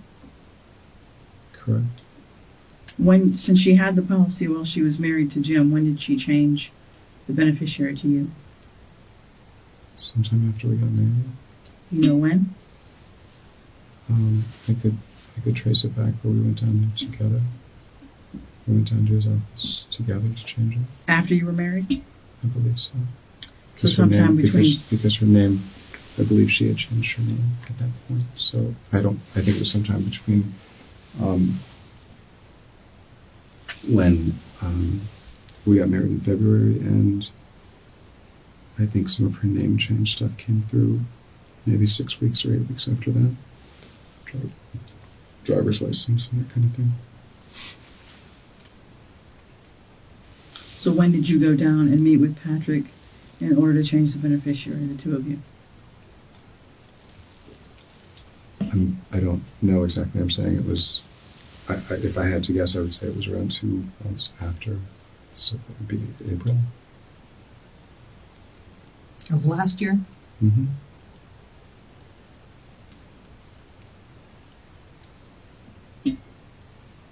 So it was several months before you got a policy through him. Correct. 6 or 7 months before you got the policy for $1 million. Who's the beneficiary on yours? She is.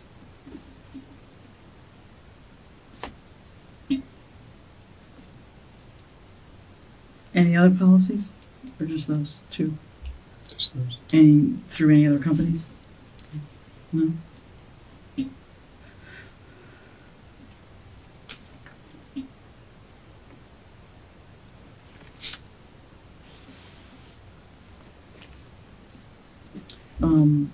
The glaring issues, obviously, Detective McClellan's pointed out to you, and I don't know if she has any more points to make with you, but it's pretty evident to me that Shanti's been murdered.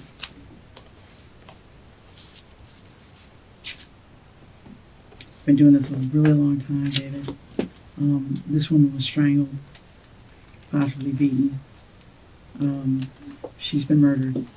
And strangulation, as she indicated, in a domestic setting, strangulation with a woman is extremely personal. Women get strangled by people that they're married to or dating. It's very personal, it's very angry. Sometimes it happens because people black out, because they get so angry, they get blinded by their anger, and they black out and they just don't recall what happens. It's very common.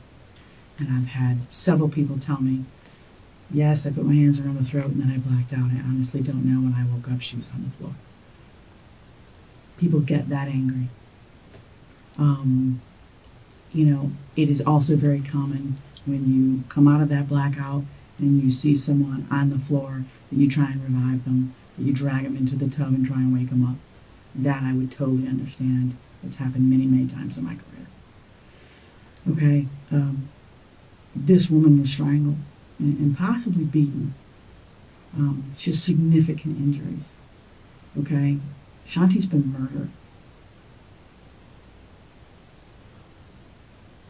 This is not an accident. This is not a slip and fall. All her injuries tell us that.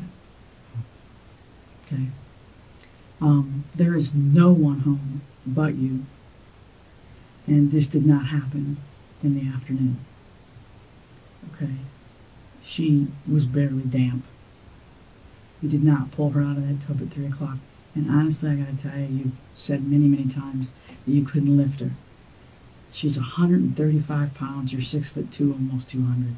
You could have picked her up out of the water, threw her over your back, rushed into the living room, laid her down, and started calling 911 and CPR.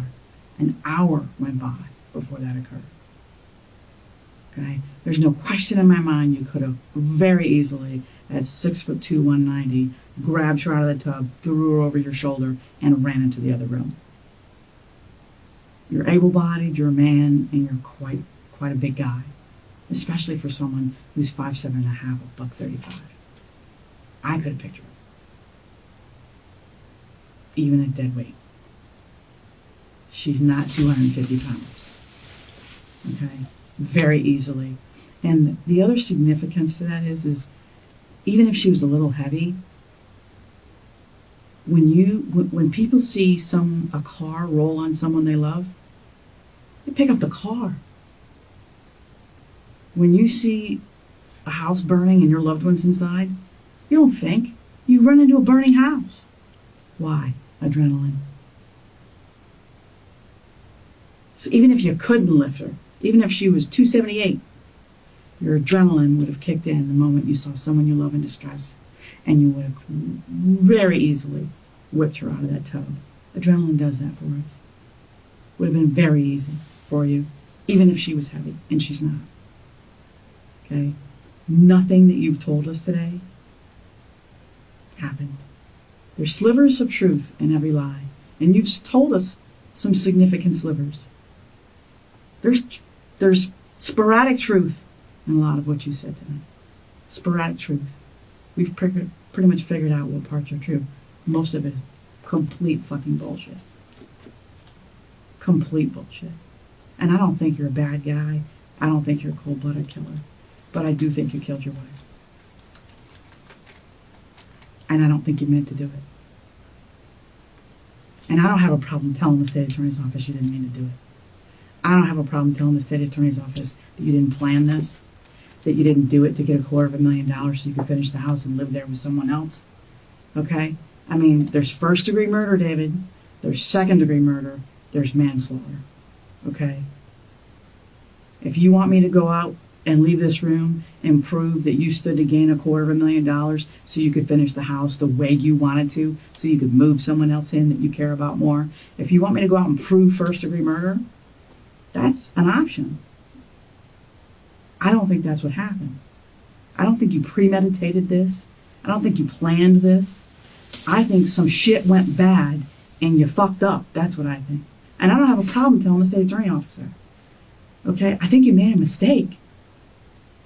I think you screwed up bad and you made a mistake and you tried to figure it out and cover it up. And her wrapped in that thing that she was laying on, that mattress pad, there was no need for that.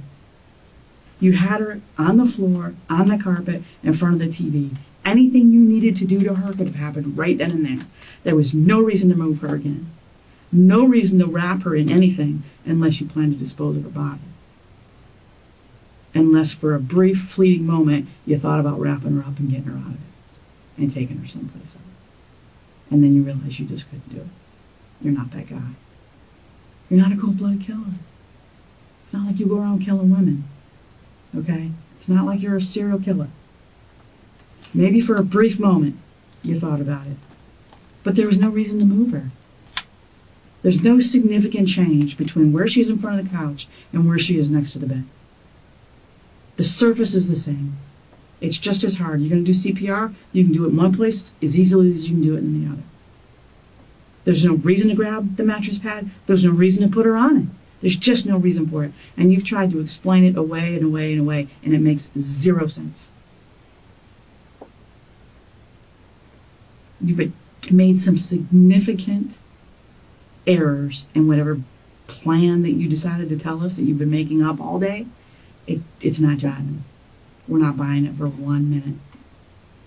You got to tell us the truth, David. This is not looking good for you. And if you want me to go out and prove first-degree murder, I'll make you a cold-blooded killer. It's not a problem.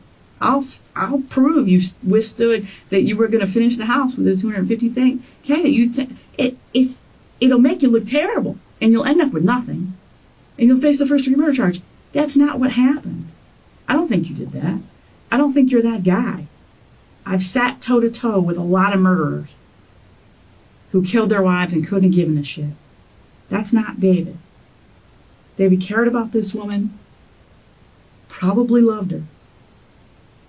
She's a beautiful lady. Beautiful lady.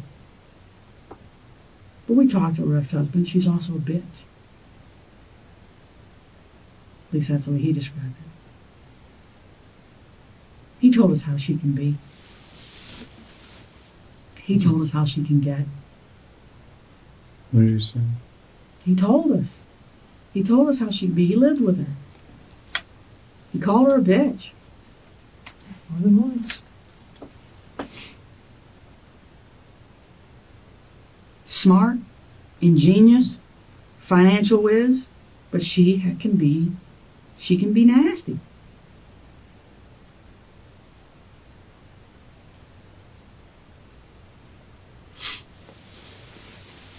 We get it. These things happen. Okay? You wouldn't be the first, nor will you be the last. But sticking to this line that you've given us today is going to make you look like a fool. The truth is going to be the only thing that minimizes what happens. It's got to match up, Dave. It has to. It has to be consistent with what we know. And that's how we're going to know the truth when we hear it, because it's going to match.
It's okay.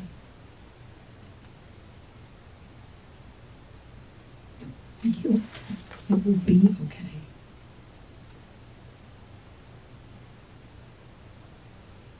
We can't help you until you help us. We wouldn't spend this much time with somebody that we thought was just a cold-blooded killer and that didn't give a shit. I understand how difficult it has to be for you to come forward after making such a mistake. I get it. But you know, in your heart, what happened. And you know what the right thing to do is.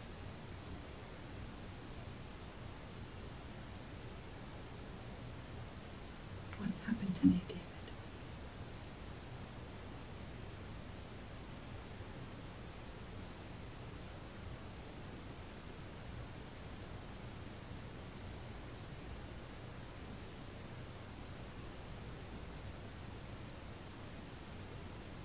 I promise you, you'll feel better. All this pressure on you. And that's because you care. It's because it's not part of who you are. You didn't plan it. You didn't intend this. This was put upon you, and now you have to figure out a way to deal with it.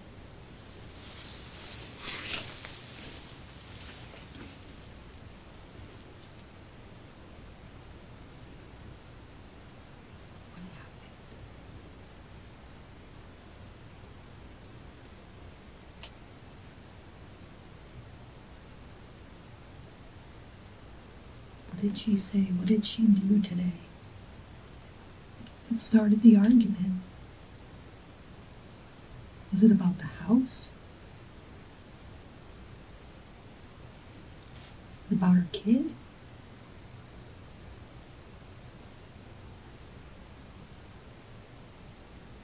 What was she mad at?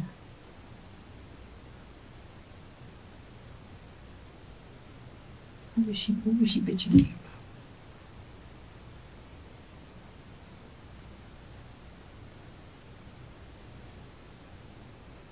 Money, finances, getting the house done, dogs. I mean, who knows? Women get pissed off at everything.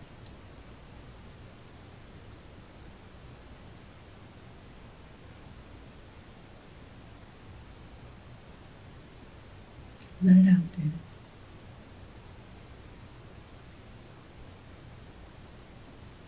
I promise you you'll feel better. And you deserve to feel better.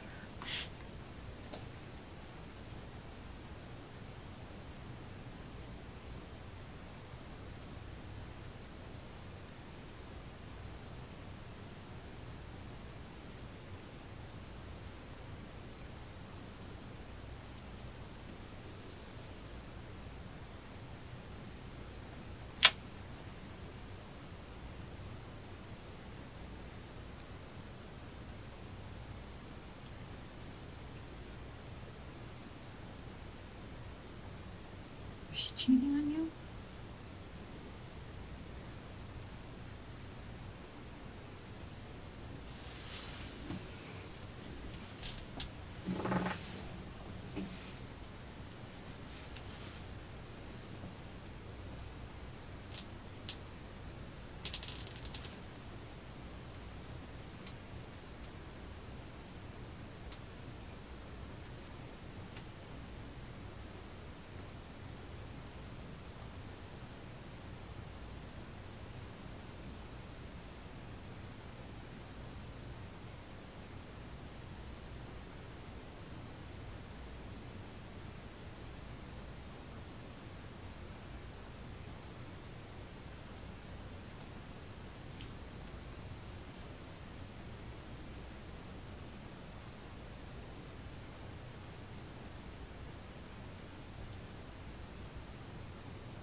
Thank you. I know you care. I appreciate that.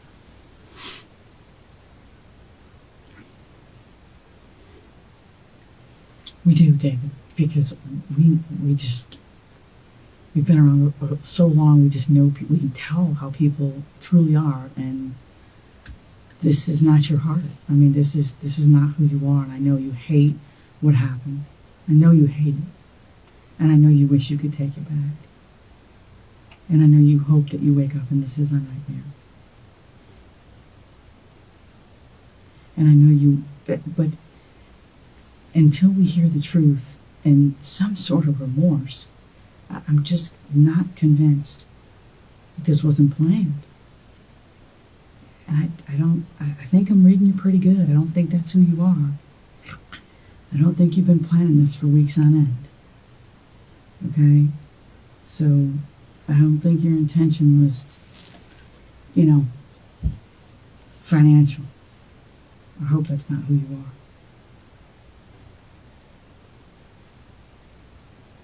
I hope that you're not some guy that just goes around and takes advantage of women for financial gain. Okay? I mean, I know there's some mean people on Match.com, but I hope that when we dig into your past, we're not going to find that you're going around taking advantage of women around the country. Okay? I don't think that's you. Okay? That's not like Scott Peterson, who killed Lacey Peterson, who's got 4 or 5 different girlfriends in 4 different states. Okay? I don't think that's who David is. I think David made a mistake.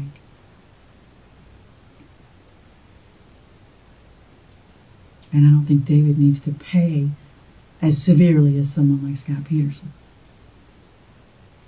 I think David needs to tell the truth. David's going to feel better about that, and then we're going to deal with what that truth is. And we're going to be able to figure it out together, okay? We can figure it out together, but I got to know the truth, Dave.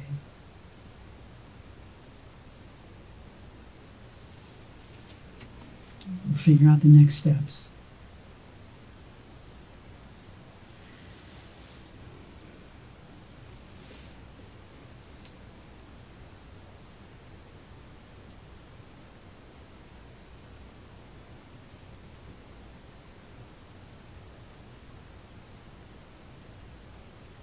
Just get it off your chest.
Don't give it up. Sure you do. Because every time you close your eyes, you're thinking about telling us the truth. And every time you close your eyes, you're seeing this happen. You're never going to be able to close your eyes and not see this happen.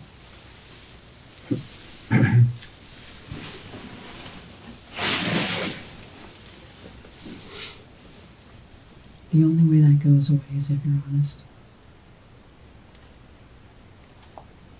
It's going to haunt you.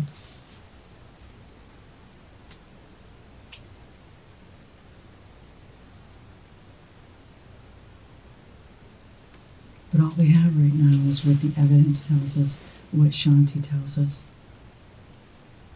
and a whole lot of bullshit from you, and that's not going to work. Okay? Her body doesn't lie. People do. Unfortunately, fortunately for us, deceivers do not lie.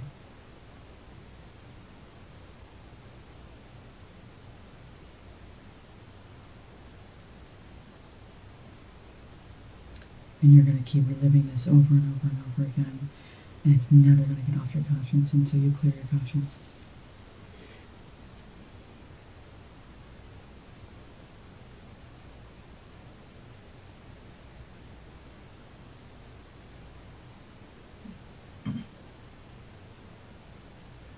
David, if it was a mistake and an accident,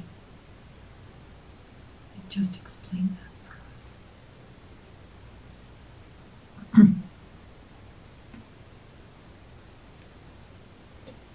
You didn't know your own strength. You didn't mean to do it.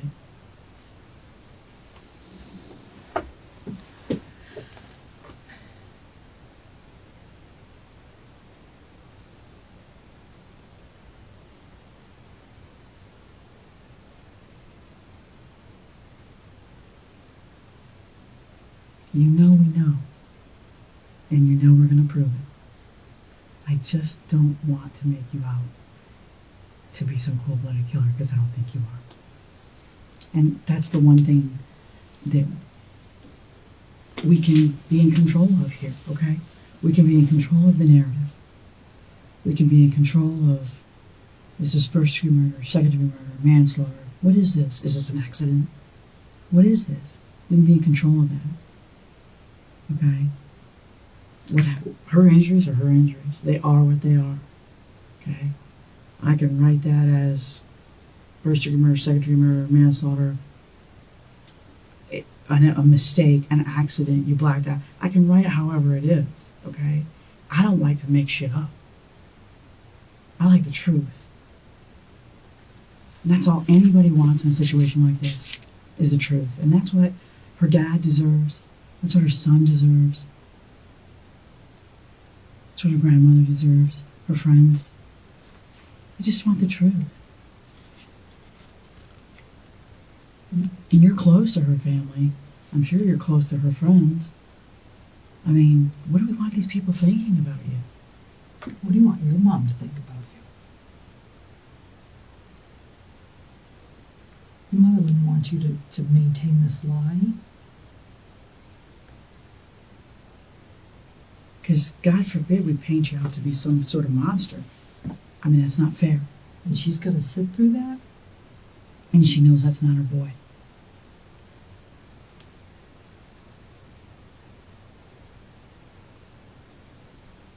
I don't think that's fair to you.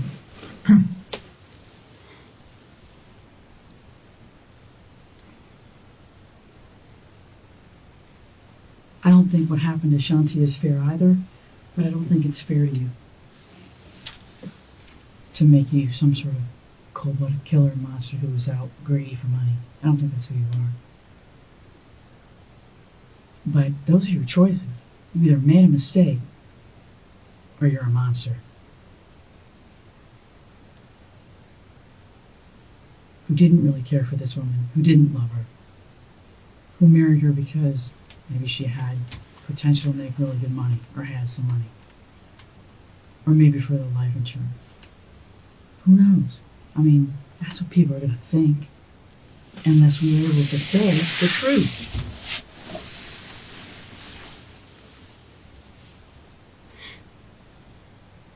But it's one or the other, Dave. You either made a mistake or you're a cold-blooded killer. Which one are you?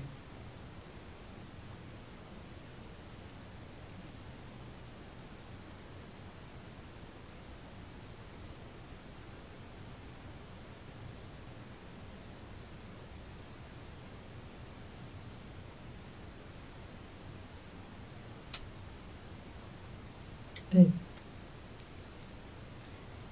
was it a mistake?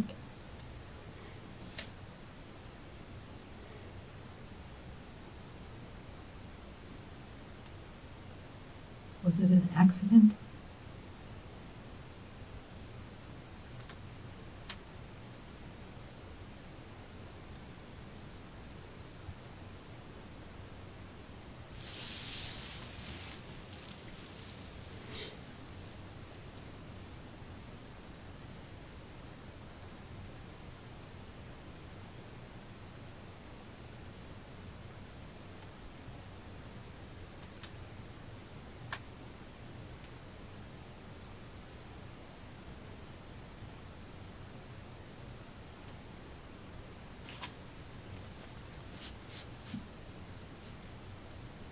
What if we start from the top again?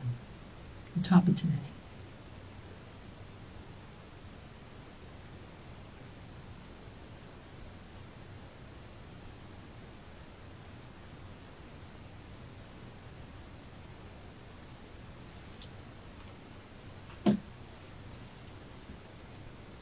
You get up, you take the dogs out, right? Where'd you sleep last night? Downstairs. Okay.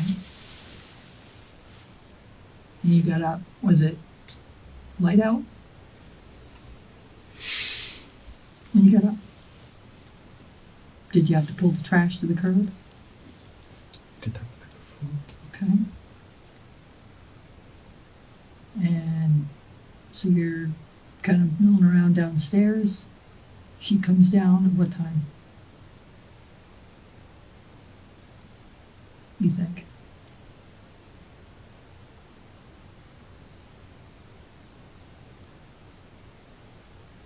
I think it was before 7:30. I think it was after 7:15 or something. Okay. She normally come down first to have a cigarette. It's like that usually the first thing she does in the morning. Okay. So she came down to smoke. What did you guys talk about?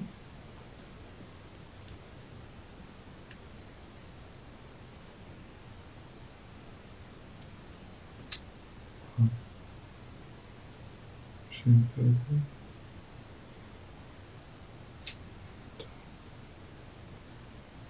She didn't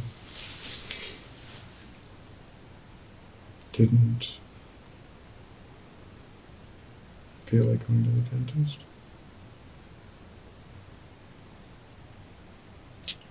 And she was happy she didn't have to jump on a call or do anything right away. And she just wanted to enjoy a little more sleep or just to remember for a while. And she finished her cigarette. She was just to do a couple things upstairs. She always does. Very normal. A typical conversation. Okay. How many cigarettes did she smoke? It was probably part of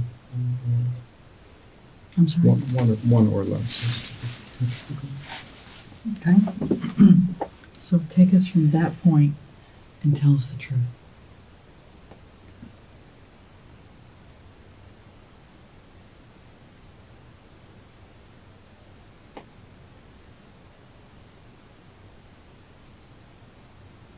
Are you religious?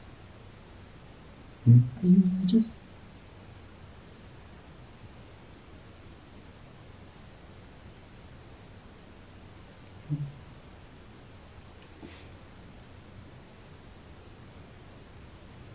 Want to pray?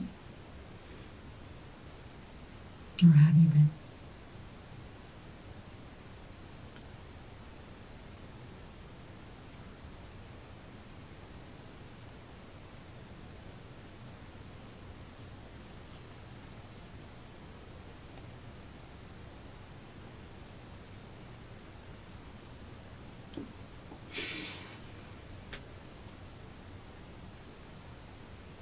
So she goes back upstairs. And what are you doing? Any tension at that time? Anything? Okay. So just we'll stop asking. Just start from the beginning. We'll give you a clean slate. Give you a clean slate. Just tell us the truth from that point on.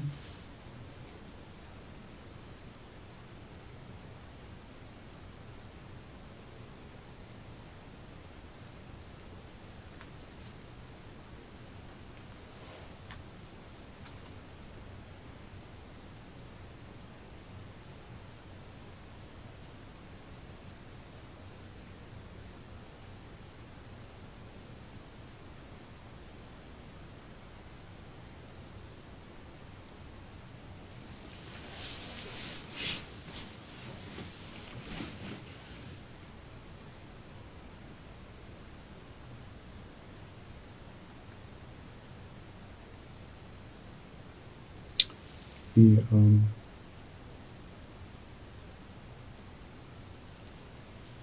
we also discussed what I would do. We discussed that vendor list that I mentioned to you.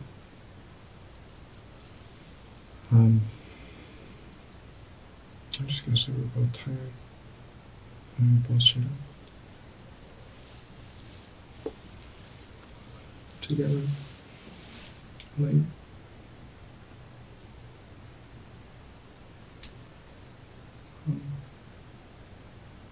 Discussed how she was feeling in her stomach.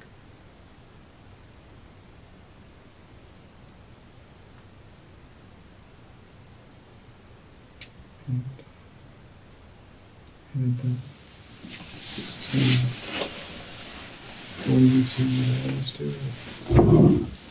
I usually wait for her to come down.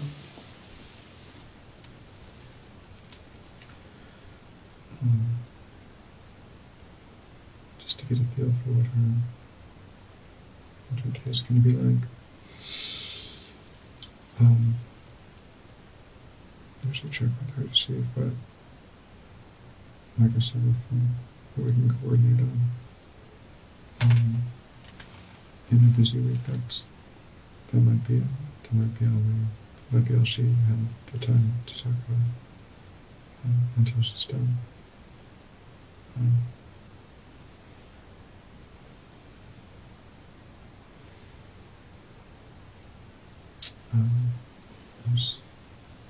We don't have a landscaper,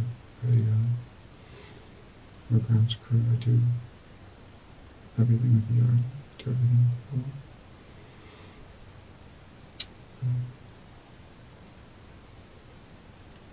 But the main thing was just getting the dogs out and we did talk about the courtyard. That's what we're going to fill out. Tomorrow's the day we can put 8 pieces of whatever out. We have some junk back there we wanted to get rid of.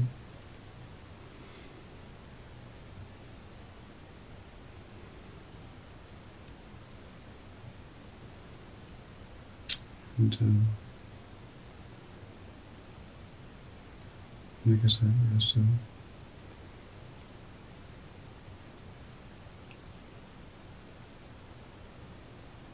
talked about me going on a walk, some exercise. I have a sciatica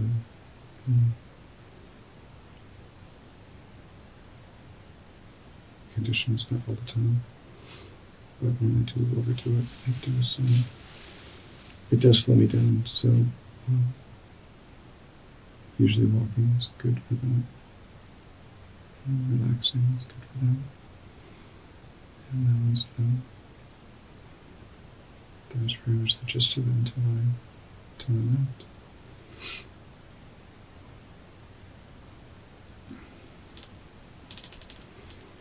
The only thing that changed when she came down was she just sounded more positive about going to the dentist. She had been on the fence. She'd been up for a while. She just seemed more positive.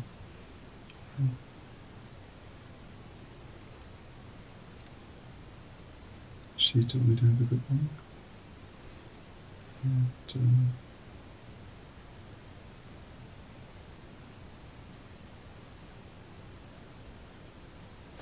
that's the last thing I talked.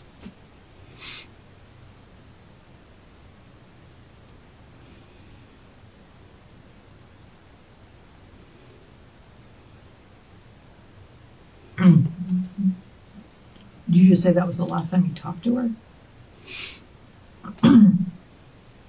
You didn't actually take the walk, though, did you?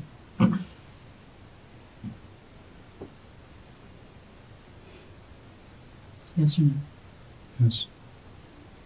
When you took the walk, was Shanti alive? Yes.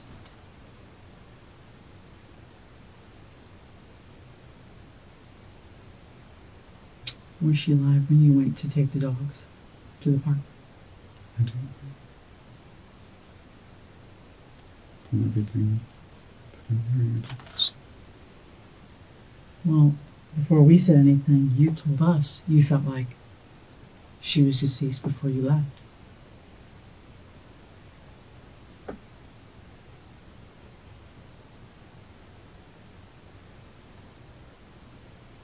I didn't say that I knew. I just felt like she might have been. You felt like she was deceased before you took the dogs to the park.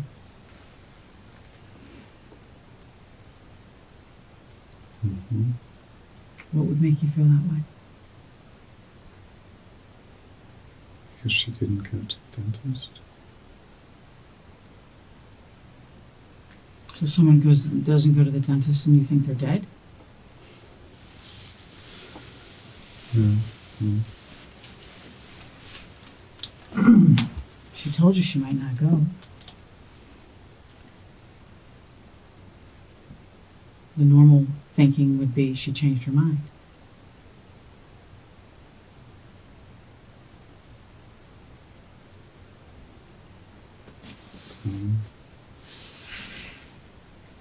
Or just that something changed or something happened. Something did happen, and you knew something happened. That's why you felt it. You didn't feel it because you're psychic. You felt it because you know.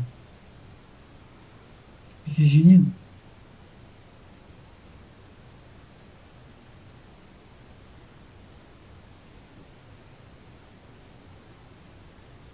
Before you left with the dogs, you knew she was deceased. No, I said that tonight. But looking back on it now, with what we know, You said that before we knew anything.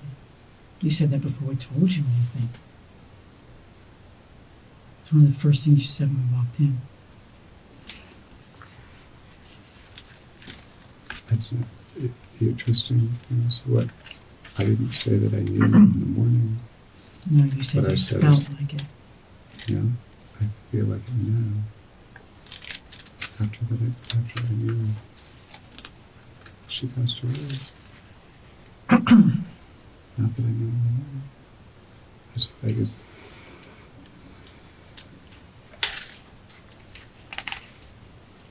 What would make you feel like she was deceased before you left? What would make you say that? I didn't have that feeling before I left. No, what would make you say that to us? I didn't say that to you. I said that looking back on it. I didn't say that I felt like that. I'm not saying you did. I'm saying what would make you feel as though she was deceased? Why did you feel that way?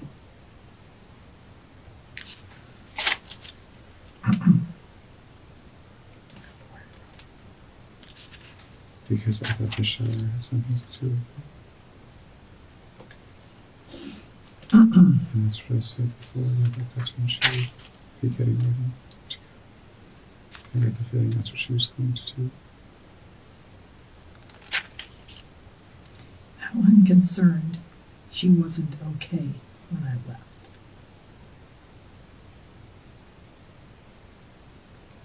That's not what I said.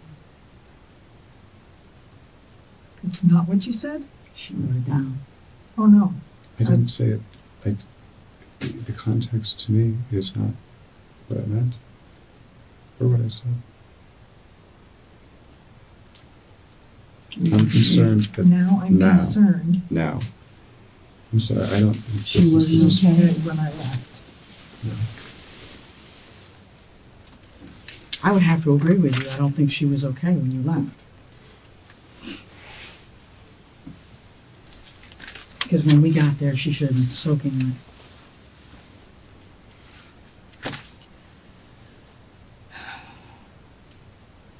Her clothing should have been soaking wet. Her hair should have been soaking wet. The floor should have been soaking wet. The bathtub should have been soaking wet.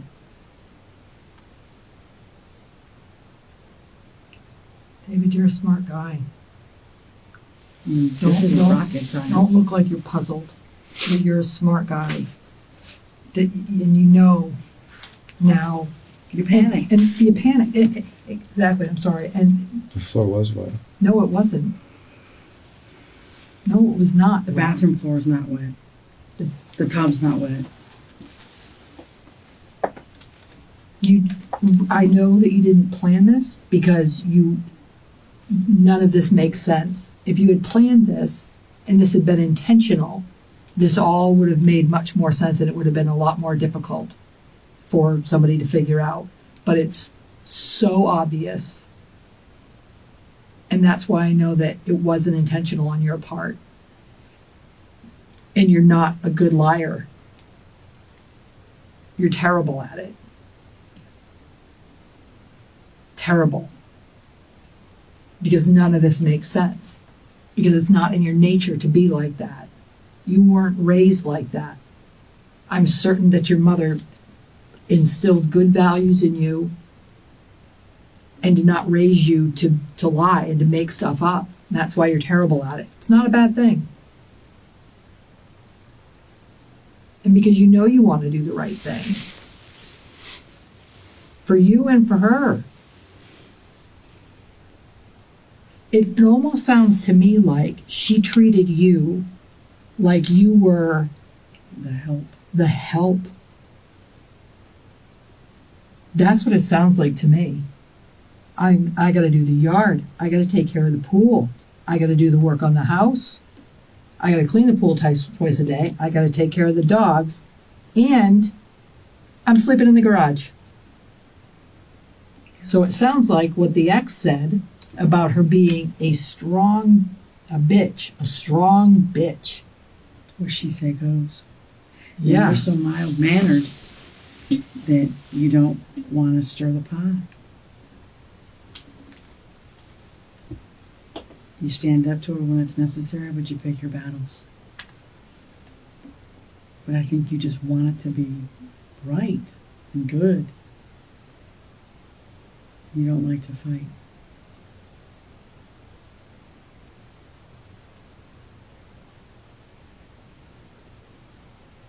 I don't know if she called you a name or if she belittled you in some way or made you feel less than a man.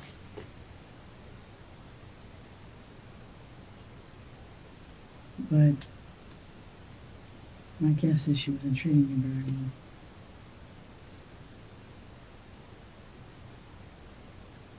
And there's only so much anyone can take before they snap.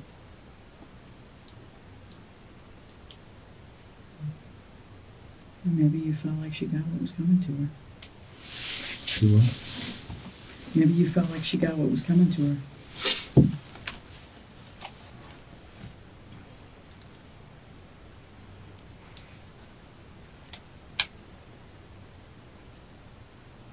What was it today?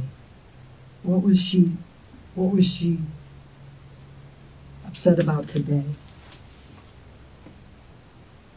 Her tooth and going to the dentist. Or not going to the dentist. And how it was going to make her stomach feel.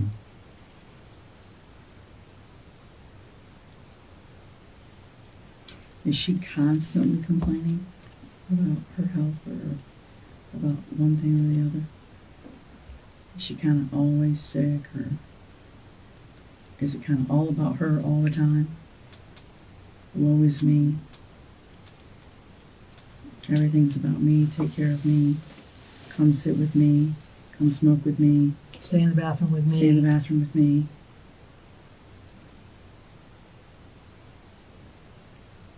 We all know women like that.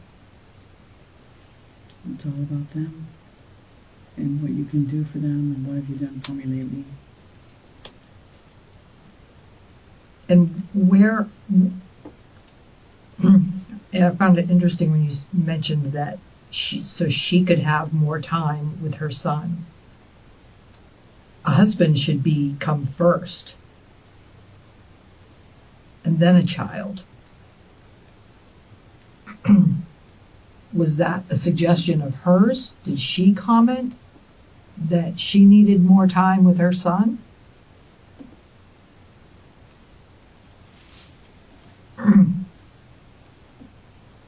Did she put you after him?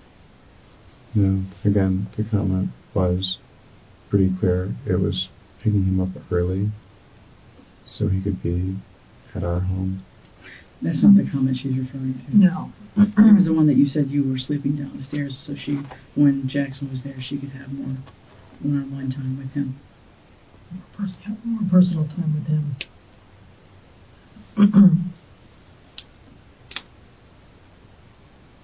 Was there ever a conflict because of her son? Yeah, I don't remember saying that it was in any way in relationship vis-a-vis me, her having. It was one of the things you mentioned. One of the reasons you were sleeping downstairs. I did mention it, but what I'm saying is I do not believe that it was in any way having less time with me.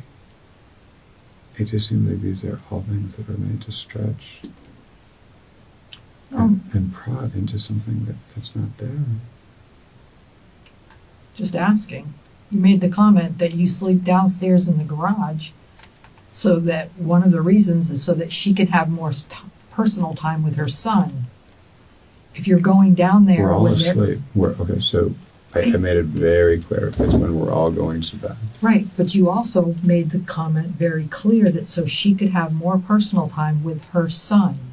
I said on the half nights that he is there, because as a parent and as a child, when you only have partial custody, it's completely normal and completely natural, I think, to feel like you don't get enough time with your mom when you can only be with her 3.5 nights a week. Every child's going to feel that way. Every child is going to feel that way. Nobody said that any different. Well, what does that have to do with you? I don't think it had anything to do with me. That's my point, is I don't think it had one thing to do with me. But I wasn't leaving her up there alone, and I wasn't leaving her. I don't think we were depriving our relationship, because they slept in the same room and woke up in the same room, I don't think that changed. I really don't think that changed anything, but they did have a nighttime routine. As far as what time and exactly what he was going to do the next day, and as a step-parent, you're not as involved in every one of those specific decisions as the biological parent is. And you Does his stepmother at his dad's house sleep in the same room with his dad? Or does she sleep somewhere else? Because I think to an 8-year-old kid, that's got to be very bizarre. My mom married this guy, but he doesn't sleep in the same room. I think it's very nice. all the time. You're making a global, universal statement on something that isn't. Well, there's more. And I think he understands that we Okay. do things sometimes. In fact, sometimes he would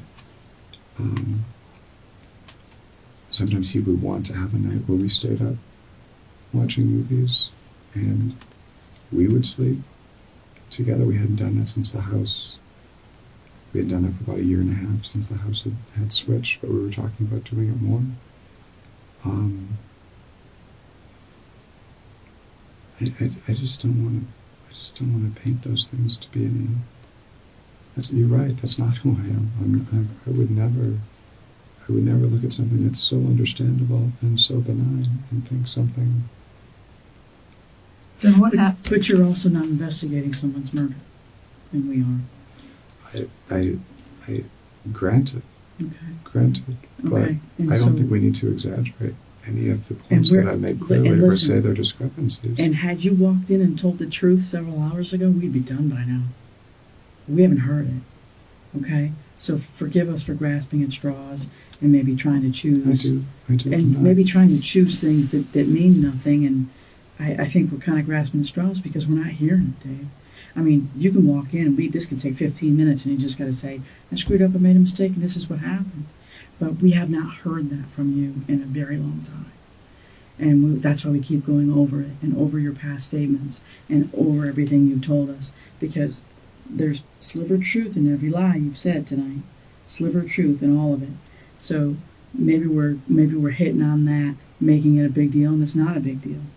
But we're missing something. Maybe it was extremely stressful to walk in and see your wife in that condition, and if I miscalculated marginally the amount of water that was there, she was certainly wet. She was certainly. I don't know in why the you would have tub. been shocked seeing that when you knew she was deceased before you left.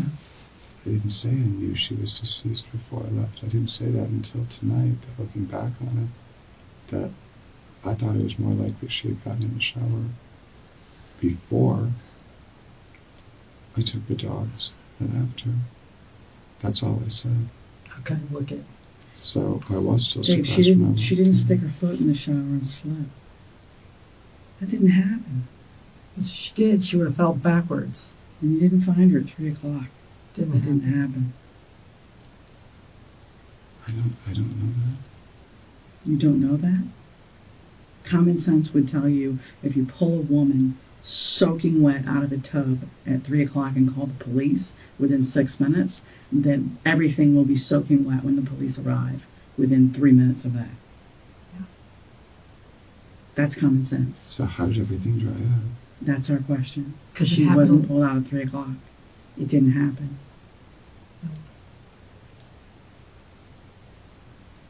There's a science behind evaporation, and that science is not matching It's not magic. 3 Okay. o'clock. I can take a Science. shower at 6:30 in the morning, and at 10 o'clock at night, my towel's still wet. The shower even stays wet. I mean, it's just common sense.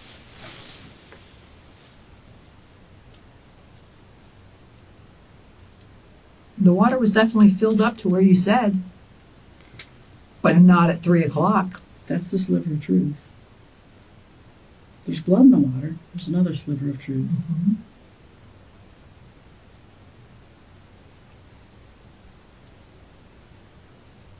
I know you think you thought of everything, but you didn't. I don't think I thought of everything, and I've told you over and over, I don't know. You do know. You have to stop saying you don't know, because you do know. You do, David. You do know. You know exactly what happened, because it was only you and her there. There was nobody else there.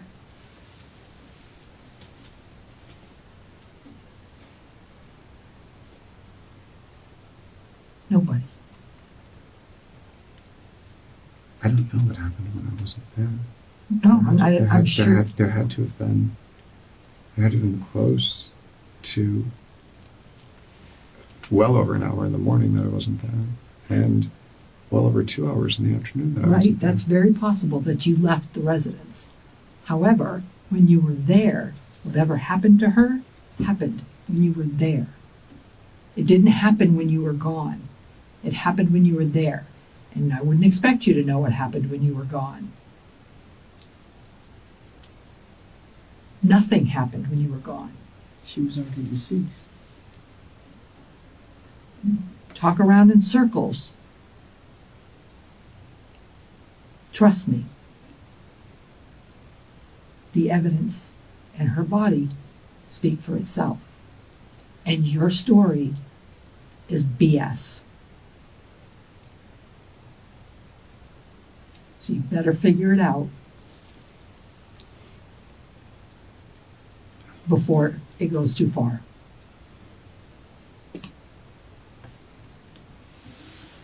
Because I'm telling you right now, nobody is going to believe that. Nobody.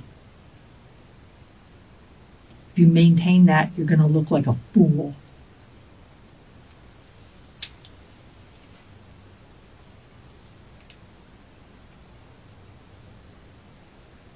Picture telling that story with your mother sitting there listening to that.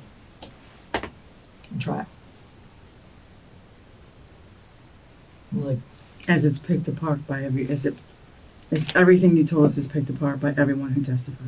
and we haven't even hit on everything. We're holding some of it back, waiting to hear the truth.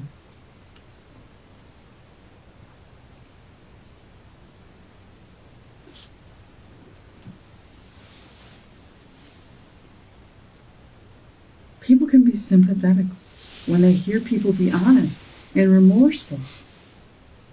They can be empathetic to a situation that gets out of hand.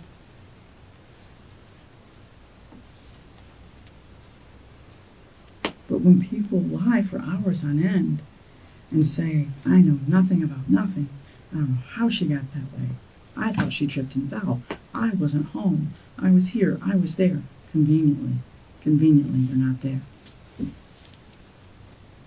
It's complete hogwash.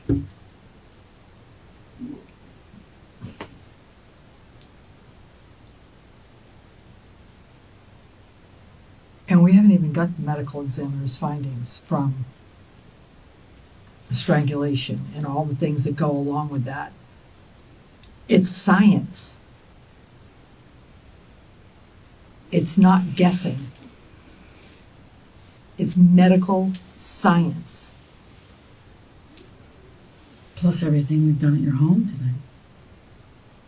We're still there.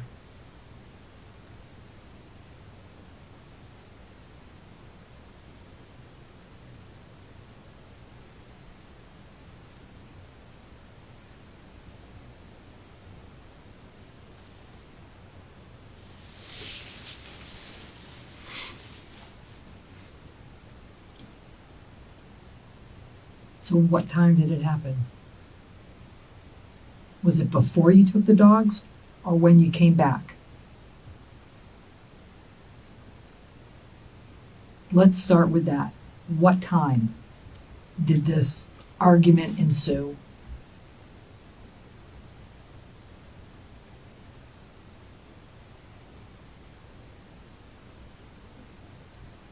I'm gonna go with,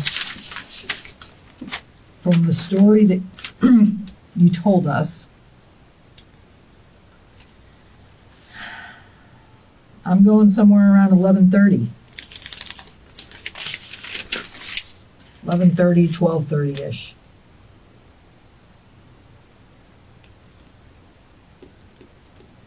If you went for the walk around Lake Lucerne, Lake Davis,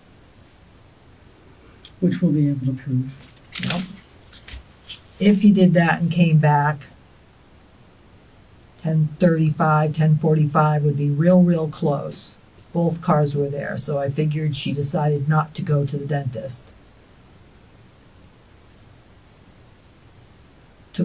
Told her I was going to take the dogs to the park earlier to play frisbee. I took dogs for a short walk, measured something to do with the stairs, looking to see how much room was left, and then took the dogs And you to may Park have done that, but I America don't think you did it at that moment. at 11:45. There's a sliver of truth. Maybe you measured the stairs, but not in that moment.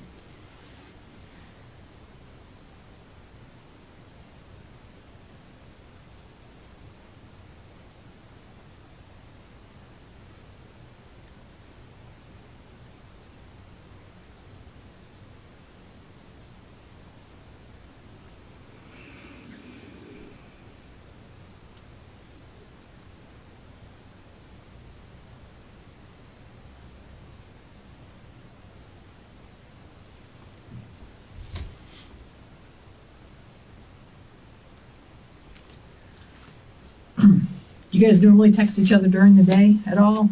Like if you go somewhere, shoot her a text, hey, I'm here, do you need anything at Publix? Pick you up lunch? Thinking of you. Have a good day. What time are we going to get Jackson? Sometimes, but we're so close. She would usually come down. She would usually do that in the when she was free. I find it very odd.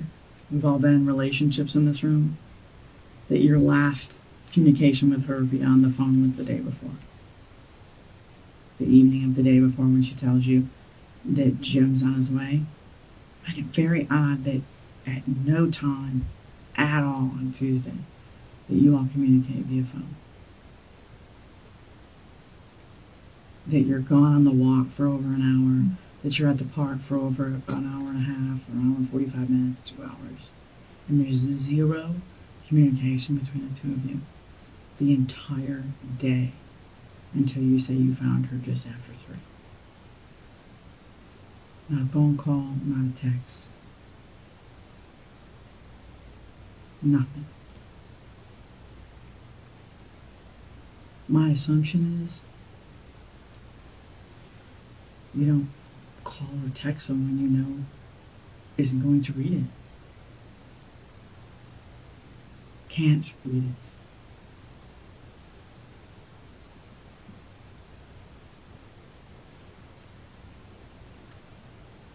It's all going to show in a pattern. And when the pattern breaks on Tuesday, It's going to look very, very odd. They communicate every single day.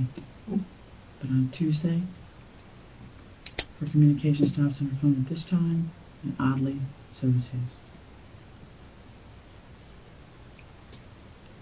David, what we're telling you with all of this is it's all going to come out in the wash.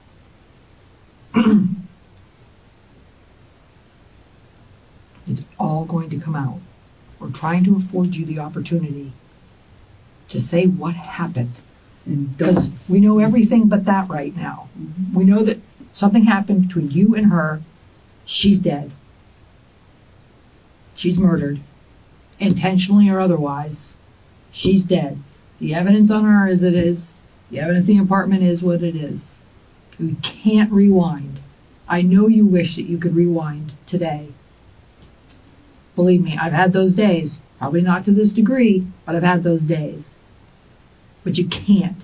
You have to move forward. And the best course of action for you is to tell the truth. What happened?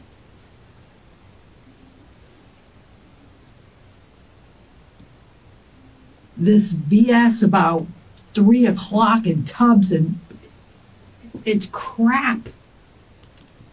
It's crap. You know it's crap. It's a crappy story.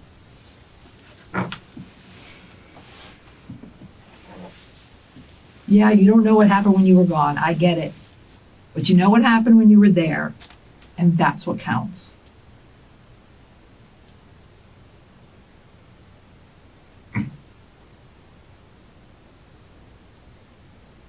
Don't make it worse on yourself.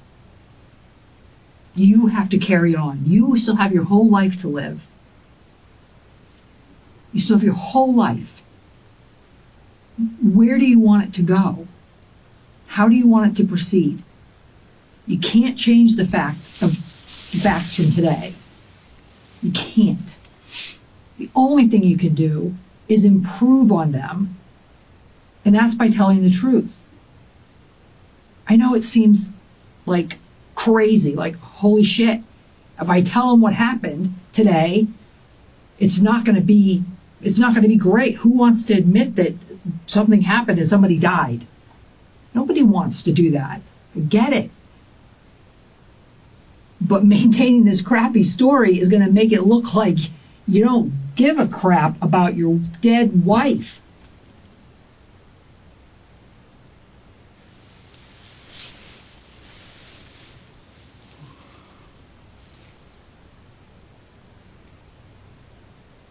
Think about where you want to be in the future. You still have a future. Now's your opportunity to make it the best it can be. Do you want to elaborate on that? What do you mean?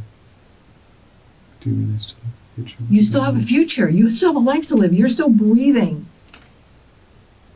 You're a young man. You still have the rest of your life to live.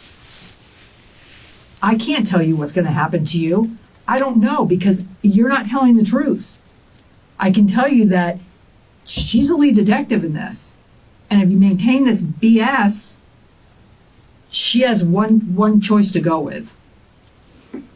The narrative I choose to write, based on the facts that we know, Right. whether it's true or not. But it's what we have. You don't want me to surmise what happened, do you? Just based on evidence, testimony? You want me to tell your truth, or do you want to tell your truth? Because if I tell your truth, it's probably going to be first degree, premeditated, and I'll make you probably look like I am. I don't think that's fair, but you're not leaving me a lot of choice.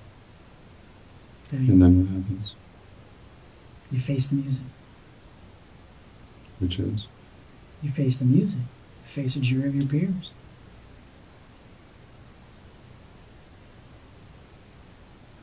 You gotta understand, we're in control of the narrative here. You and I, Detective McClellan, are in control of the narrative here. We're gonna know the truth when we hear it. David, we've been doing this a really long time. Okay? We're gonna know the truth when we hear it. It's gonna match what we already know.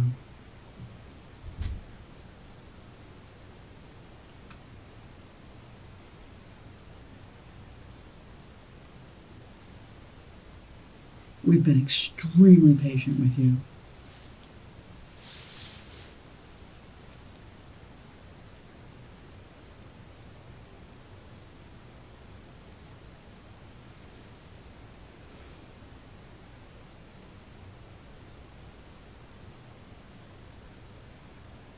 You're not going to be able to just BS your way out of this. You're not going to be able to maintain this and think it's going to go away. It is not going to go away. The hardest point for you to deal with is right here and now. Right here and now. This is the pinnacle.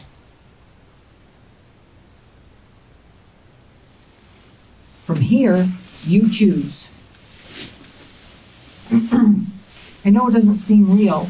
I know you probably think, well, why would she be telling me the truth? Why would she be sitting here to try and help me? Because you're not the kind of person that we've both dealt with in the past. You're not that person. I could be home sleeping. I got a kid at home. No, don't be sorry, because this is my job. And I put forth what I think people deserve. And I think you deserve that. And I can't imagine how hard it is to sit there in your chair right now. But I know you have the ability, I know you're a strong enough man to step up when you made a mistake.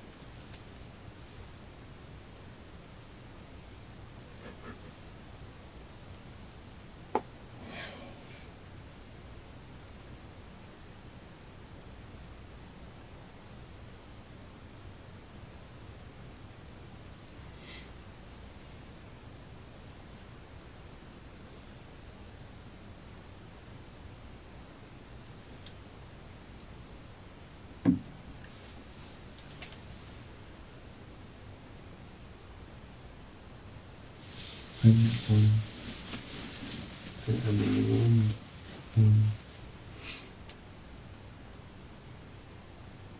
Appreciate the very kind things that you've said.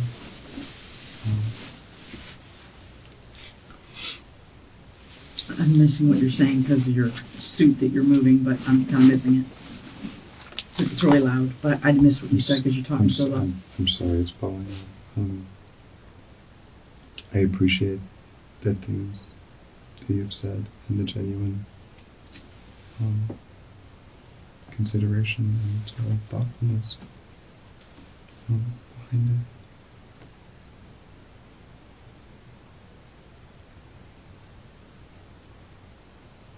it. I don't know what else I can say right now. The truth.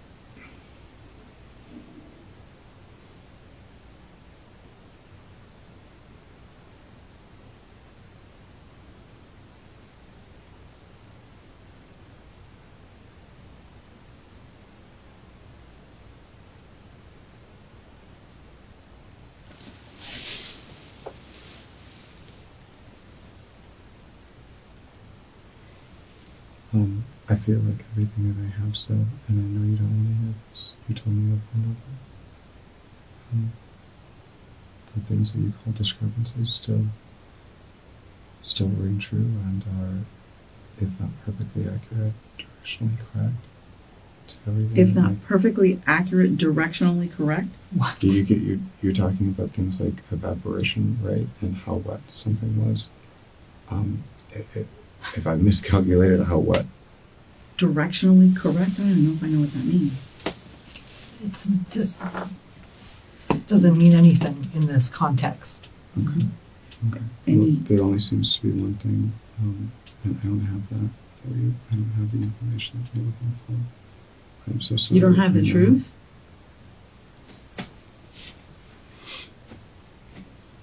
David, you killed this woman. I cooperated so I could give you all the information and all You the... cooperated because you thought that your language would overwhelm us, not and you at thought all. you could pull the wool over our I eyes. don't think there was any effort to do that.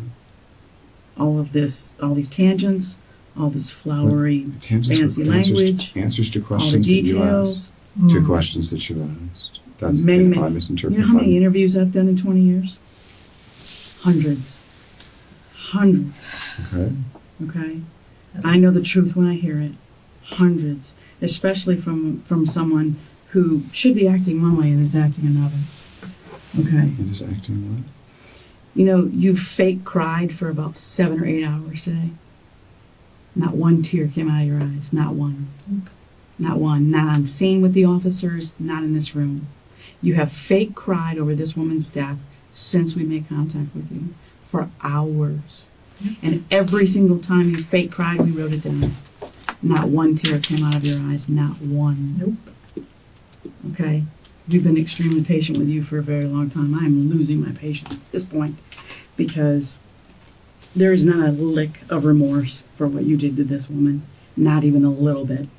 Okay? I'm really starting to believe you wanted her dead. And I'm really starting to believe you planned it. David. Because not a lick of remorse. Not even a little. You sat there for the last 2 hours and stared at her picture and you haven't cried. Not one tear. You're staring at a woman you're telling us you're in love with, and you've done nothing the whole time but close your eyes, huddle up, and protect your own ass. And that's all you've done. You've not shed one tear on that picture. Not one. You claim to love that woman? I would be under the fucking table in a ball if I was in love with that woman and she was dead. I would be inconsolable. I wouldn't even be able to utter the words or talk to detectives for 6 or 7 hours like you have. Okay? You've not shed one tear in that picture. And you've been staring at it since she presented it to you. 2 hours ago. Over 2 hours ago. You are not remorseful for what happened to her. You could give two shits about what happened to Shanti tonight. Okay? I told you she was murdered. Murdered. Someone took her life from her. And there's nothing. You can't even fake it. That's how much you could give a shit. You can't even fake it. I know you think your theatrics and your maybe some drama that you've had in your past was good. It was terrible. The officers on scene didn't believe you, and neither do we.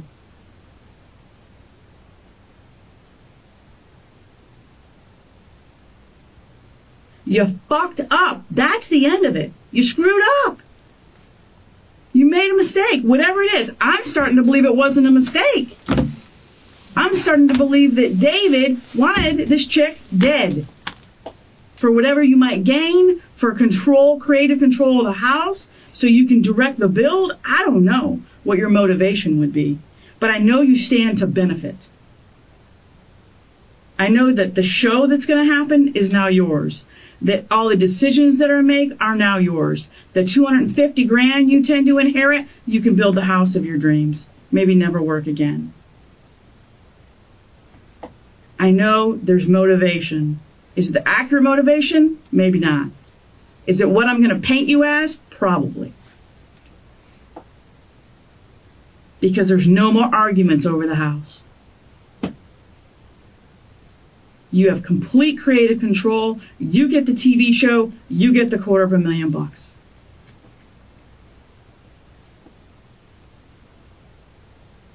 You get it all. I don't get anything. And you get to sleep where you want to sleep. You don't have to sleep in the garage with the dogs. Are you kidding? I don't get anything. You don't have to deal with her son. How do you not? The house is in a trust in your name. You never even filled out the notary paperwork to get her name on it. It's in your name. You get everything. You don't have to put up with her. You don't have to listen to it anymore. You don't have to sleep in the garage with the dogs anymore. On a couch. On a couch. You don't have to deal with it. She's finally out of your life. Just like you wanted. Get your Lexus back. Get your car back. You don't have to listen to it. You don't have to listen to her telling you how she's working her ass off and you're not doing shit. You can clean the pool when you want.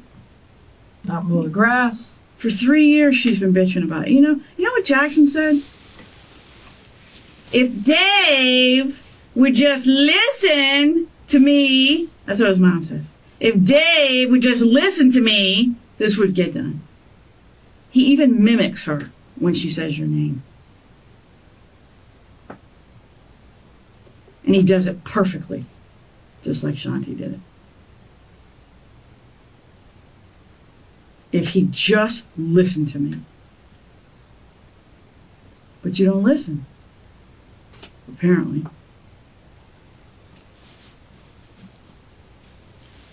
She rules the roost. She's a pain in the ass. She wants it done her way. She wants flat ceilings and flat floors. Okay? She probably set the build back by God knows how many months. Because she didn't listen to you.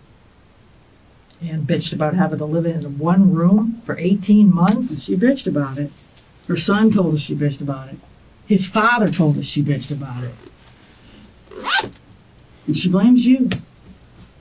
She has blamed you the entire time.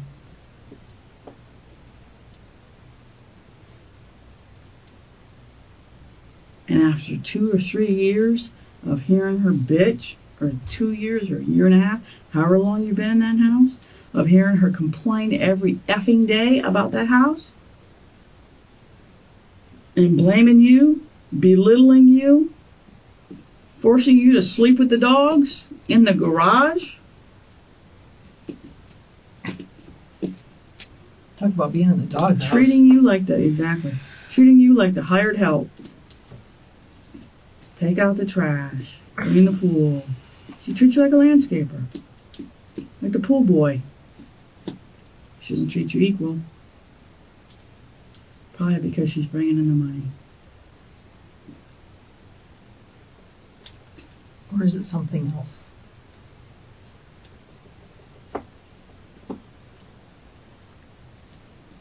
And when we're done talking to her friends and going through her phone and talking to her family, and they tell us all about your relationship. And video. And we prove your story is full of holes. And we prove when she died. And we prove where you were.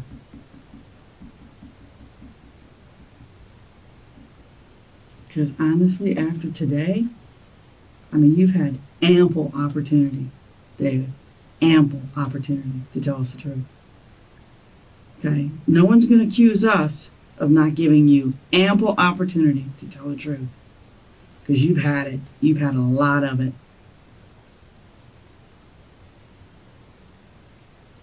So we're just going to prove you're full of shit and solve this case. And I'm glad you think that's funny. I'm glad you think that's funny. Glad you think that's funny. I told you Okay. that. Because every time you smirk and smile, I'm smirking and smiling. okay, that's going to be seen as well. And what do you think? What happened?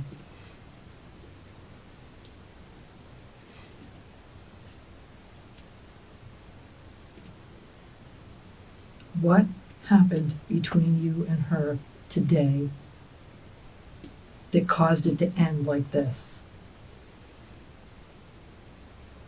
What did she say to you?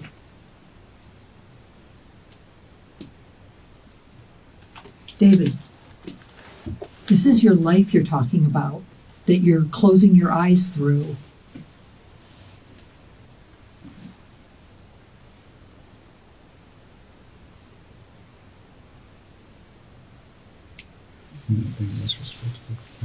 I don't think you're being disrespectful. I don't care about a level of respect right here.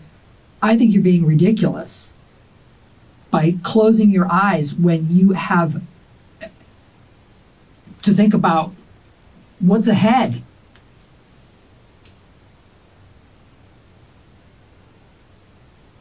It will prove where you were when she died. And when you are found to be at that residence when she died by being murdered, and you were the only person there, figure it out.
He's motherless.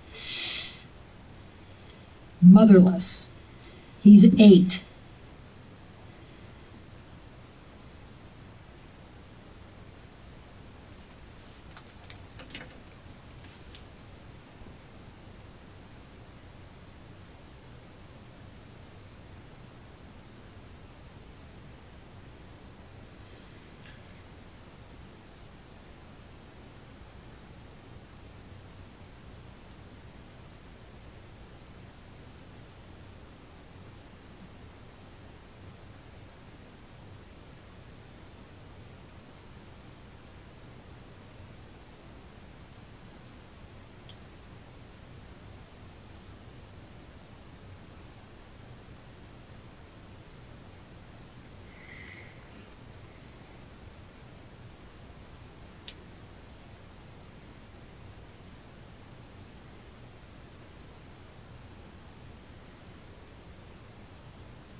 Look at him. Look at Jackson, how happy he was. Now think about what you took away from her and from him. You're kind enough to let them spend time together, quality time together. Now what do I tell Jackson? David's a monster.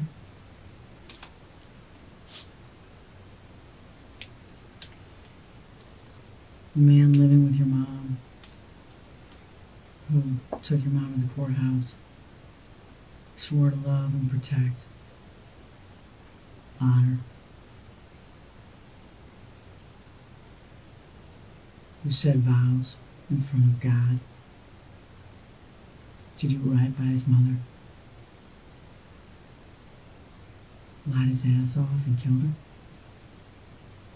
for the money. What do I tell Jackson?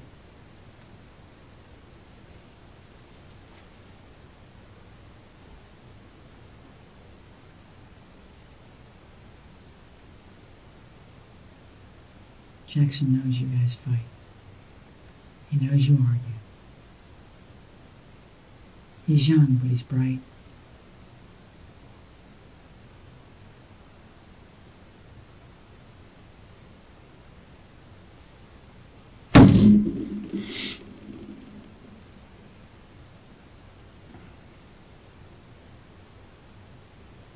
Are we boring you?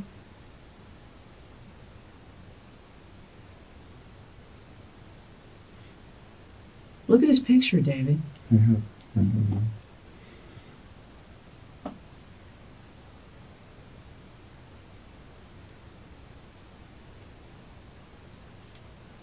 How do you explain this? What are you going to tell Jackson?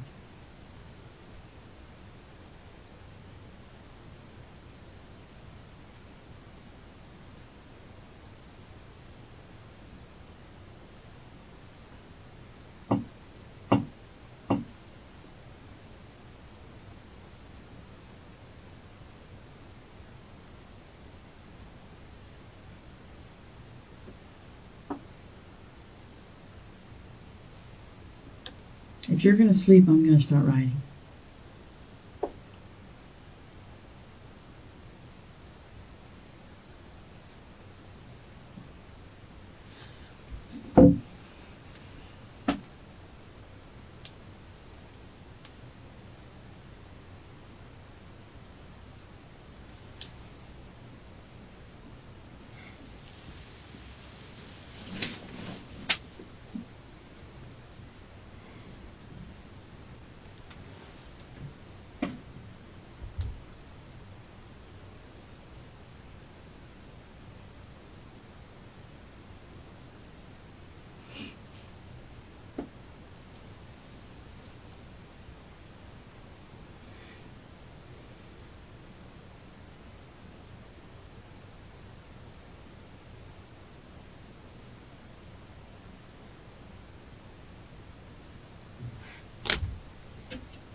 By all means, take a nap while your life's hanging in the balance.